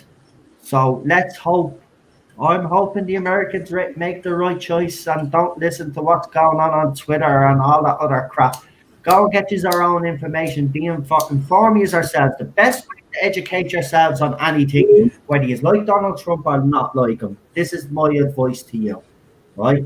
Go and look at the both candidates and read everything that they're both going to offer. And if you think Donald Trump has been a shit show for 4 years, well, then you've made up your mind and you'll vote for the other guy. But I will say one thing. If you think you're getting a better deal with Joe Biden, right? All I'll say is I pity Americans this November. because I don't think Donald Trump or Joe Biden are both fit to run the United States of America. I think someone did actually say to me, it'd be nice to see someone presidential in there again. I agree, but you don't need the same type for the Democrats or the Republicans because they'd be the same old, same old. Even if you get rid of Donald Trump, the Democrats are going to just basically look at the last time, right? We had a choice between Hillary and Trump. People chose Trump because they knew if they voted for Hillary, we'd be with war with North Korea by now, and we would have been with war with Russia, the whole world, because of what she would do. Because she was very anti-Russian with our Absolutely. Yeah. Right? So we'd be at war right now. Since Donald Trump has been in, we haven't been at any wars. It's been relatively peace. So much so that he is a president that actually does deserve the Nobel Peace Prize, unlike his predecessor who got it and bombed a fucking country nearly every day of the fucking week he was in. No, it was every day. Right, there you go. It was every day during his presidency. So this man does deserve some credit for some of the stuff that he said. Do I think he's divisive? Yes, he is. Yes, May not like him, but he kept his promises. Let's say that. Yeah, he did what he said, you know. That's what I mean. He did what he said. So this is what I'm going to say to you. Even though I still don't think he is the right, because I don't. I think the presidency is something that I even I revere. I think it's a position that if I was American myself, I would strive. That's what I would strive to be, president of the United States, because it's got that aura around it. But not only that, it's a highly respected role, and the person that's in the role has this kind of, there's Obama did have it, he had this presidential air about them. There's nothing about Trump that's presidential, and even I have to admit that, but some of the stuff he does. But that's probably a good thing, because he's probably the most real president of America I've had for a very long time, because the last number of them have seemed very phony and fake. Whereas you just know what you're getting with Trump. It's like, this is a real guy. True, you're right. You do know what you're getting with him. Yes. I mean, the closest that they've probably gotten to someone that was generally for the people was JFK, and we know what happened to him. Yeah. Absolutely. And the thing is with JFK, he came too close to the truth as well too, it seems. And it seems like Trump is in the same bracket of, he's very close to the truth. And I think that's why Hollywood itself has moved in the direction it's moved in. Like the Netflix film Cuties as well too. I think that they've moved in that direction now to normalize certain things. And I think they're afraid that if another 4 years happens, that he's going to come for them. That's why they're Biden so hard. He should, and I hope he does this time, because he's had 4 years now. He's embedded himself in. Listen, he's even put, right, whether you believe in conspiracy theories or not, I don't care at this stage, but he has set back the New World Order at least 10 years with his policies. Oh yeah. He's actually wrecked their future plans. So another 4 years of Donald Trump will actually ruin what they had planned for us, which wasn't very, very good, by the way. So, again, you're in a shit show because, Biden, listen, if they go for Biden, right, if November happens on Biden, then if I wake up, I'll watch it. So when I go to bed, and Biden is the president of the United States, I'm actually finding a bunk somewhere and I'm running. I'm gone because within a month he'll only be president in name only. I reckon he'll go for North Korea because he knows Kim Jong, whatever his bleeding face, is trigger happy all of a sudden. So he'll just go for him because he'd want the nuke to be dropped, because that's how sinister and cynical they are. Yeah. Well, even today now, between today and yesterday, there's Armenia and Azerbaijan have declared war, I think, as well too. So that's gone totally under the radar. Nobody's talking about that whatsoever. And that's fairly serious implications in terms of Turkey starting to get involved along with Russia. So no way, we're gonna have another. Oh no! So there's stuff knocking on the door. You know what I mean? So that's the thing. If they decide to get involved, Trump has just brokered peace in the Middle East, and now this is breaking out now as well too. Well, send them in. I say send them in everywhere. There's a fucking conflict, because I'll tell you one fucking thing. Even if North Korea was a photo op, like most people said, it's at least he went there. He done it. He done the job. First president to cross into that demilitarized zone. That was symbolic. That was. And you know who he used big time? Dennis Rodman. Yeah. Well, So people true. can laugh. Look, people can laugh, but it worked. I'm Yeah, telling you something. Look, America would never be this close I to know. North Korea if it wasn't for fucking Donald Trump. There's Nor Dennis Rodman. There's certain things that he's done that I'll praise him for, right? When it comes to the pandemic, though, it's a different story. And I won't get into it, but I don't think he has done everything necessary, and I think he has messed up. But will it affect the overall result of the election? No. I I don't think so. honestly hate to say this, but I don't think so, because I think Americans will look how much money they have in their pocket and Yep. see we'll be better off they are now than they were 4 years ago. Economy always wins over They every will other always, argument. they will, obviously his supporters and the people that will vote for him will take into account that we're going through a global situation, but they will look at that, but ultimately they will see how they stand financially, and if they're better off financially, well then they'll vote him in, because you know, as they said, no matter how divisive he is or whatever he says, whether you agree with stuff he says or not, he's delivered on most of his promises, if not all.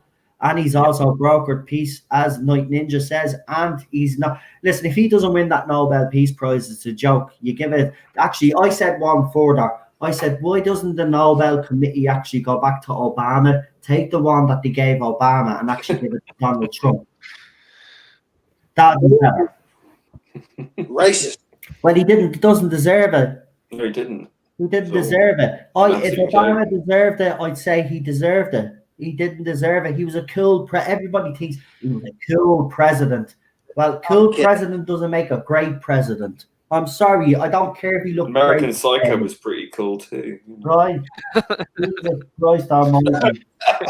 Donald Trump mightn't look cool, but if he's delivering on his promises, and as I said, he puts more money in American people homes' pockets, then people are going to vote for what they say, right? And they're not going to listen to the news, they're not going to listen to the media, but the media have already started the whole scaremongering tactics. Even Facebook and Twitter, you will see there'll be less Donald Trump stuff on it, but there'll be more Democratic stuff. They've already told us where. There was a documentary on the voting electronic voting system in America just the other night. Actually, I don't know. I think it was on the BBC. I think it was the BBC, and it was rehashing the old Russia argument again. I thought, I can't believe this. Oh Jesus! It was even proven that the Democratic National Convention had some Russian ties and not the Republican. Are they that thick? Get away, man. These arguments are old, right? Listen for a minute. Talk about these taxes lately. This news story, right? I watched the whole debates, right? And I know the clip that they shot. Oh, Hillary won us 4 years ago. No, Donald Trump actually admitted 4 years ago. He said he was smart. That made him smart. And you didn't pick up on it, and you still voted him in. So shut the fuck up, give it out about him 4 years later, right? Okay, you didn't give a shit back then, but you give a shit now? No, that's not how it works. That's not how it works. The whole thing, that will mean absolutely nothing in the grand scheme of things. And by the way, if I was a Joe Biden supporter, I don't know why you support him. Every time I hear that man, he's disrespectful to someone. Did you see the video that surfaced from 2016 where he called the military stupid bastards? Classic stupid bastards. Right? And then he went to that factory and gave out to that worker, talked down to that normal American citizen, talking to him about his guns, and basically he called them stupid. That's your future president. By the way, your vice president is a woman that let innocent men die while on death row. So that's who you want to replace in Donald Trump, because you hate him so much. Right? You will put a murderer and a fella that's basically losing his mind. By the way, Biden is losing his memory. He'll be president in name only. By the way, you notice they're not calling it Biden administration. They're calling it the Harris Biden administration. But they already know he's screwed. He'll get in, he'll lose the plot, she'll become president. Open his eyes. A bleeding murderer and a bloke that has sticky fingers, right? Have you seen the photographs? He's a dirty old man, and you want him as president because you hate Trump so much. He's pathetic. He's an American Jimmy Savile, is that right? Oh, get away. They think and you know what? But the funny thing is, they still don't have a choice. You're being given the choices that you're being given. So, Super I chat. mean, at the end, sorry about that, but I have to say something about Biden because he annoys me. What the hell is that? Oh, by the way, I've got something to show you. So I got a special delivery from Australia today, and I got myself one of these. It's a flying UFO with LED lights. That's what it was it the sound of it? Yeah, I also got myself a little Hot Wheels Batmobile, Nice. and also in the same delivery. I'm assuming they were for the wife, but Care Bears as well. Yeah. I certainly hope they weren't for you, Care Bears. Yeah. Nothing wrong with In the Care one Bears. box, it just didn't have our name. I'm assuming they were for Cheryl, but Care Bears. So yeah, I've got myself a little gadget here, and of course, I was supposed to only stream for about an hour and a half, but I've went 3.5 hours now. So I was going to go outside and play with this earlier on, but because we're still streaming, I said I can't wait any longer. Yeah. So I decided to have a little shot of it, and it's actually pretty cool. So I might do a video for you later on and show you. Yeah, too. But Yeah. yeah, it'll be funny because I'll be chasing it around the sitting room like a lunatic. But listen, Sleepy Joe, we'll see what happens. I heard the first debate is tomorrow. Apparently. Yeah, so Yes. the I'll first have to debate, watch that. apparently they're not going to shake hands either because of the whole situation. But I think that there's more to that, to be quite honest, because they What could time is it at Irish time, do you know now? that'd be early morning. Would it? I'll tell you now. Actually, it'd be around. Hold on. I normally put CNN. I put CNN around 12 midnight, and I say by 3 a.m. The debate start, and it finishes around Hello. 4:30, 5:30 in the morning. It depends. It depends how volatile. Listen, if people think Biden's going to destroy Trump, you are underestimating Trump. That's going to be Right? hilarious. Here's the thing, though. Biden fans think because of the taxes thing that just keep hammering about his taxes. Let the American people see that he's a cheat and a fraud, blah, blah, blah. That's They not don't going to care. work They don't either. care. Here's the They see thing. what's in their wallets. No, That's but what here's they the thing. I've noticed the same pattern 4 years ago, and this is going to be the Drink. biggest downfall. Yous are also convinced that he's gone this time, just like yous were convinced 4 years ago that he wouldn't get in. Yous underestimated him, and he beat Hillary, right? He got in. Yous are doing the same thing again. Yous are so sure that Biden's going to get in. Yous have already counted your chickens before they hatch. Trump is not going to be easy to get rid of, number one. And number two, it's not going to be a landslide for Biden. It won't be a landslide for Trump either, I don't think. I did say before the pandemic started that if Trump keeps his nose clean and gets everything right, it'd be a landslide. But I do believe he's made a few mistakes along the way. But it won't affect the overall. He will be president. Depends how much they rig the election. Yeah, no, he'll be president. He'll be president come election night. He will be president because the only way I can see Biden winning right It's now. very unusual for an incumbent. It's very unusual for an incumbent president to be ousted. The total collapse of the American economy. That's the only way that Biden's getting in. I can't see Trump being stopped.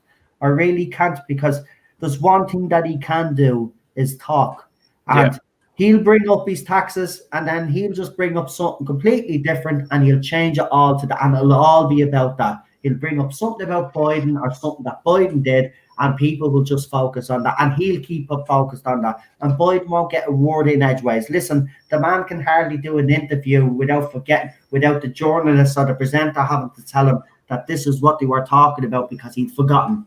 Yeah, or what city he's in. Yeah. Right? He's losing his mind.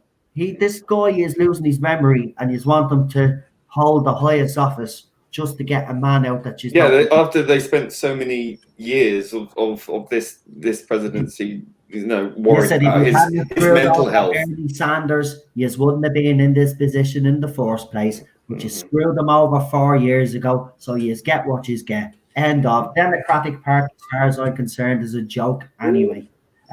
Nobody should take them seriously. And by the way, you look at where all the fighting is actually happening and all the statues and being pulled All down, Democrat being cities. torn down. It's a fact. They're in mostly Democratic. No, they're all in Democrat cities. Sorry, all in. So who gives a crap, right? He's not going to. He's not going to. Joe Biden is not president in November. I could nearly bet my apartment on it now. To be quite honest with you, unless there's a total collapse of the American economy, I don't see it. I just don't see it because I don't know what Biden has. If Biden has something that we don't know to change the game, Yeah, he won't know either. But Press Hillary that couldn't cheating- get at on Trump, right? Even when she brought Trump's good at zingers as well. Right. He'll lay down that. And Hillary, everybody will tell you if anybody is good at stuff like that, it's Hillary Clinton. Trust me, she didn't get where she got without knowing the game. Trust me, that woman knows all the ins and outs. She couldn't get him. She got human right. Biden's gonna be Biden. It's gonna be like watching Goliath versus who's it? Goliath. David. And that other idiot, David. David and Goliath, right? That's the way it's going to be. But Goliath is going to win this battle, right? David is going to be, and that's Biden. He's going to be. First debate, it's over. First debate, tomorrow's debate, it's over. Presidency for him is over. He'll destroy him tomorrow. Mhm. Like he destroyed Hillary in the second. He'll destroy him. I can see someone saying in the chat there that they said that they think when Trump wins the riots that they'll get worse because they believe that they were going to stop his election. I think what happens if he gets elected in November, I think he labels them domesticist organizations, and I think that puts a stop to it immediately. I don't think he lets this stuff run on for much longer. No, he won't. He won't, you're right. And that's what he will. He'll make them into kind of homegrown terrorists. Plus, he'll win the House as well. So in the midterms. That's what he needs to do. He needs to outlaw these kind of things. I'll say that again, Alpha Omega. Yeah, they are homegrown terrorists. And you did give me another super chat. Sorry, I did put it up on the screen there, but it says one more before we leave. You get, what was that, half an hour ago? Right, listen, I definitely am going because we're 4 hours. So what I'll do is before we leave, I'll give everybody, whoever has a channel, gives you the opportunity to plug use our channel. Let people know where they can find you on wherever social media platform you're on. And as I said, guys, Daniel was on earlier. Daniel, thanks for popping in. We put your channel. I didn't know the wife was actually in the chat. Okay, I'll remember. Mummy said to remember you have to live with her. Oh, so Mammy is basically telling me I'm too loud. Okay, I'm finishing up now, wife. Tell Mammy it's okay, right? Tell her I'll go in and smack her with a frying pan now in a minute. Right, we'll start with you, Lee, because I know you'll be short and sweet because you never plug your own channel for some weird reason. But go ahead anyway. And he does have a YouTube channel, by the way. So he's not going to plug it, so I'm plugging it for him. Go and check out Problem Beans' channel. He's just going to plug his social media now. Go ahead, Lee. Well, you can find me on Parler. Still not on Twitter. They haven't responded in 4 or 5 emails I've sent them. I think that's 6 weeks now. Yeah, it's. I think my this suspension has lasted even longer than the last one. So wow. Must have been really naughty. Yeah, just simply defending myself and the rights of other people. But back an hour and then you'll be banned again because they obviously have it in for you. They do. Yeah. They love me. They love you. So I just sent them an email saying they're homophobic. No. So that's Lee. Lee is done. So Parler, Twitter. He's not on Twitter yet, but he will be back on Twitter at some stage. At some point. But it is disgraceful. And all these other stuff. But he does have a YouTube channel. And he has done a few music videos as well if you want to check them out. There you go. We'll get Chris to throw them in there anyway. I just like to give him a plug. Right, Alpha Omega, we'll go with you next. Have you got a YouTube channel, pal? I do, but no contents there anymore. I've been around since Wow. 2006. I used to have Right. paranormal channel, Wow. and I haven't had any content since then. Yeah. And you're So mostly on Twitter. just yeah, I'm on Twitter. I don't use it much, but Any plans, well. just before I move on to Ninja Night, is there any plans to put any new content up on the channel, or you've given up on that sort of thing? No, I'm kind of just like lurking. So Alright. yeah, move on. Fair enough. That's fair enough. Also, Mummy thinks Trump as well. Oh, stop it. I don't care, Teddy. Keep your opinions to If you yourself. think he's vile, Biden's even worse. Look, don't even get into it because I have to. This is the household I live in. Unfortunately, my wife hates him. She You don't have to like him. no, but she's the opposite to everything that I am, and it's very hard because she's my wife and I love her. So we try not to talk about these things because it does actually cause actually has caused some arguments because there'll be something that because we don't like talking about, but when we do, we like to get little digs in on each other, and then when we do discuss it, so she'll say something to get a dig in at me, I'll have a bit of a hissy fit because I know that she only said it to annoy me, so I react. So that's what she wants, but she also reacts to me. So we don't talk about. Best not. Yeah, keep it She's in the other room. She can apolitical. hear me, so I better actually stop. But yeah, so yeah, I've been told now. So yeah, so I want to stop now. See, I've got a reputation to maintain on this channel, but yeah, every time Carol gives me kryptonite, she turns me into a blubbering idiot. Right, Ninja Night. I know you have a Twitter account anyway. Yeah. YouTube channel. Do you want to give it a shout out there, mate, and let people know where they can find you and stuff? Yes, on my Twitter is @the_Ninja Night, and then I have my YouTube channel as well too that I commentate about generally cinema, TV, action figures, collectibles, and sport. So bit of a mix of everything really. So yeah, that's where you'll find me at on my channel. And I have to say, I just want to thank everybody that's been on the panel tonight, everyone that's in the chat. Really appreciate everybody. And I have to say, it was a fantastic chat. I know it was only supposed to be about an hour from now, and I have to say, I really appreciate that I went on 4 hours, and it's been brilliant. It's been a wild night. Really enjoyed it. Thanks very much. No, seriously, really. But I just want to actually say though, when you mentioned all the stuff that you're on your channel, yeah. Well, yep. Ninja Night now actually has the privilege of being the most diverse channel on YouTube because he does a diverse amount of different stuff. See that? He doesn't just, yeah, that's how you do it. Well done. I'm only left, but you know what I mean. Yeah, I do, of course. There it is. It's in the link there. It's in the private chat there. Oh, private chat. It's in the chat there, guys.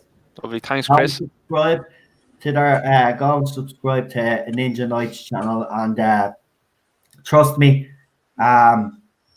it's another Irishman, so like I mean, you're not going to be let down. You're going to be entertained to a certain extent. I just drive people mad, but he is a funny guy as well.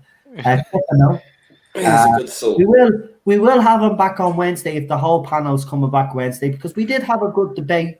So actually, do you know what, guys? I'll tell you what to do. Go and think away, you guys in the chat. Now, Wednesday when we come back, right, we'll initially talk about something.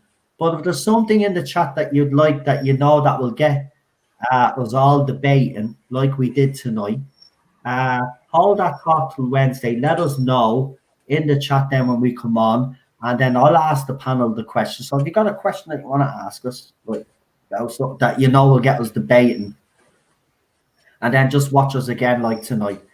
We very strong opinions on the panel tonight. Lee obviously like myself, strong opinions on Bond.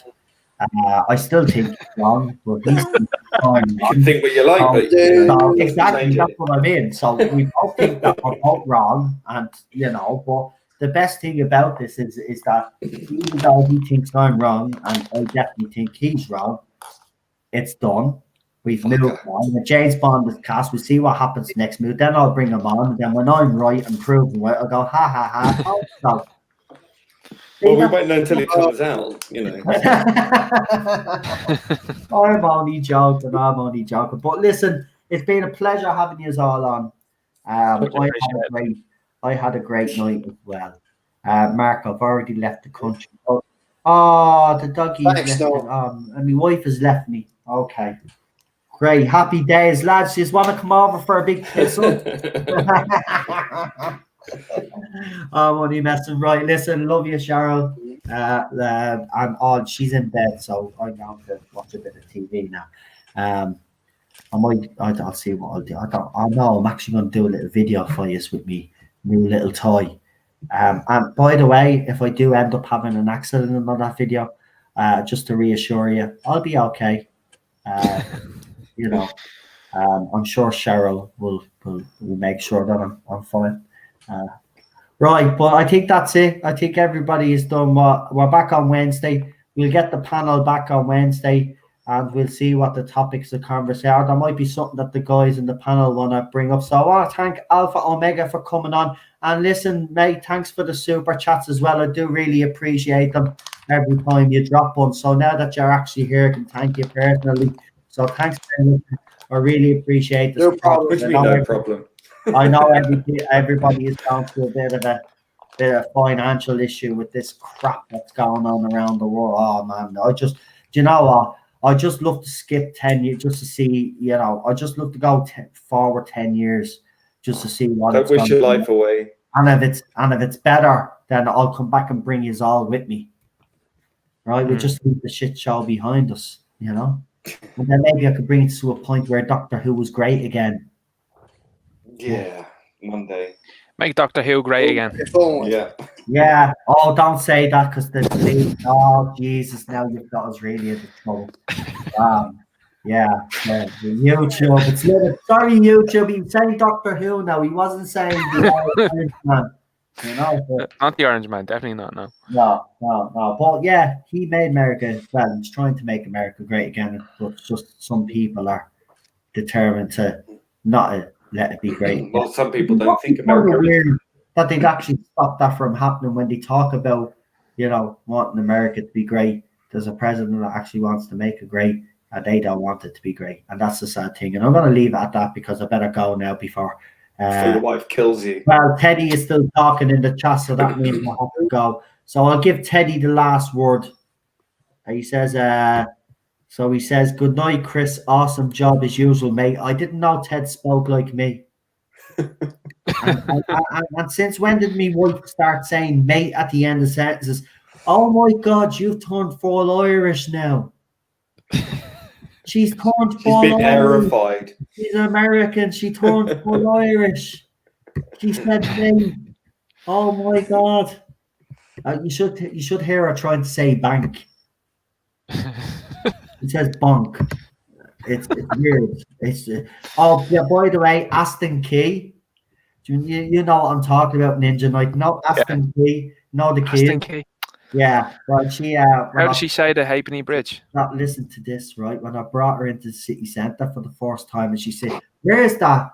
And then she's trying to say she called it Ashton Quay. Oh no, Quay. I said that's key, love. What about the Halfpenny Bridge? How does she say that one? She could say the Halfpenny Bridge. She could say the Halfpenny Bridge. Some Irish words now. She's still, but I tell you, she's not bad when she tries to put on an Irish accent now. Before it was cringy, but now she actually gets the dub accent down. Oh, very good.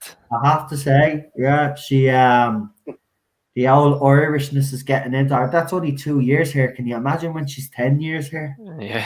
Oh my God, nobody in America will even know what she's saying. It'll be great. I won't be the only one that they won't understand. She can translate for you. Yeah.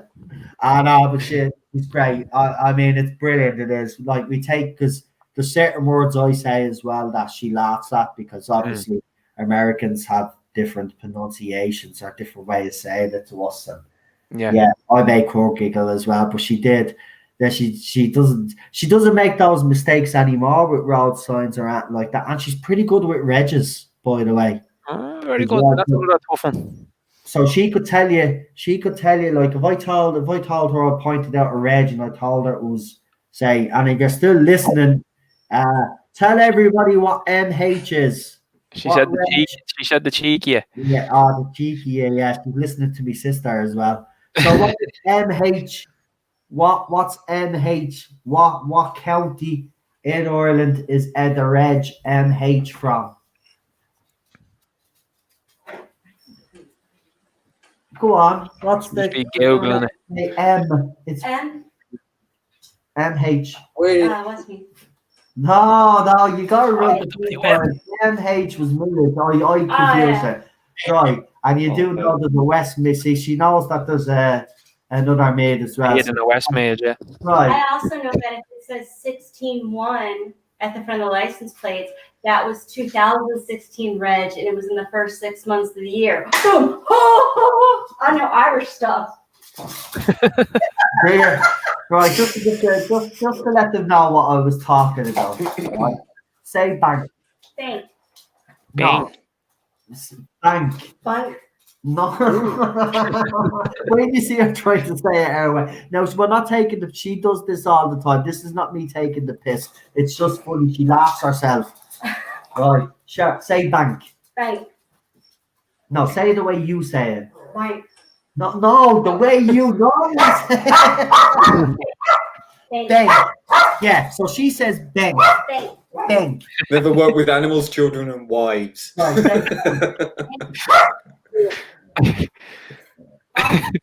Sometimes the latter two are the same. They're a problem. wait, you hear this. Wait, you hear this. Right, an American top saying, say you fucking Egypt. Fucking Egypt. Oh, you want me to say American? No, what did you try to? What did I say American? Yeah, go on. You fucking Egypt. That's not the way you would actually pronunciate the Yes, Egypt. Oh my god. Fucking this is idiots. And I've said this before, but there is definitely The dialect idioms- is different. Yeah. idioms that are said because for I don't know how many months after I moved here, anytime Noel wanted to tell me something, he'd like, "Come here, I'm gonna blah blah blah." I would physically leave from wherever I was and walk over to him every time. Yeah, do you know the way us people, Irish, Yeah. Indian, we go, come here, do you remember? But we say, come here. When I used to say that to her, say, come here, she'd literally come over to me. I'd stop whatever I was doing and walk over, like, what? And he's like, God. no. That's But not- I have to be honest. When I go over to America, obviously when I do, I'm obviously going to struggle because it was a struggle for Cheryl. But I have to be honest now. Like, I mean, compared to where she was even last year, I mean, you're pretty good now. You know most of the streets. You knew how to say Halfpenny Bridge. The first part, Halfpenny Bridge. You can say Halfpenny Bridge, can't you? Halfpenny Bridge. Halfpenny Bridge. There, yeah, yeah, I say bank apparently. yeah. It's bank. Bunk? German. That sounds German. Oh no! Le Bonk. You should hear it. Come on, because I'm not American But accents. by the way, his 5-year-old niece chastises me. Not say those things. What about Those are not words. There's a good one there now. No. Right, There's go one on. from Alpha to Omega just after saying there. What about 30?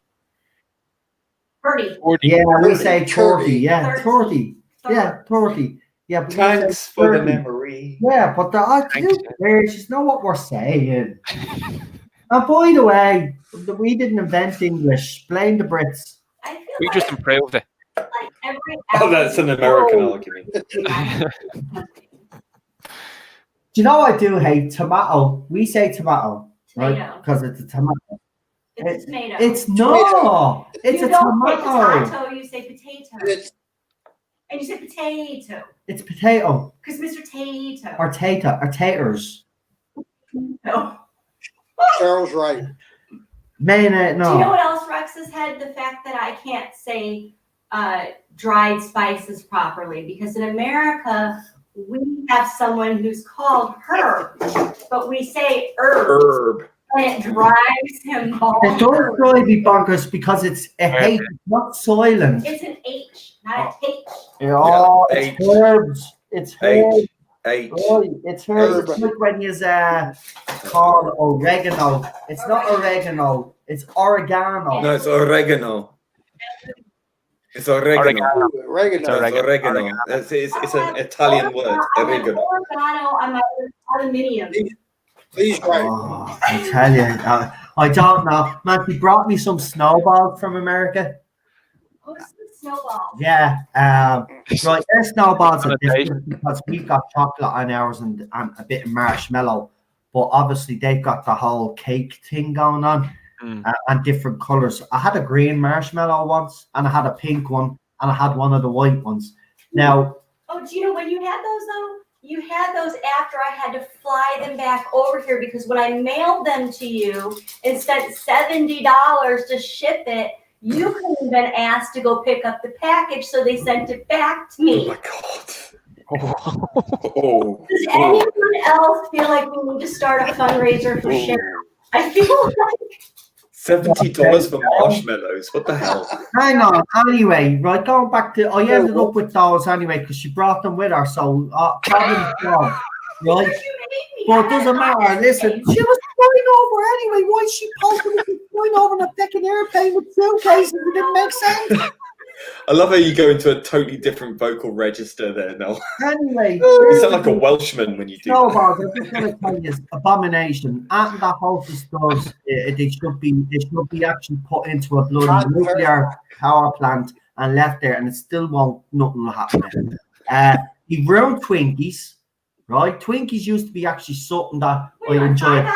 Yeah, we're going for 5. We're going to break the record, which is 7.5. Which is not 7.5. No, 'cause I've got to go. I'm just going to leave the last thing on Twinkies. Right, Twinkies, hostess, get back to making them the way you made them. Right, we like them greasy. Right, and whatever that aftertaste shit that you have in it now, or whatever you're putting in them, stop it. Make them the way they were made. There's one thing guaranteed to survive a nuclear war. Right. Cockroaches and Twinkies. Yeah, So yeah, no. yeah. Are you saying make Twinkies great again? Make Twinkies great I again. swear to God. And with that, I'm going to go before I get a Twinkie in the head. I'm not the type of Twinkie that A uses stale Twinkie, like a a brick. different type of Twinkie. Right, I'm going to have to go. Listen, you've been fantastic anyway, guys. Thank And you. everybody in the chat that has stayed all the way to the end. You're Yeah, a legend. Where's yours? Thank Good you. stuff. Really appreciate it. Do me a favor though, because this was a good stream. Will you just give it a share around, please, and let people, so we can get a bit more promotion for the channel and stuff to see the kind of guests that we bring on. And we'll definitely bring everybody back on again. Right, I'm going to head before, because Cheryl's at the leaving the doors if she's going to kill me. Right. Listen, guys, if I don't come back Wednesday, it was nice knowing you all, right? And remember, we had the best of times. I don't know what I'm ruined it. The best of times and the worst of times. Yeah, we had the best of times and we had the worst of times. Remember, Tale of Two Cities, Terence. remember me now. You better have a Tardis Zone Charles day. Dickens. A fucking Tardis Charles Zone day, Dickens. right? If that one happens, Fantastic. Tardis Zone day, right? Don't forget, in memory of me. It's Tardis Zone day. Oh, by the way, you do a collection for my funeral. Yeah, my funeral will be already paid for. Could you just do us a favor and put the money in the coffin with me? Yeah, because I'll need the funds to yourself. Right, we're off. We'll see you later. See you later. Good night. See you Good tomorrow. night. Don't ever come back. I'm only messing. I want you to come back or I wouldn't be here. See you later. Bye.